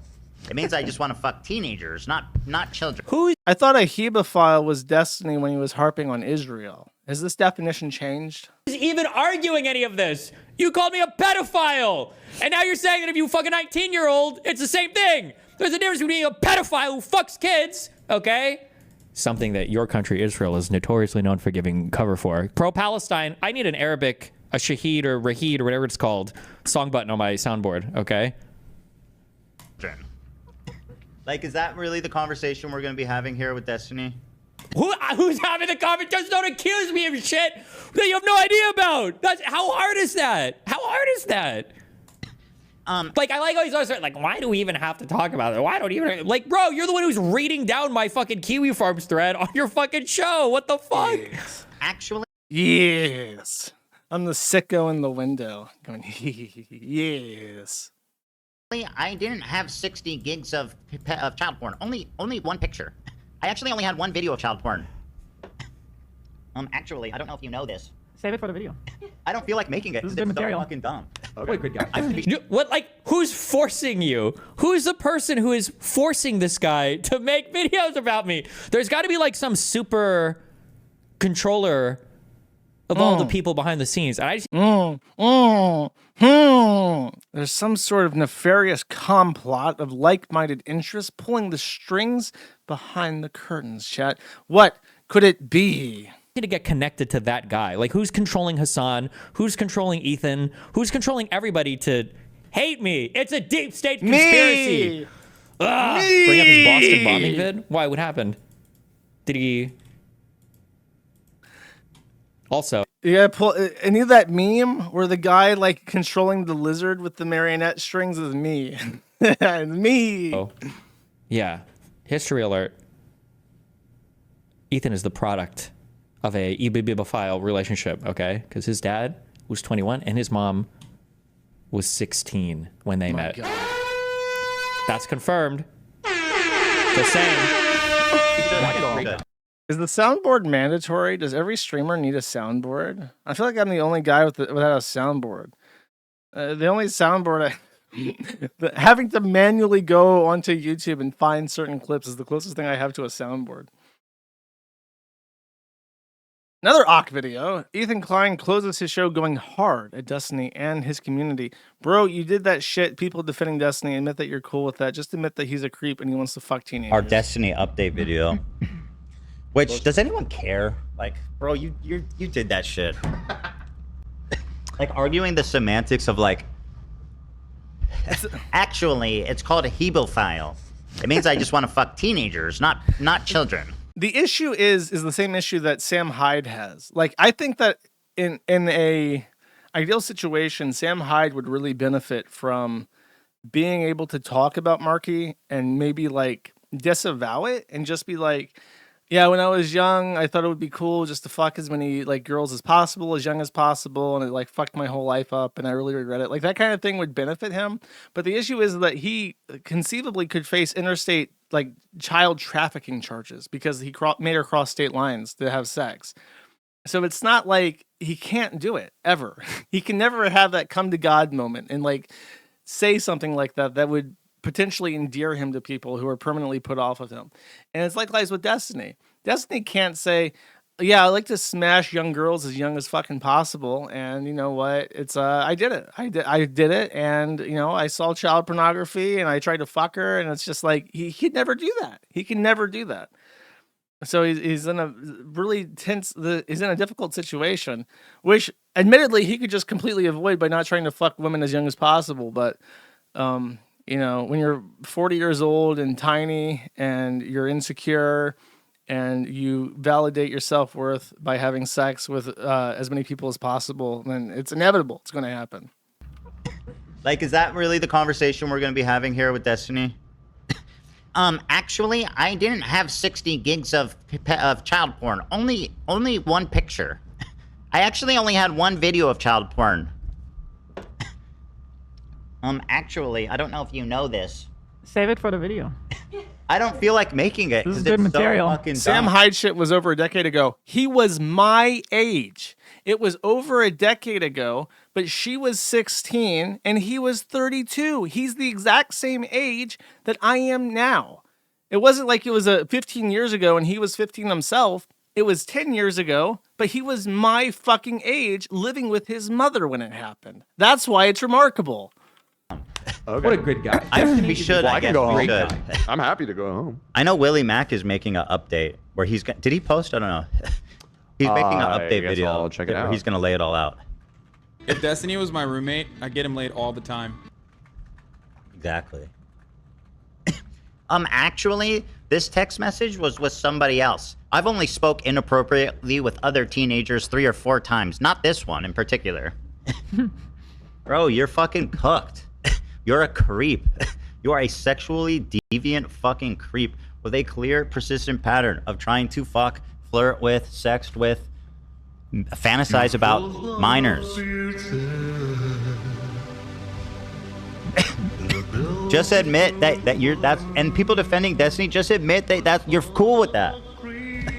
You can keep watching Destiny, you can keep being a fan, but we don't need to argue the semantics, you know, of it. Just admit that he's a creep and that he wants to fuck teenagers. Not like weird, like almost like like they've gone through puberty, teenagers. 16, 17. He just wants to fuck 16, 17-year-olds. It's not pedophilia. Technically, it's only pedophilia if they haven't hit puberty. I actually want to fuck women, or I actually want to fuck little girls who have hit puberty but are still under the age of consent. That's my preference. I would have more respect for the defenders if they were just like, yeah, I'm cool with it. Okay, someone said, Ethan, you shouldn't exaggerate the Destiny claims. Okay, so I'm making this video. Okay, fun times. Okay, now H3, soaring, rising, right? Not so fast. As it turns out, someone dug through some compromat on H3, found an old email address, and decided to look up if it was used in any accounts. And sure enough, it was. A long time ago, H3, when he had only 1,000 subscribers, and this is how they confirmed it was actually his account, was that when he had 1,000 subscribers, this guy was shilling H3's videos. And he just so happens to have a posting history that talks about living in Europe and Israel at the exact same time that H3 was in Europe and Israel. So it's definitely his account. And the Reddit account that he was using was called pedo_troll. Now, I will leave it up to your interpretation as to what the fuck that means, but it could mean, I guess, that he trolls pedos, or that the account is a troll, so therefore it's a pedo account. But he trolls pedos. Okay, that's the most favorable interpretation possible. But that was the account name. Pedo Troll 14 years ago says, once I was at the park with my grandmama and we were walking over a little river with a stone walkway. She was feeling chipper this day because she decided she wanted to leap over one of the stones. Well, she slipped much like this guy, except her body was too frail to handle the fall. She broke her hip and her head just sat back in the water because she couldn't sit up. I run to pick her up, but I was too late. She drowned. Sometimes now I take my kids through the same park, and sometimes something comes over me. I force their head into the water to recreate the scene with my grandma, and I hold their faces until they almost drown, and I take them out. Part of me feels like I'm trying to relive that memory and save her, and I'm afraid that one day I will drown my children too. Thanks for the gif. So, I'll just keep reading these. He posts an funny under a thread called "Suck It, You Fucking Show Off." He says, "That Negro child sure is elastic. Reminds me of the time when I stood in front of the mirror and twisted my hip so my dick dances around in circles. Usually stops like he did too when it hits my 2-year-old in the face, LOL. He usually stands under me asking what I'm doing. I just tell him, Daddy is dancing, LOL." And then Bullfighter 0, Bull 1, and funny. Pedo Troll 14 years ago says, "Great gif, really funny. I have a strange memory when I was a kid, maybe about 8. I was walking around the house naked and our family dog started sniffing my dick. Well, I thought it'd be funny to put peanut butter all over my dick and butthole and let him lick it off. It was pretty cool until he decided to bite my dick, and my parents came running in, and I was sitting there with my dick bleeding covered in peanut butter. Something about this little man being raped recalled this memory. I still have a giant scar that runs down my Johnson to my coin sack." Reddit discovered this. Someone asked, why is he so obsessed with pedophilia? And then, of course, they're more upset about Palestine. It says, in case Ethan's Zionism was a post-October 7th development, here he is countering pro-Palestinian arguments with the average life expectancy in Gaza is 73. Doesn't sound like Nazi Germany or apartheid South Africa to me. Also, that Negro child sure as elastic comment is fucking disgusting. God, this man is a racist, perverted, Zionist piece of shit. Document all of this. Except they can't. This thread was deleted off the internet. So once again, the little Hassan cucarachas wanting their Ethan Klein pedo troll content will have to go somewhere else, where they all do, chat. Okay, so this is Sneed Force 1's documentation of the pedo troll account. I'll just read his bullet points to save us some time. He says, I took a leap of faith and downloaded the original Reddit archive. Initially looks clean. There's a lot of JSON scrapes and all the data related to you, pedo troll. Quickly eyeballing the comments, it appears Ethan liked arguing with both Islamist Palestinians and Zionist settlers, had pretty moderate expat takes, agrees with Israeli-Arab coexistence, complains a few times about the nature of Gaza and the West Bank being walled-off slave pens. He says Swedes are a bunch of hypocritical assholes who fancy themselves very liberal and progressive, but they are a bunch of racist shitheads. Huge into StarCraft, flaming across the StarCraft subreddit and talking shit about esports teams. I cannot understate this. It's half of all comments. The account was mostly used to bitch about Blizzard nerfing the Zerg and flaming Terran and Protoss players. Later switches to Diablo and Guild Wars 2. There's a few impromptu AMAs on Tourette's syndrome. The account appears to have existed before, and at the very start of the H3 channel, he only plugs the channel, and the last of the recorded comments from the account gets told to shut up about plugging the channel. Ethan posted a lot in R Funny and which is a old rage comic subreddit that 4chan really fucking hated. Because 4chan invented the rage comics thing, and then it became like normie bullshit.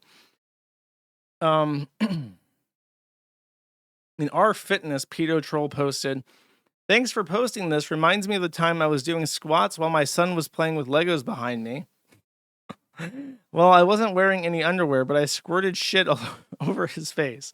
He was too young to remember now, but whenever I watch him on the toilet, I always lol at that memory. Yeah, I am definitely picking up on a pattern here of things that he finds funny. Okay.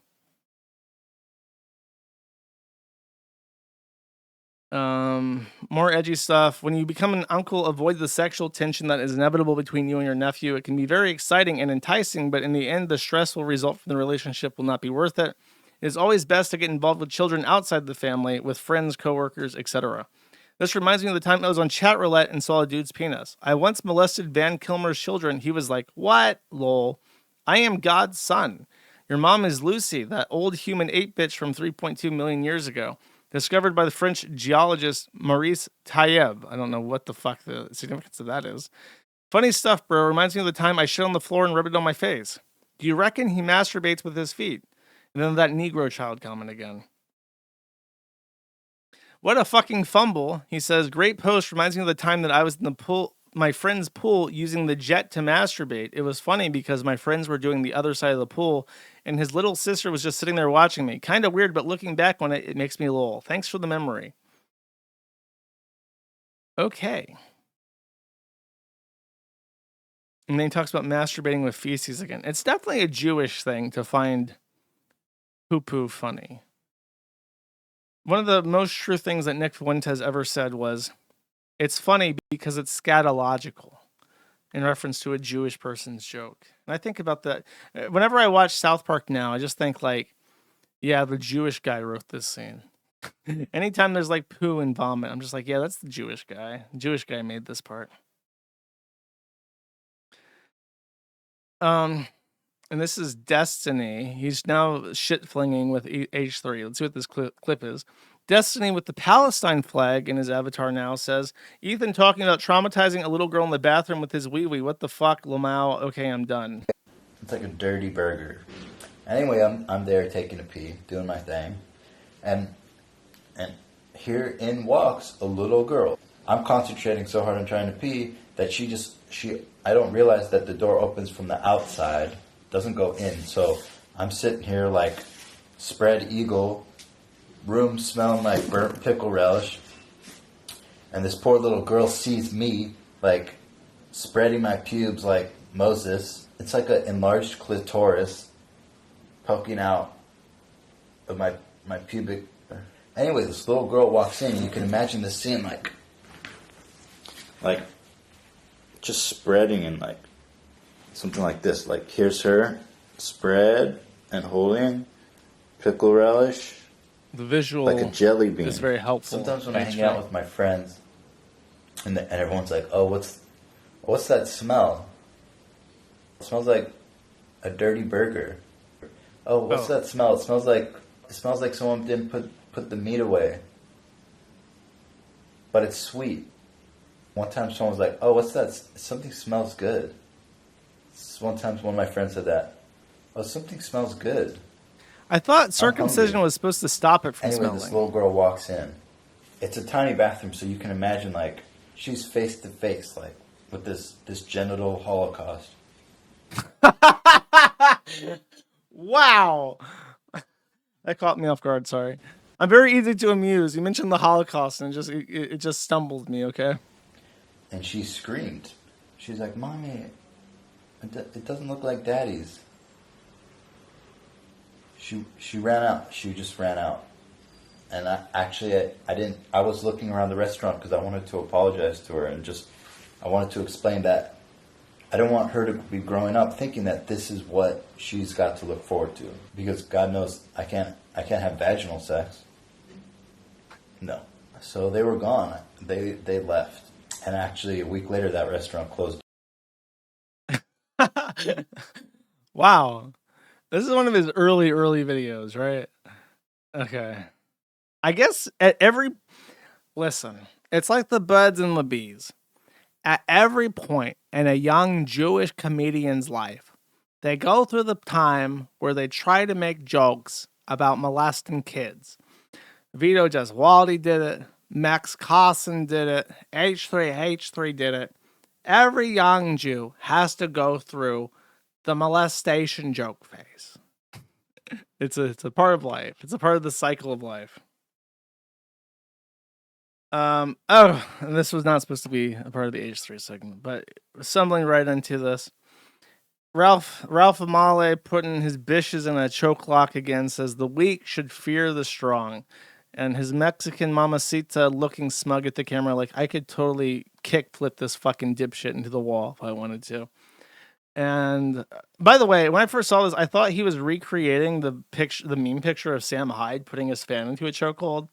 But supposedly this is a joke about him putting Faith Vickers into a chokehold, which he also posted a picture of way back when. But that could also be a reference to Sam Hyde, to be quite honest with you. I don't know. And then there is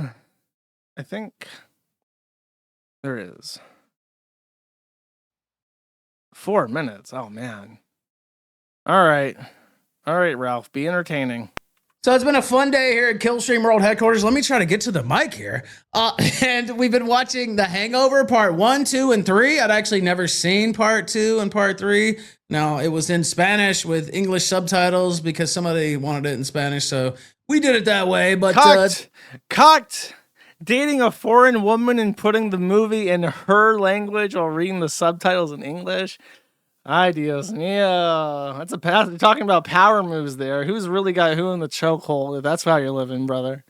it's been a fun day. Gonna get back to work tomorrow, but wanted to do a little Senorita video as her hair overtakes me here on stream. And one thing, we posted what I thought was a pretty funny comedy picture, but some people were riled up as usual. The haters saying all their bullshit, all their nonsense. And, it's 5-star living, 5-star days here in Merida, as you can see. And, I don't understand what riles them up just so much. What do you think, señorita?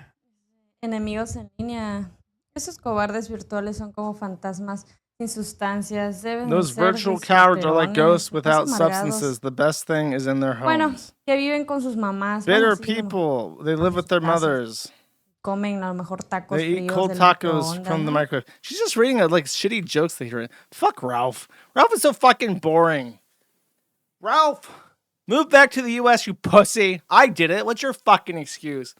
Oh no, I'm gonna get raped to death by child family court in California. Ay, Dios mío. I will hide out in Mexico until I die. Coward. Bish made even I can't think of a more bish-made move on the face of the planet than hiding out from the country your papa gave you. That your papa fought for. If I remember correctly, Ralph Amalé's family goes all the way back to the Civil War, where a great grandfather, Ethan Ralph, fought for the Union to keep it together. And this bish ain't gonna live in the Union? You gonna live in Mexico? Okay. Okay, I see how it is. Bish. Tragic. All right, let's round up some Bossman content and let's read the super berries and then let's think about what song to play because I completely forgot to pick a song out for this. Let's roll.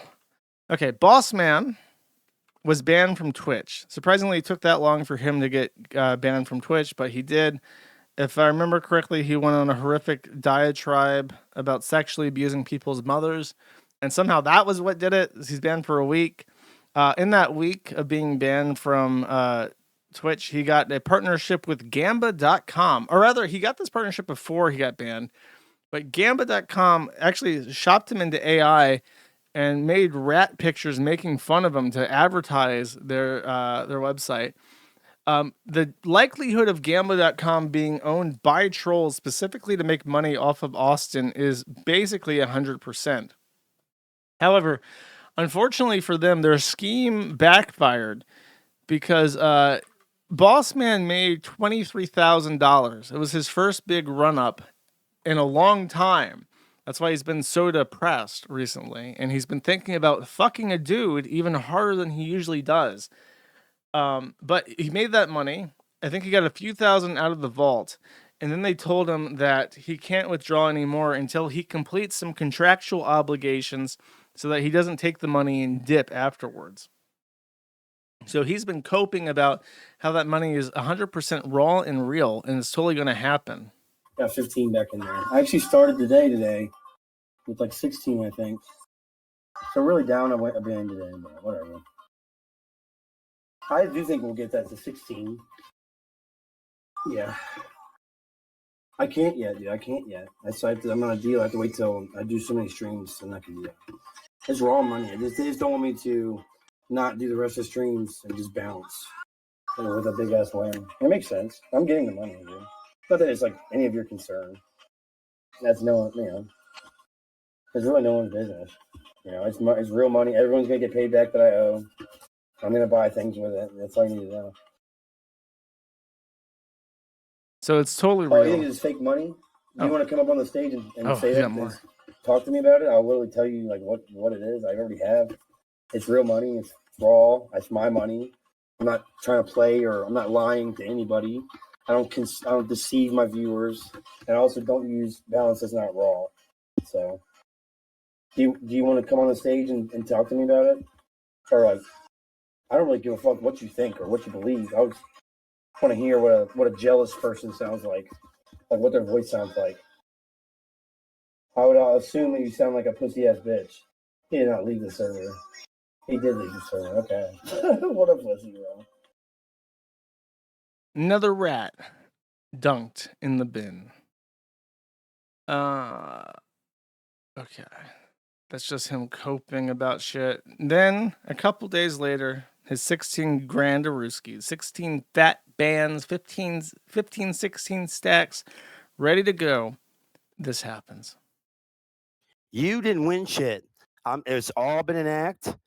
I wanted to get all y'all's hopes up, and now I hope you're extremely sad because I am not fucking kidding, bro. You're not getting shit at all. Nothing. It's him talking to his debtors. Not a thing. Not $1. Not even $5. Not even $1. Not even $1.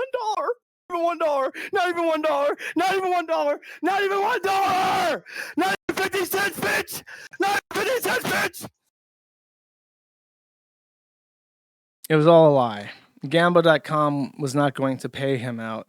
They kept 16 grand Ruskies away from our boy. And the one come up he's had in weeks and weeks of fucking dudes, fucking hating his life, suffering, ending the day with $0 net worth, came to an end with him having $0 net worth yet again because it was stolen from him. Tragic. And on that note, Reddit segment. I trusted Sneeds, my boy Sneeds, for the Reddit segment. He gathered some Reddit posts about the Minneapolis shooter at the church, the troon shooter, and I trust his judgment. I hope he's picked some good ones out, chat. Let's see what he's picked. In R trans queen of NM says, why are they surprised? Minneapolis shooting. Discussion. Why are they surprised we fought back? The Catholic Church has been coming after trans people's rights for decades. Now people are dead and it's a hate crime. What about the hate crimes on us? Anonymous Dude Bro says, hate to say it, but targeting white Christian churches may be the only way to get real gun reform or legislation. Nothing else is working. Direly Wolf says, resisting the urge to say something I really shouldn't, frowny face, 42 upvotes. New Thai 2255 says, total 32 upvotes. Your average truck geek with 25 upvotes says total cis, and then Fun Reveal 1836 says total cis death. So these are the trannies consoling themselves by stealing memes, like how they tried to make cope, seethe, and dilate cope, seethe, and mauled.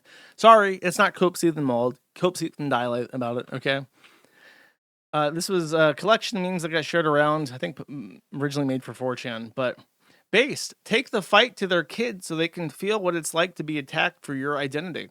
Elect the fascists, your kids are legitimate targets. Republicans are enemies of humanity, and thinning their hair out is our duty. More dead Christians, LOL. To me, it seems like you're ready. If you elect a really bad guy that's cruel to people and weaponize his cruelness and horrific behavior against your neighbors, some of those horrible, I assume that means horrible things will happen to your kids or something like that.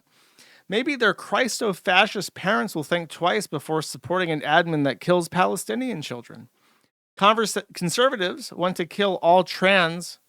Shouldn't be surprised when we fight back. Heroic. They want to kill our kids. We are going to fight back. This is Republicans' fault for trying to genocide us. Am I supposed to feel bad about the rich Christian kids are gone? Good riddance. The trans community will not die laying down without a fight. I hope the guns are okay. Future religious extremists dying isn't a bad thing.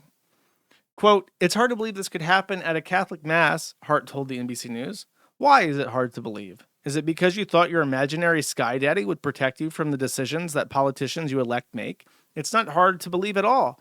You just wish your made up bullshit worked instead of actually doing anything about it. Happened at a church, must have been God's will. I thought it was a good joke. Fuck off, man. People died. Define people. I see you not using the right-wing term version of it because they celebrate when LGBTQIP plus minorities and others die. March Against Nazis post, in case you were curious, the Minnesota Catholic school shooter has been identified as 20-year-old Robin Westman. On his guns, Robin was his true name, by the way, so it would be her guns. Otherwise, it would be Robert. On his guns and gun magazines were written with anti-black, anti-Hispanic, and anti-Semitic messages such as 6 million wasn't enough. He's not an immigrant. He's not Antifa. He's not an ISIS. He's yet another right-wing, white nationalist, homegrown terrorist, just like nearly all the others.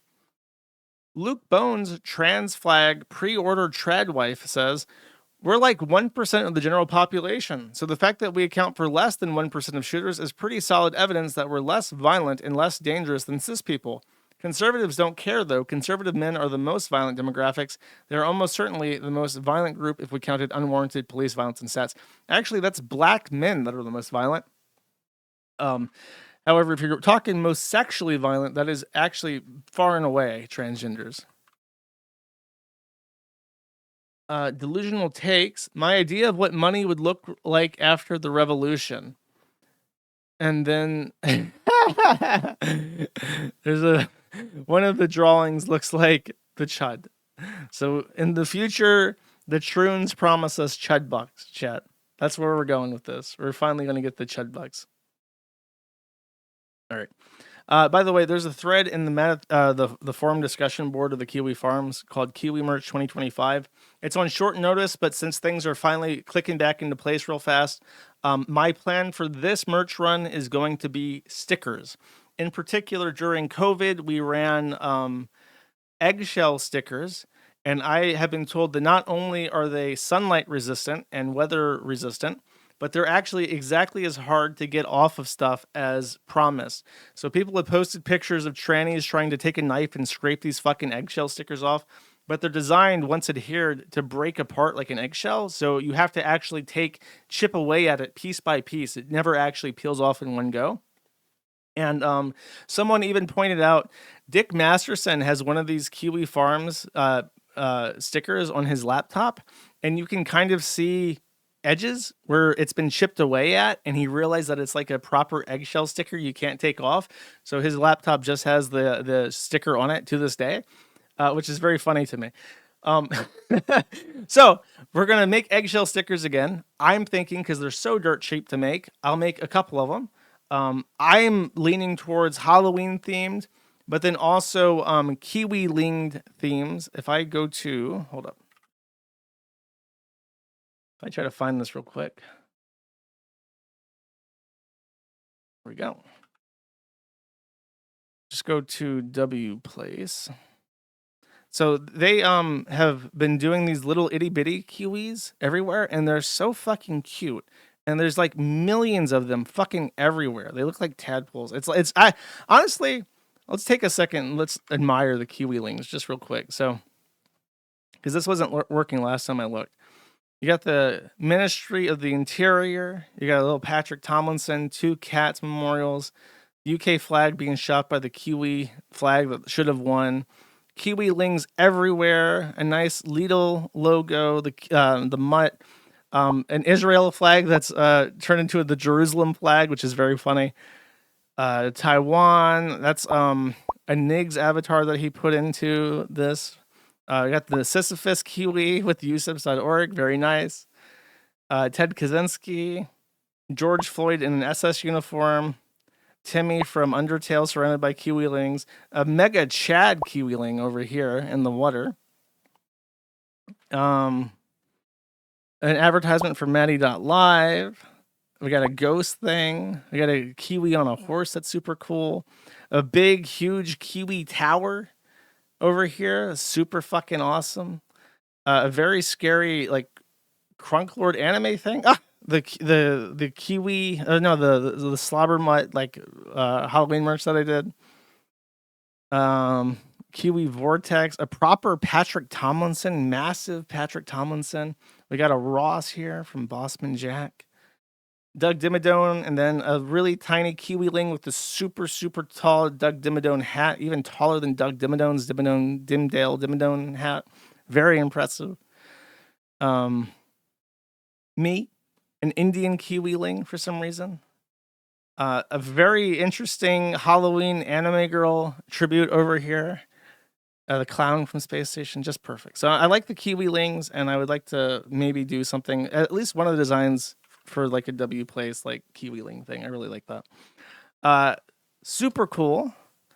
There's the W Place hamster for this segment. So that's one of the ideas that I had. If not, we'll probably do some other generic Kiwi Farm stuff. Maybe just the logo with a link, something Halloweeny, a Kiwiling. Like, just get like a nice roster and then sell like bags of like 100 or whatever the fuck for like $20 or some shit.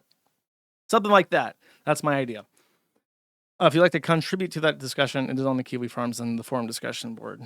And I have to make a decision real fucking fast and get that shit going now. So I'm going to be deciding hopefully in the next week and hopefully get everything going so that we can get however many stickers I can afford. Awesome. Well, thank you for watching. I hope you have enjoyed. I'm glad that things are on the up and up. I feel very optimistic about the progression of certain things. I hope that we can get that channel used for clips and stuff and get it monetized so that the editor guy that does the clips can make the money. And I think that's it. All right, let's lead the super chats. Now, this is the first. I don't know how this works with the subscriptions end, but we'll see. Neighbor Ball Hater for $1 in Monero says, why is Neighbor Ball featured on the Gossip Extremist website? I thought you moderators would be educated enough to know about Kalerige's take on the team sports. Fire your mod immediately and delete the the Fag Neighbor Sports Threads. Good take. However, it was featured by Trombonista, I think. And Trombonista is a silent workhorse. She's been around the forum for longer than I have.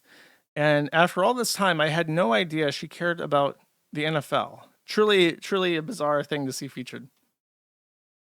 Kurt Eichenwald, anime masturbator for 10, says, Glorious, Kiwi Emperor. My theory for why neither administration released the Epstein files is they go Tom Hanks, Bob Ross, Mr. Rogers, etc.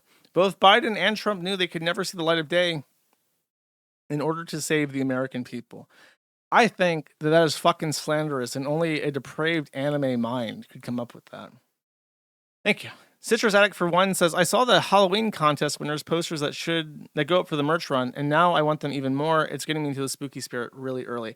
Some people wanted posters from the background art instead of stickers. I guess I could do both. I guess it's just dangerous for me because if I order multiple things, the margins go down on everything. And if I order a bunch of stuff and it doesn't get sold because the payment processor dies or whatever, I'm just stuck with inventory, and it costs money to hold the inventory. So I still have the merchandise from last Halloween, by the way. There's like a couple sizes left. In case you want to get that, it's on matattheinternet.com, I think. I think you just go to that. You have to click the shopping cart and then click shopping. I have like a couple sizes, an extra small for each, I think. If you want to grab those, they're still there. I think you can buy them even. I think that everything works.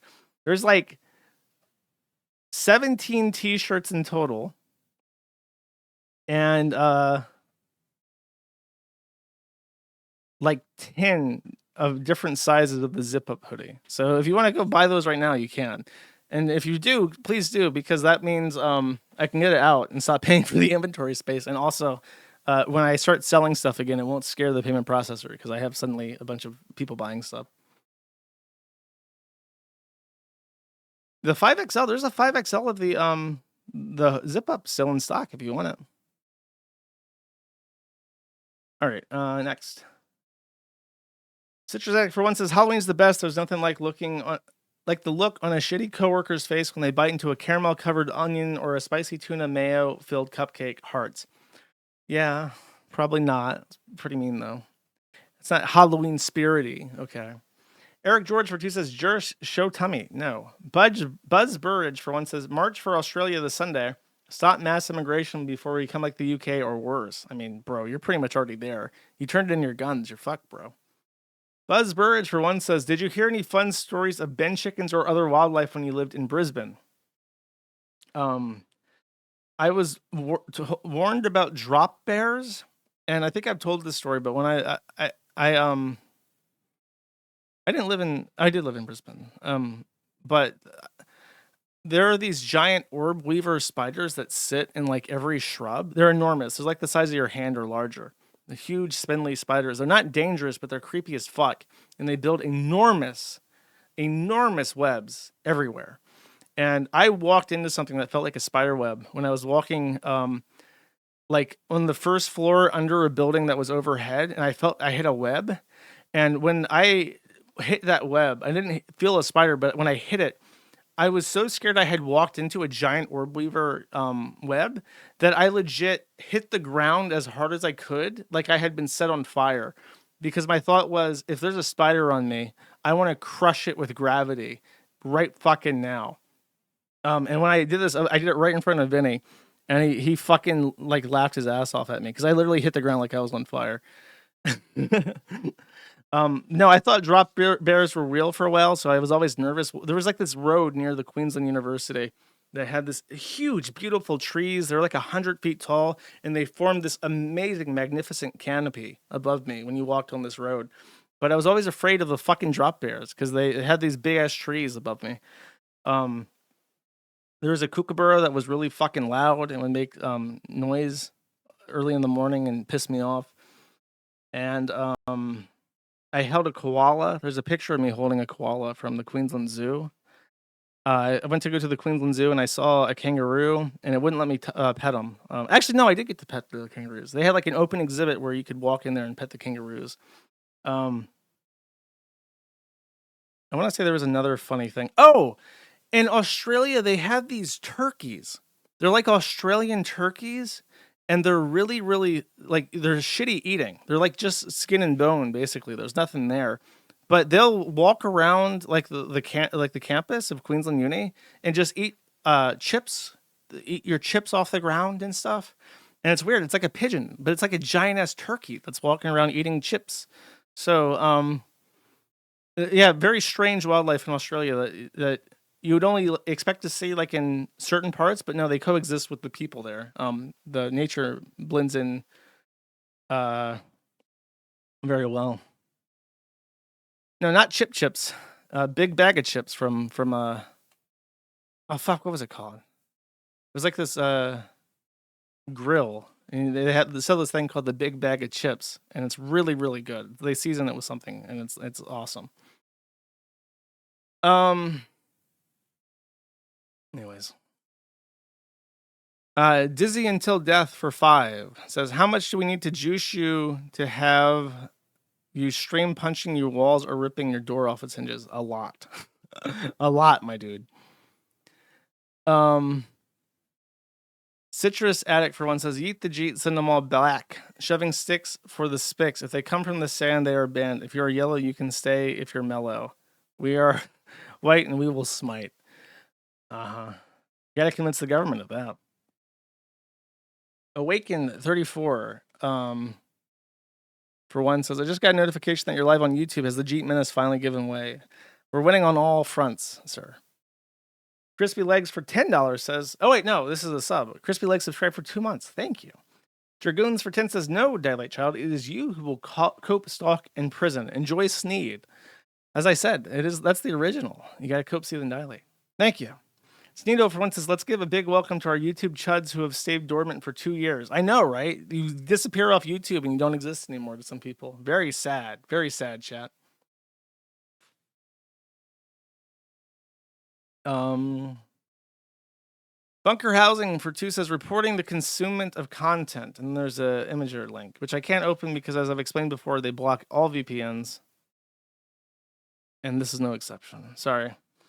Pixel Neve, subscribe for a month. Thank you. Lathia for 10 says, wake up, Alex, wake up. You're asleep at the wheel, Alex, wake up. Thanks, Josh. I don't know what that means. Is that a reference to a game or something? Sorry, bro. You guys can't catch me at the end of my streams with like obscure references because I'm already like dying. Banana Plugs for 5 says, happy pizza day, Josh. You're my favorite non-Slav always. Congrats on returning to YouTube. And I'm saying on Rebel Funk the Jeets at Google, including Neil MOHAN. Base opinion. Thank you. Mango Ranger, subscribe for 1 month. Thank you. Romburger for 2 says, it's 3 p.m. Pizza, Dean's, Banana Peppers, Hollandaise, B-Jam, Silver Coins, Butter Dogs, and Sneed. Thank you. Bread Wash for 5 says, I'm getting my biannual infusion for my MS, multiple sclerosis. Thank you very much for all you do and providing us with great entertainment for the weekly channel. I'm happy to help, dude. Good luck with that. Bread Wash for 5 says, also they have gave me 50 milligrams of Benadryl for my infusion, so I'm pretty high right now. I didn't know you could get high off Benadryl. North Lines for 5 says, have you ever tried smoking cheese? I recently started doing it with one of those smoking canisters you fill with wood pellets. It makes basic cheese quite tasty. I have not, actually. I never smoked anything. Except the dank ganja herb. You know what I'm saying, dog. Come from the herb. Carnova for 5 says, last week you told us why word filter touching the poo. Why was milk changed to tard cum? Same reason. I did not like extended cow metaphors, but I think I've removed that at some point. Anime Sucks Scope and Scene for 2 says, Amberlyn thinks I'm a troll. You just got to keep trying, bro. Eventually she'll get the message.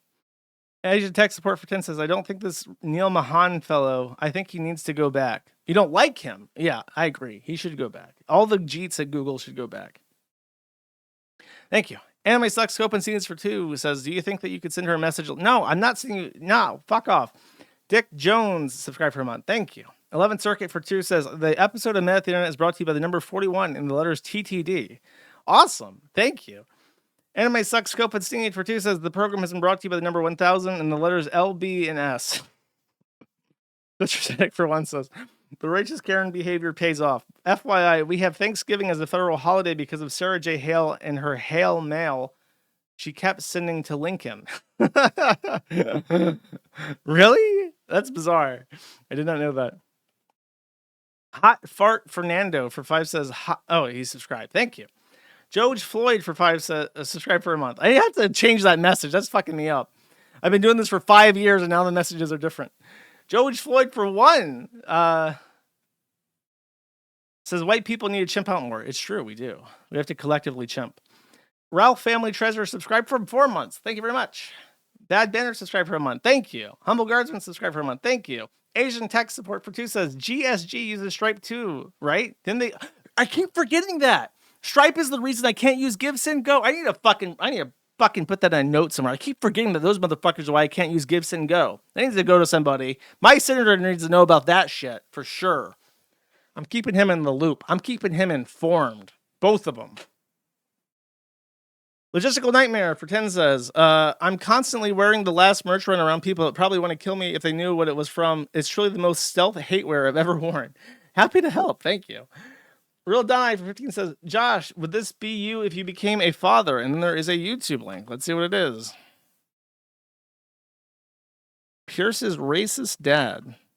And that's the case. These are your friends, Pierce? Hello. Minorities, Jewesses, and the unseasonably tan? That is inappropriate. And maybe you'll give that more weight since I'm white. You've got a wide brow. What are you, Scandinavian? Yeah, Swedish. Swedish dogs? Your blood is tainted by generations of race mixing with Laplanders. You're basically Finns. Oh my goodness, he's like the opposite of racism. Okay, since no one's willing. Basically Finns. Okay. It's hard to be racist against Scandinavians. You can make fun of them for being weak, though. Thank you. Mama Rat for 5 has subscribed. Thank you. Turkey Club with Bacon subscribed. Thank you. David S877 for 25 says, I think this video is how you feel every day. And then there is a YouTube link. Let's see. It's a clip from Spaceballs, I think. Careful, you idiot. I said across her nose, not up it. Sorry, sir. I'm doing my best. Who made that man a gunner? I did, sir. He's my cousin. Who is he? He's an asshole, sir. I know that. What's his name? That is his name, sir. Asshole. Major asshole. And his cousin? He's an asshole, too, sir. Gunner's mate, first class, Philip Asshole. How many assholes we got on this ship, anyhow? Yo! I knew it. I'm surrounded by assholes. It's true. Keep firing, assholes! I've never seen Spaceballs. I'm not sure. I'm not sure if it would be for me. It gets quoted a lot, though. Thank you. Banana Blaze pretends says if Ofcom comes to arrest you, it'd probably go down something like this. And then there's a YouTube link. Okay, let's see what it is.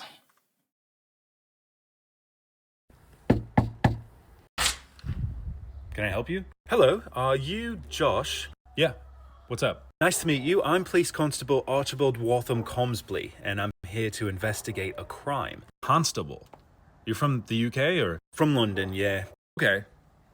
This is the United States, though. Well, as you know, the UK did say that we would show up to America and stop online hate Just speech. shoot 'em. That's really dumb. But also, I've never said anything hateful online like that. Actually, last week on Facebook, someone with your username said that beans on toast... This doesn't end with him being shot. I scanned through it. You need, hold on. I'll do it. I'll do it, motherfucker. Okay, now he's dead. Okay, chat? It happened. He's gone away. Bad man's gone away.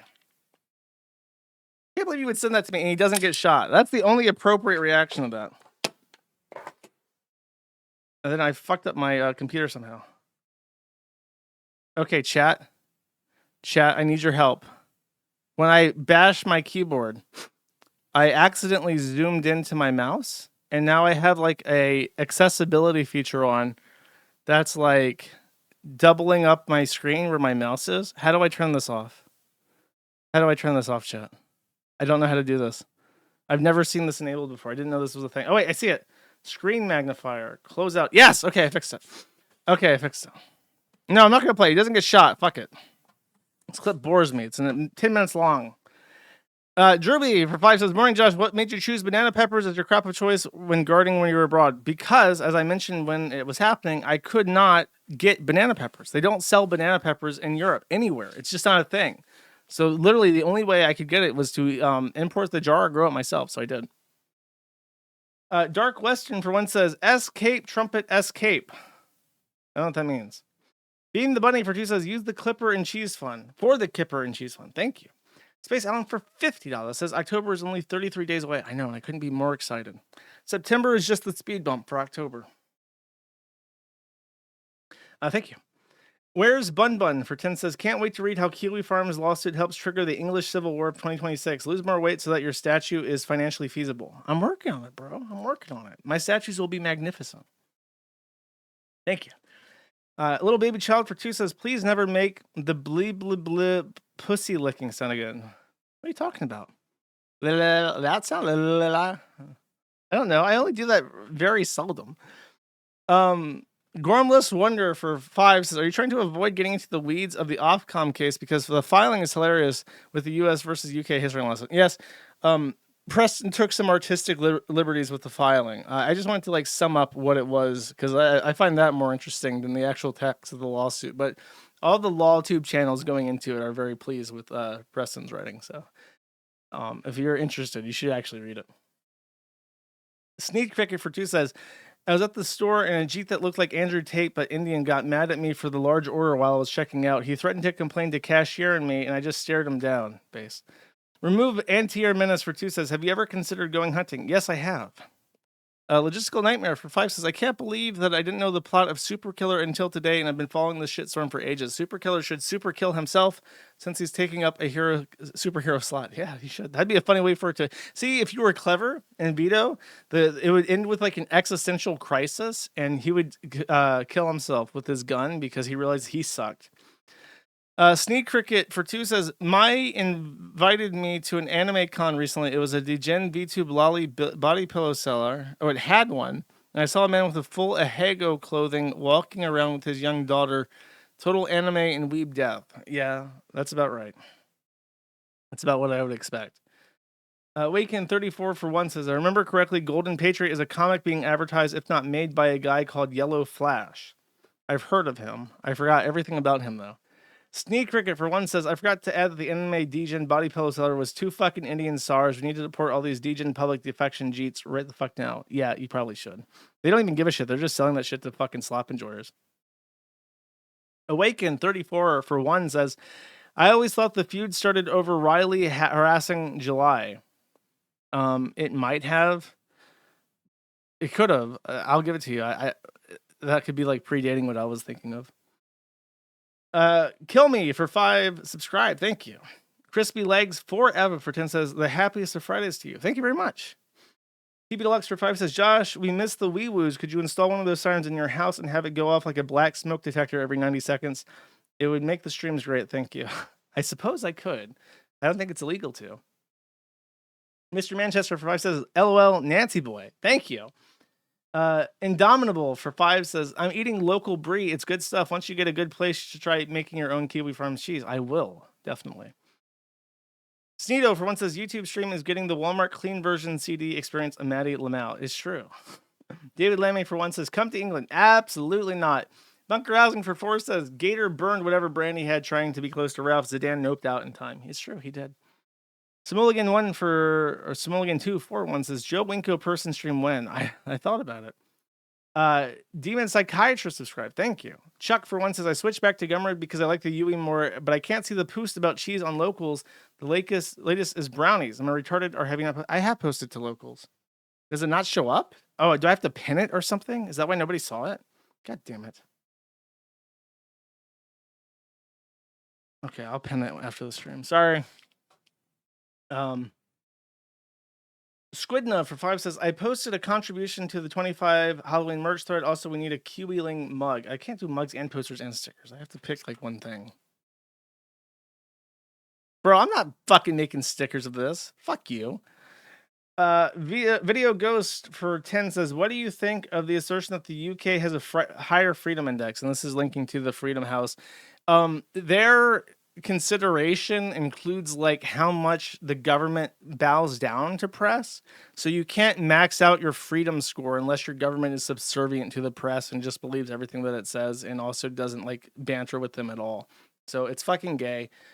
If you read why the U.S. ranks lower than like the U.K., it's because literally that Trump makes fun of the press, and therefore they're afraid for their life or whatever the fuck. That's literally what it says. Rich Wet Pasta for 5 says, "Stay yeeted, YouTube bros." Anime Sex Scope and Scenes for 5 says, "When are you doing your podcast with Louis Rossman, Eric July, and Maddox?" I don't think that's on the table. Maybe one day. Flesh Automaton for 2 says, "Just wanted to pop in and say neighbor and long live KiwiFarms.cc. One day it will be back, I promise." Sneeda Stanny for 5 says, "BPD mom grooms her son into trooning out. Many such cases, most devout Catholic, by the way." Yeah, I looked into Catholicism and I can't get behind it because it's just like, it doesn't make any sense. Some of the shit the one that gets me that stands out the most is that you call the priest father, but there's like a verse in the Bible that explicitly says, don't call anybody on earth father because your father is the one thy God and no other person is a father before him. It's like explicit. Don't call anybody father. And then the Catholic Church is like, okay, they're called father. Like, what is the Catholic explaining for this? It doesn't make any damn sense, chat. Unkind Naysayer for 2 says, due to the budget cuts, I'll be outsourcing all my future super chats to Indio. Hello, Sar. Nice stream, Sar. Please redeem your good name with the Apple gift card. Send photo codes to Hyperabad for verification, Sar. Thank you. Indians are stinky for 2 says, "I'm late. Sorry if you answered already. Did you get paid out by Kick for all the subs you received before the ban was lifted? That was a good bit of money owed to you." Yes. Jesse PS has sex with dogs for 5 says, "Jesse PS, more like Jesse PDF. File. Jackie Singh is fat. Patrick Tomlinson's fat. Gator will always be Gator. Seriously, Jesse can go to hell for trying to earn money off Cobes and straight up lying about how people perceived him. Very lazy." Well, I don't know if I can co-sign all that, but it is pretty fucking lazy. Unkind Naysayer for 2 says, "Decrease the punish. Harvinder Hero, Indian #1 of the news. Do not redeem his prison." Toridor VTM subscribed. Thank you. Poor Glack for 1 says, "Should I have a sick drink combo with my Mutants movie today? Shout out to the Barons chat and Chuck Norris jokes." It's up to you. I would never encourage anyone to drink. Borello Furman for 1 says, "Nothing. Thank you." Indomitable for 1 says, "Remember to apply for jobs at jobs.now and report companies for H-1B abuse here at civilrights.justice.gov/report."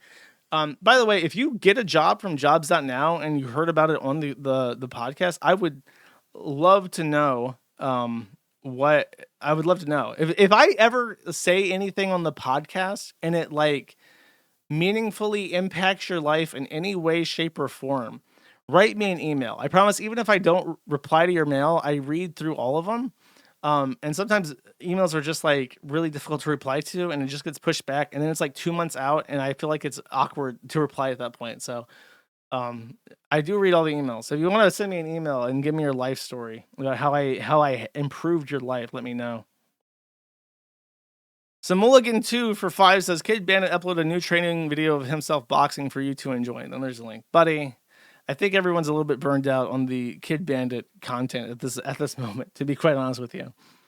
Citrus Egg for 1 says, "I never hear anyone address that Worski is brown. He has the natural brown eyeshadow effect that only comes from the Sand Neighbor gene pool." Well, I mean, the Iberians are basically super mixed into the Moroccans, so it's not really that surprising. Sergeant Wizard Fist for 5 says, "I don't think I will ever understand how people ever defend Muslims. I don't think I ever met one who isn't a weird pedophile or at least a pedophile apologist." I watched a show, and I might need to do like a proper review of it because it really pissed me off.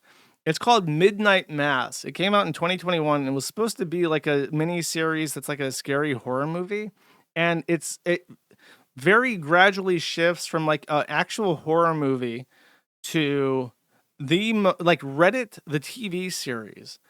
And it's supposed to be about how religious cults and extremism can form. And it's supposed to be like a satirization of that. But there are legitimate 15-minute long monologues that sound verbatim like a top post of Our Atheism.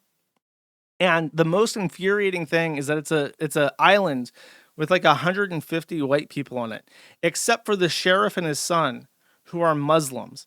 And these people shit fucking gold and rainbows. They're the best people you could ever have, most useful, nicest. Of course, the only people immune to the psychological effects of the cult thing. And the show literally ends with all the Christians burning alive and the Muslims living.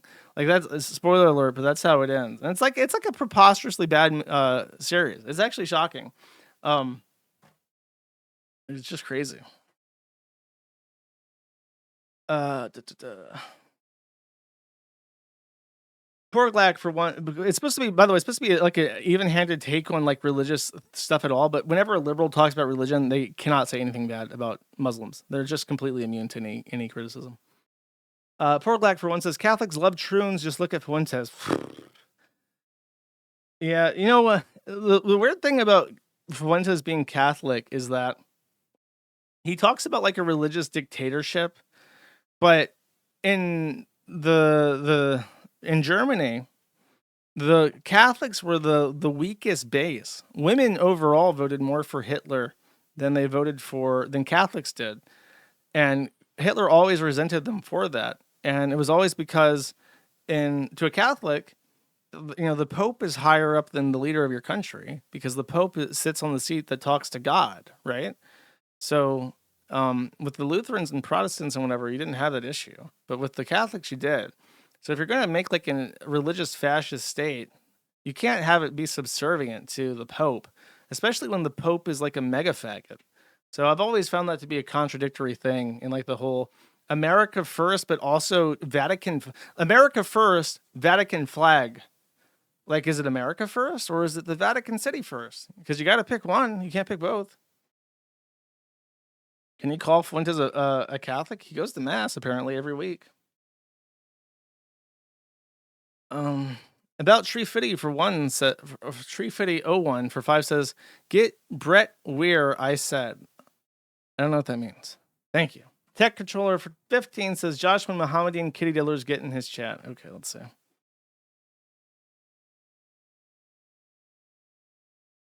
It's me. Who said that? Who the fuck said that? It's true. Who's the slimy little communist shit twinkle-toed cocksucker down here who just signed his own death warrant? Nobody, huh? The fairy fucking godmother said it. I'm fucking standing. I will PT you all until you fucking die. I'll PT you until your asshole for sucking buttermilk. Was it you scroungy little fuck, huh? Sir, no. I've seen this clip a bunch. That guy reminds me a lot of my grandfather. Fatty Caddy for one says, Rip Cobes, I was never really into him, but he was just a silly guy who ate dog shit food. He wasn't like Cyrix or Nick. Fuentes also, fuck Gator, too bad Spooky will never touch his pee-pee. It's true, she never will. Daniok for 2 says, the first video with that poo shit woman pisses me off because she's purposefully putting her daughter in it, kissing her as a sort of emotional blackmail to make us more sympathetic. Flesh them all now. True and based. Porglack for one says, the couch cuck implies a couch bull, the couch bull VP of the United States. What? I don't know what that means. Harjinder Rajesh Pajit for $3 says, dear Sa, could you please send me to a beautiful American girl for marriage? I trade 3 cows. Please, Sa, thank you. I would need my wife to be 10 years old or younger for longevity of family. Thank you, Sar. Sorry, Pajit, I cannot oblige that request. Meow Meowings for $100 says simply, good stream. Thank you, Meow Meow. I appreciate it. Verdier for 5 says, nothing but thanks for the super chat. Okay, you just really fucked my head by saying that, because it's like you took the words out of my mouth, but you made me read them about them. It's like a paradox. Thank you. About Tree Video 1 for 5 says, Jersh, I accidentally recruited Maddie's 6th strongest woman viewer. My GF coaches softball and enjoyed several Troon segments. Now she says things like Sneed and Erver. Kylie, you bitch, shut off the apartment lights. Don't call your wife a bitch. That's not nice, bro. You're trying to get fucking divorced or whatever, broken up. Don't do that. Cino for one says, total Kiwi Tapes death. Based. Colyadante for $20 says, I assume Kiwi Tapes was a farmer, but I tried to watch one of his streams and found him completely unwatchably vacuous. So I have heard. Seems to be the common sentiment. Thank you. Not even numerals for $20 says, not even homosexuals. Rip Winko. Rip Winko. Maybe we'll do a stream. He seems popular. Sneedo for once. Thank you, by the way. Sneedo for once says there's a Gard video I saw that took place in the Mexican casino. 2 people got shot by a hitman, and there was a guy gambling in the background that saw it. Once the shooter left, he went back to Gamba. I mean, what else would you do? You know, fucking cry about it? Going back to my fucking game. I got a drink in my hand. I'm not allowed to leave with. Citrus Addict for one says anti-Jeep pro tip 1: use an out-of-state phone number to easily spot incoming calls from Jeets. They spoof numbers that align with where they think the call is going. Oh. Citrus Addict for one says anti-Jeep pro tip 2: when receiving calls from the state your number is from, answer the way my husband and I do. No H-1B visas, SAR. They get very upset. Base. You should probably wait to make sure they're Indian first before throwing racial epithets at them, though. Third World Aristocrat for one says Alt plus 0151. I don't know what that is. If anyone wants to test it, go ahead. Red Eyes Black Dragon for 2 says you might need to bring back the Tuesday stream if the episodes are going this long. I don't think I can, man. I honestly don't think if I stream on Tuesday, I'd never have time for anything. It's working so much better for me that I have extra time to work on the forum and stuff. Miyaga for 5 says, dude, have you seen the art on the Kiwi merch thread? Any favorites? Not yet. I've seen a couple pages of it, but I haven't had time. Like the day on Thursdays, my whole day is like preparing the stream, bro. I don't get a lot of time to do stuff. Bot or Not for $20 says, Josh, you're introduced me to so much new music through your stream. I listened to K-Flay, Ice Peak, really, Oliver Tree, and Nin Now. Curious to know if you like anything from AWOL Nation. AWOL Nation. Sell. I mean, that's their song, right? Is there any other song that they did? I want to say that Burn It Down is by AWOL Nation. Is that like this really pumped up intro? And it's like, Burn It Down. I think that's AWOL Nation. I like that song. Thank you. Bot or Not for 5. You've. Thank you. Koi Dante for 20 says, I can't believe Raja Jackson killed Horseshot. It was the most tragic event in wrestling I've ever seen. My favorite wrestler, dead. Thank you.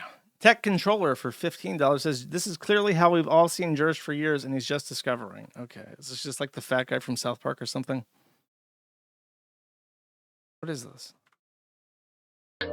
Oh, this is the Newgrounds thing. That is an old throwback. That is an old throwback, bro. What's funny is I had this thought recently because I was watching a body cam video, and it was a very sad video where it was a little girl being separated from her mother. Her mother was addicted to crack-a-rooski crack rock, and the child, the 8-year-old little girl, picked up the phone and called 911 and said, "Hello, I'm at home. My mommy is saying that she doesn't love me anymore and that she hates me." And the police come over, and it's real sad. She's doing oh, my baby, you can't take my baby from me. And they're talking to the little girl, and she has a plushie with her. And I have seen this plushie before, and I didn't know what the fuck it was. His name is Hugly Wuggly or something. He's this creepy blue doll. It's literally a monster. It's like a scary looking monster, and she's holding on to it for dear life. It's her favorite thing. And she's talking about how it's like a thing where he's supposed to look like an innocent character, but he turns into a monster called Hugly Wuggly or something. And it was just weird because it's like this kid in this really like terrible situation hugging onto a monster, like an actual fucking monster, creepy as shit. ARG horror game for groom kids, very sad. So the thing is that I've heard all this controversy about all these creepy things that kids are into, and my thought is that kids have always been into creepy stuff. I remember watching retarded animal babies as a kid. I remember watching Salad Fingers. There's a ton of like light horror for little kids, even when I was growing up. And, you know, there's lots of creepy kids stories, like Hansel and Gretel, like the original story is really fucking gross and like scary and stuff. I think kids just, and they like Five Nights at Freddy's and stuff. I think kids just like horror. And I don't think that it's bad. Like if it's just like fiction and it's just like Five Nights at Freddy's or Hugly Wuggly or whatever, I guess it's not that bad because I watched scary shit when I was a kid too. But yeah, and I don't know. I guess it's reasonable to be concerned, but I don't think, thinking back on it, I think it's probably normal. Like kids start getting interested in horror stuff when they're like 8, you know. Okay.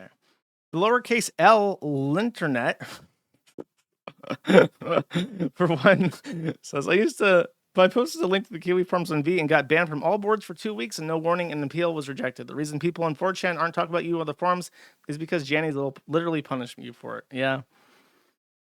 Yeah, it sure do be like that, don't it? I forgot about that. Don't take my kidneys for one says that was an MMA slam, not a wrestling slam. Difference is whether or not you're actually trying to smash their head into the canvas with it. Okay, thank you. I need to learn more about sports so I can give my hot takes, apparently.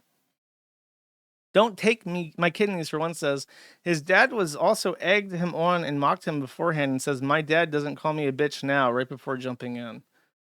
Yeah, I think his dad's partially responsible. He encouraged him. Awaken 34 for one says a guy called Jumpsuit Pablo has done a pretty good explanation about this and the ongoing Carmelo Anthony situation and what can be expected to happen in prison because he's white. Okay, Jumpsuit Pablo is the name of the channel. Breadwash for 10 says Rampage Jackson in Japan over 20 years ago. Many fighters in Japan were treated like gods back then, which is why he has Japanese kids. That's so fucking gross. That actually nauseates me. It's just I can't play MMA. Today, 6'1", 205 pounds with a record of 8-3 in pride. Very explosive. No. Okay, I got it. He fights in Japan. I can't play MMA. I'll get deleted from everything. Thank you. Marquis de Swag for one says, Josh, I threw Patrick straight into a top tier AI detector. 99% chance of this being a 3 out of 3 segments. A few huge, not just X but Y tells. Okay. Okay, fine. It's AI. I believe you. Unkind Naysayer for 2 says, there's nothing more annoying than seeing a YouTuber I'm following try to min-max their viewer stats and constantly changing shit around. If you're making YouTube, you have to understand that it's the algorithm's will. You just got to relax. It's the algorithm's game and you're just playing it. So just post your shit, hope for the best, prepare for the worst. You can't, it's like trying to make a living off gambling. You know what I mean? You can't do it.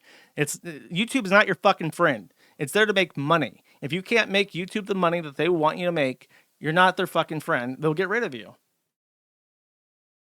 MouseCop5 for 5 says, due to recent changes in European law regarding cookies, on the website I work for, cookies from ads are no longer placed when a user views an ad, only if they click it. Big change. I thought the GDPR was years ago, bro. I've been seeing those things for ages. Gorma's Wonder for 5 says, thank you for your service dealing with the storage bullshit for everyone's benefit. You're very welcome. I've been desperately trying to unfuck the site. Anime Sucks Copenstein for 5 says, should I stream and call it Bad at the Internet or Asscast? Thinking emoji thumbs up, medallion, Marine Corps logo, Tim Churchman. I have no fucking idea what you're saying. Marquis the Swag for 1 says, didn't you copy over the M's? I use them too. Plus, I wasn't even looking at the screen and I heard you read a bunch of obvious GPT-isms. Patrick's likely did write some small parts. I work in the field. Good to know. Bromberger for 2 says, should I be subbing to SyntheticMan and then continue never watching what he makes on YouTube? Please advise, baby voice. I mean, if you want to subscribe and not watch anything, I can't stop you, bro. I can't force you to watch SyntheticMan. Sneedo for 1 says, Josh really started from the bottom. I started at the bottom and then got up a little bit and then went to the bottom again and got up a little bit more and then went to the bottom. I've been in the bottom like 47 times, okay? Not even numerals for 10 says, Allah Algorithm Akbar. The most terrifying sentence ever uttered. Thank you. Pancake Luchador for 5 says, I kind of watch Synth sometimes, but I agree a lot of his video game takes. I skipped his recent vid because I knew exactly what he said without having watched it. Anyways, have a good one, Josh.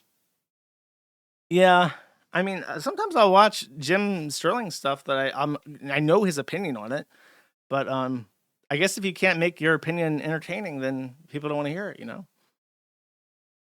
Banana Plugs for 2 says, streamer soundboards. That's not true. Don't you have a Jim Kramer soundboard? I do, when I do the Jim Hamster segment. Bunker Housing for 5 says, Ethan disses the Swedes. Deploy the Gila clip. No, Sar. You must keep it special, Char. I did not talk about Gila at all, so I don't have to play the clip.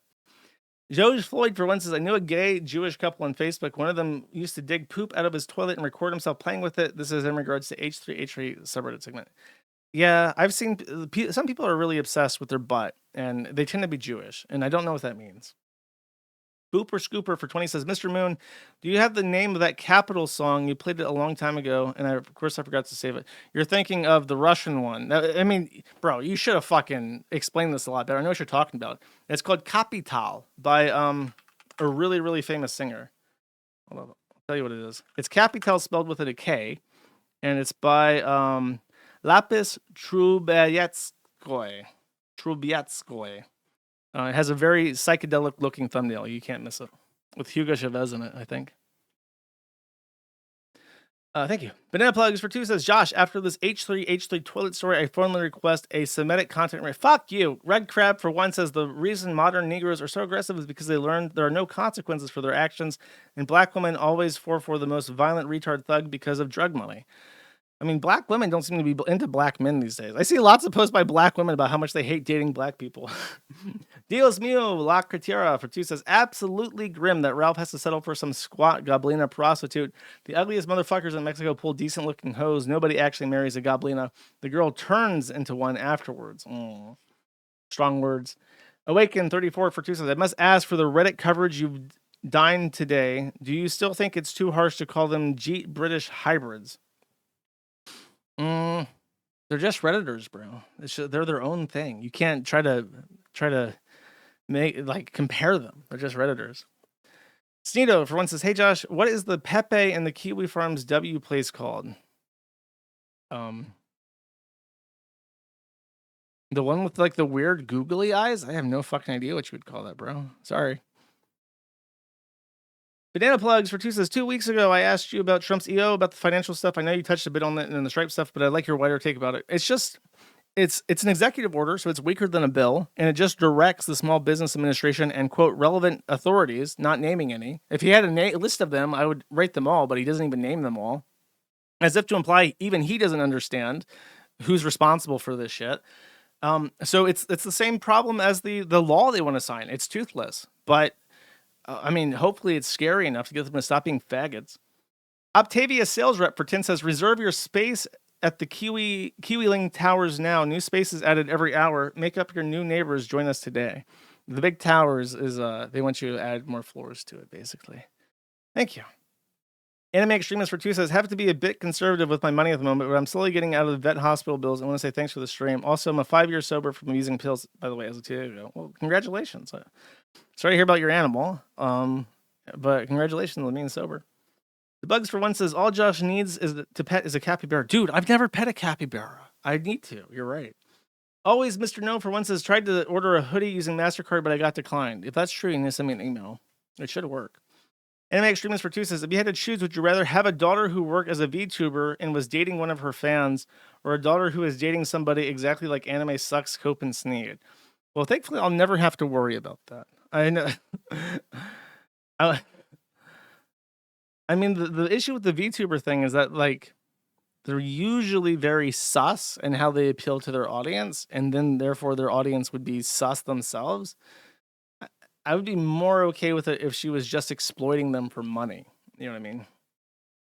Patrick Sneedson for 2 says, how does it feel to be vindicated after warning people for years only to see payment processors dropping companies and people because of the animes and sex? I've answered this exact question before. I don't know if it was you who answered or asked it, but I don't care what gets us to the finish line. You win by winning. I care about winning, and therefore it pleases me.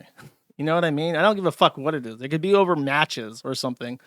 All that matters is that the Collison brothers get sent to poo-poo pee-pee neighbor rape hell for the rest of their lives, and then they burn in real hell forever and ever. Amen.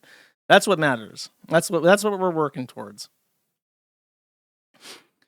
Haramburger for 2 says, Benadryl's active ingredient is diphenhydramine, which is a small amount suppresses coughs, but in 200 plus milligram doses, you hallucinate.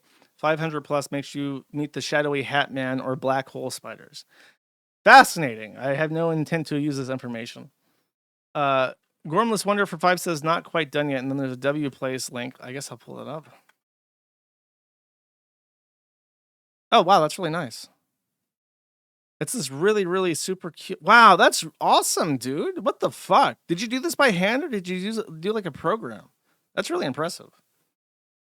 Nice Terry Davis elephant right there, by the way. I like elephants. God likes elephants. Bleep Bloop for 20 says, Billy Zane doxing enthusiast, and there's a YouTube link. Okay. One does. You were gonna dump this guy. You understand? You were gonna dump him. This is a video that you uploaded with one view. Hold up. Okay, I scanned it. This I might be will good. put his name on your webpage. I will double. I will dox him so hard. No, you know what? I'm gonna go to the police. That's what I'm doing. No, I'm going to the Larry, police. No, Larry. I'm gonna tell him how you poisoned me and my daughter. What? You know what I have? I got a confession by you. That's what I got. No, I will dump him. I will dump him. He Maybe means I'll nothing use to me. He does not mean anything to me. He means nothing to me. DOXX. What? By the way, her acting sucks. Sorry, I was. Am I supposed to believe that's like a serious, like, oh, my life is in ruins now? Her acting sucks. Banana Plugs for 2 says, Josh, you fucking zoomer. My short was shorter than the AI slap, and he does get shot. I am disappointed in my days. You sent me a minute-long fucking clip for $10, and it doesn't look like he got shot. Spinkle Cat, for one, says, the way Groypers come in droves to defend their catboy Führer and call Jewish is so retarded. Groypers are little naval cattle. They are true. It's true. They are. They're fucking cattle, and they want to get groomed. That's the saddest thing. Sneedo, for one, says, hey, Josh, I was wondering if you saw one of the videos of a Pajit at a skate park pushing a kid because they were making fun of his ugly tranny friend. I had heard of it. I haven't seen it yet, but apparently Indians love Jeets or troons, which is believable because I think they invented the third gender, so they're all tranny lovers to begin with. Hot or Not for 5 says, I was trying to order old merch right now and says my IP does not allow me to place an order, so I turned off my VPN and I live in the US. Help. Okay, send me an email. I'll look into it. Monero Monkey for $101 says, I would love a silver coin run and some coding streams, but either way, I'll still give you my money. Thanks for everything you do, Jersh.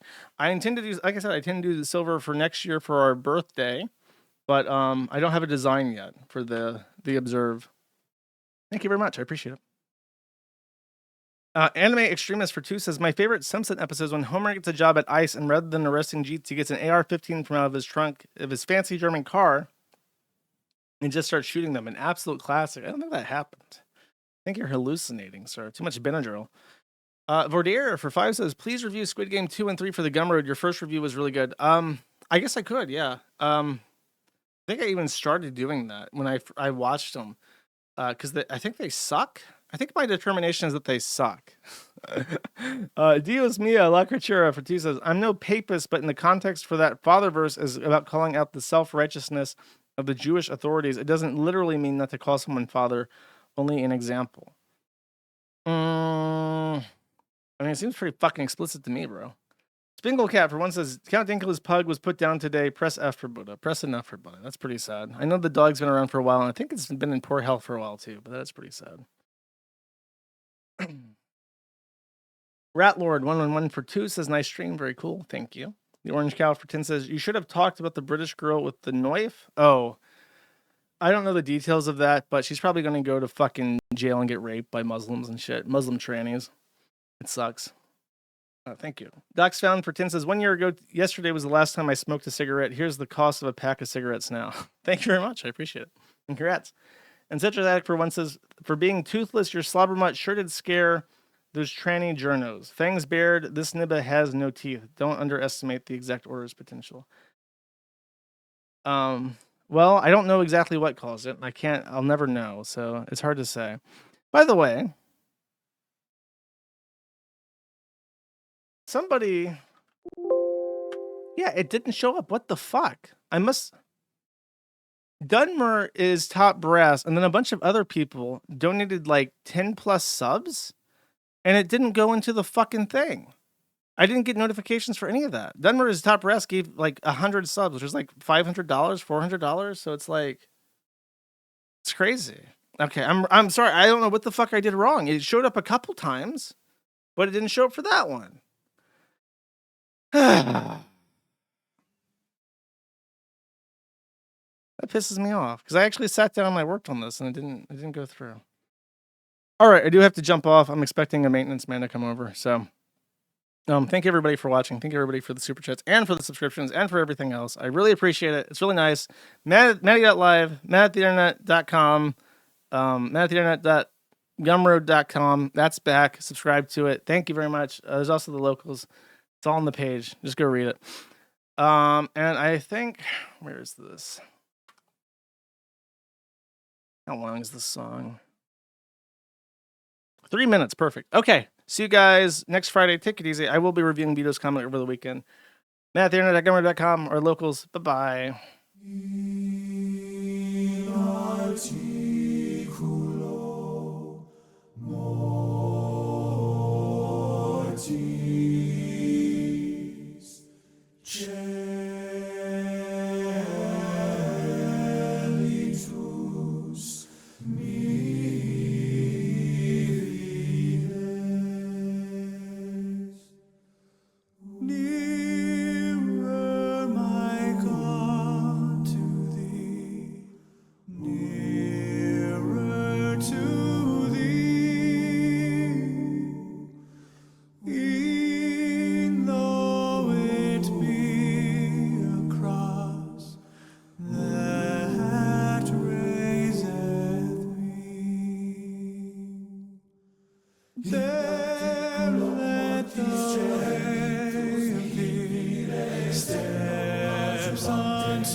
My song shall be nearer, my God, to thee, dearer, my God, to thee, nearer to thee.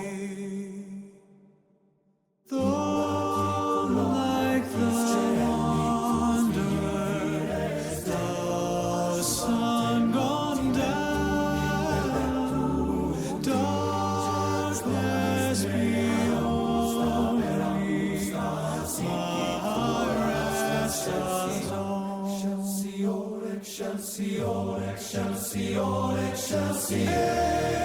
angels to beckon me nearer, my God, to thee, dearer, my God, to thee, nearer to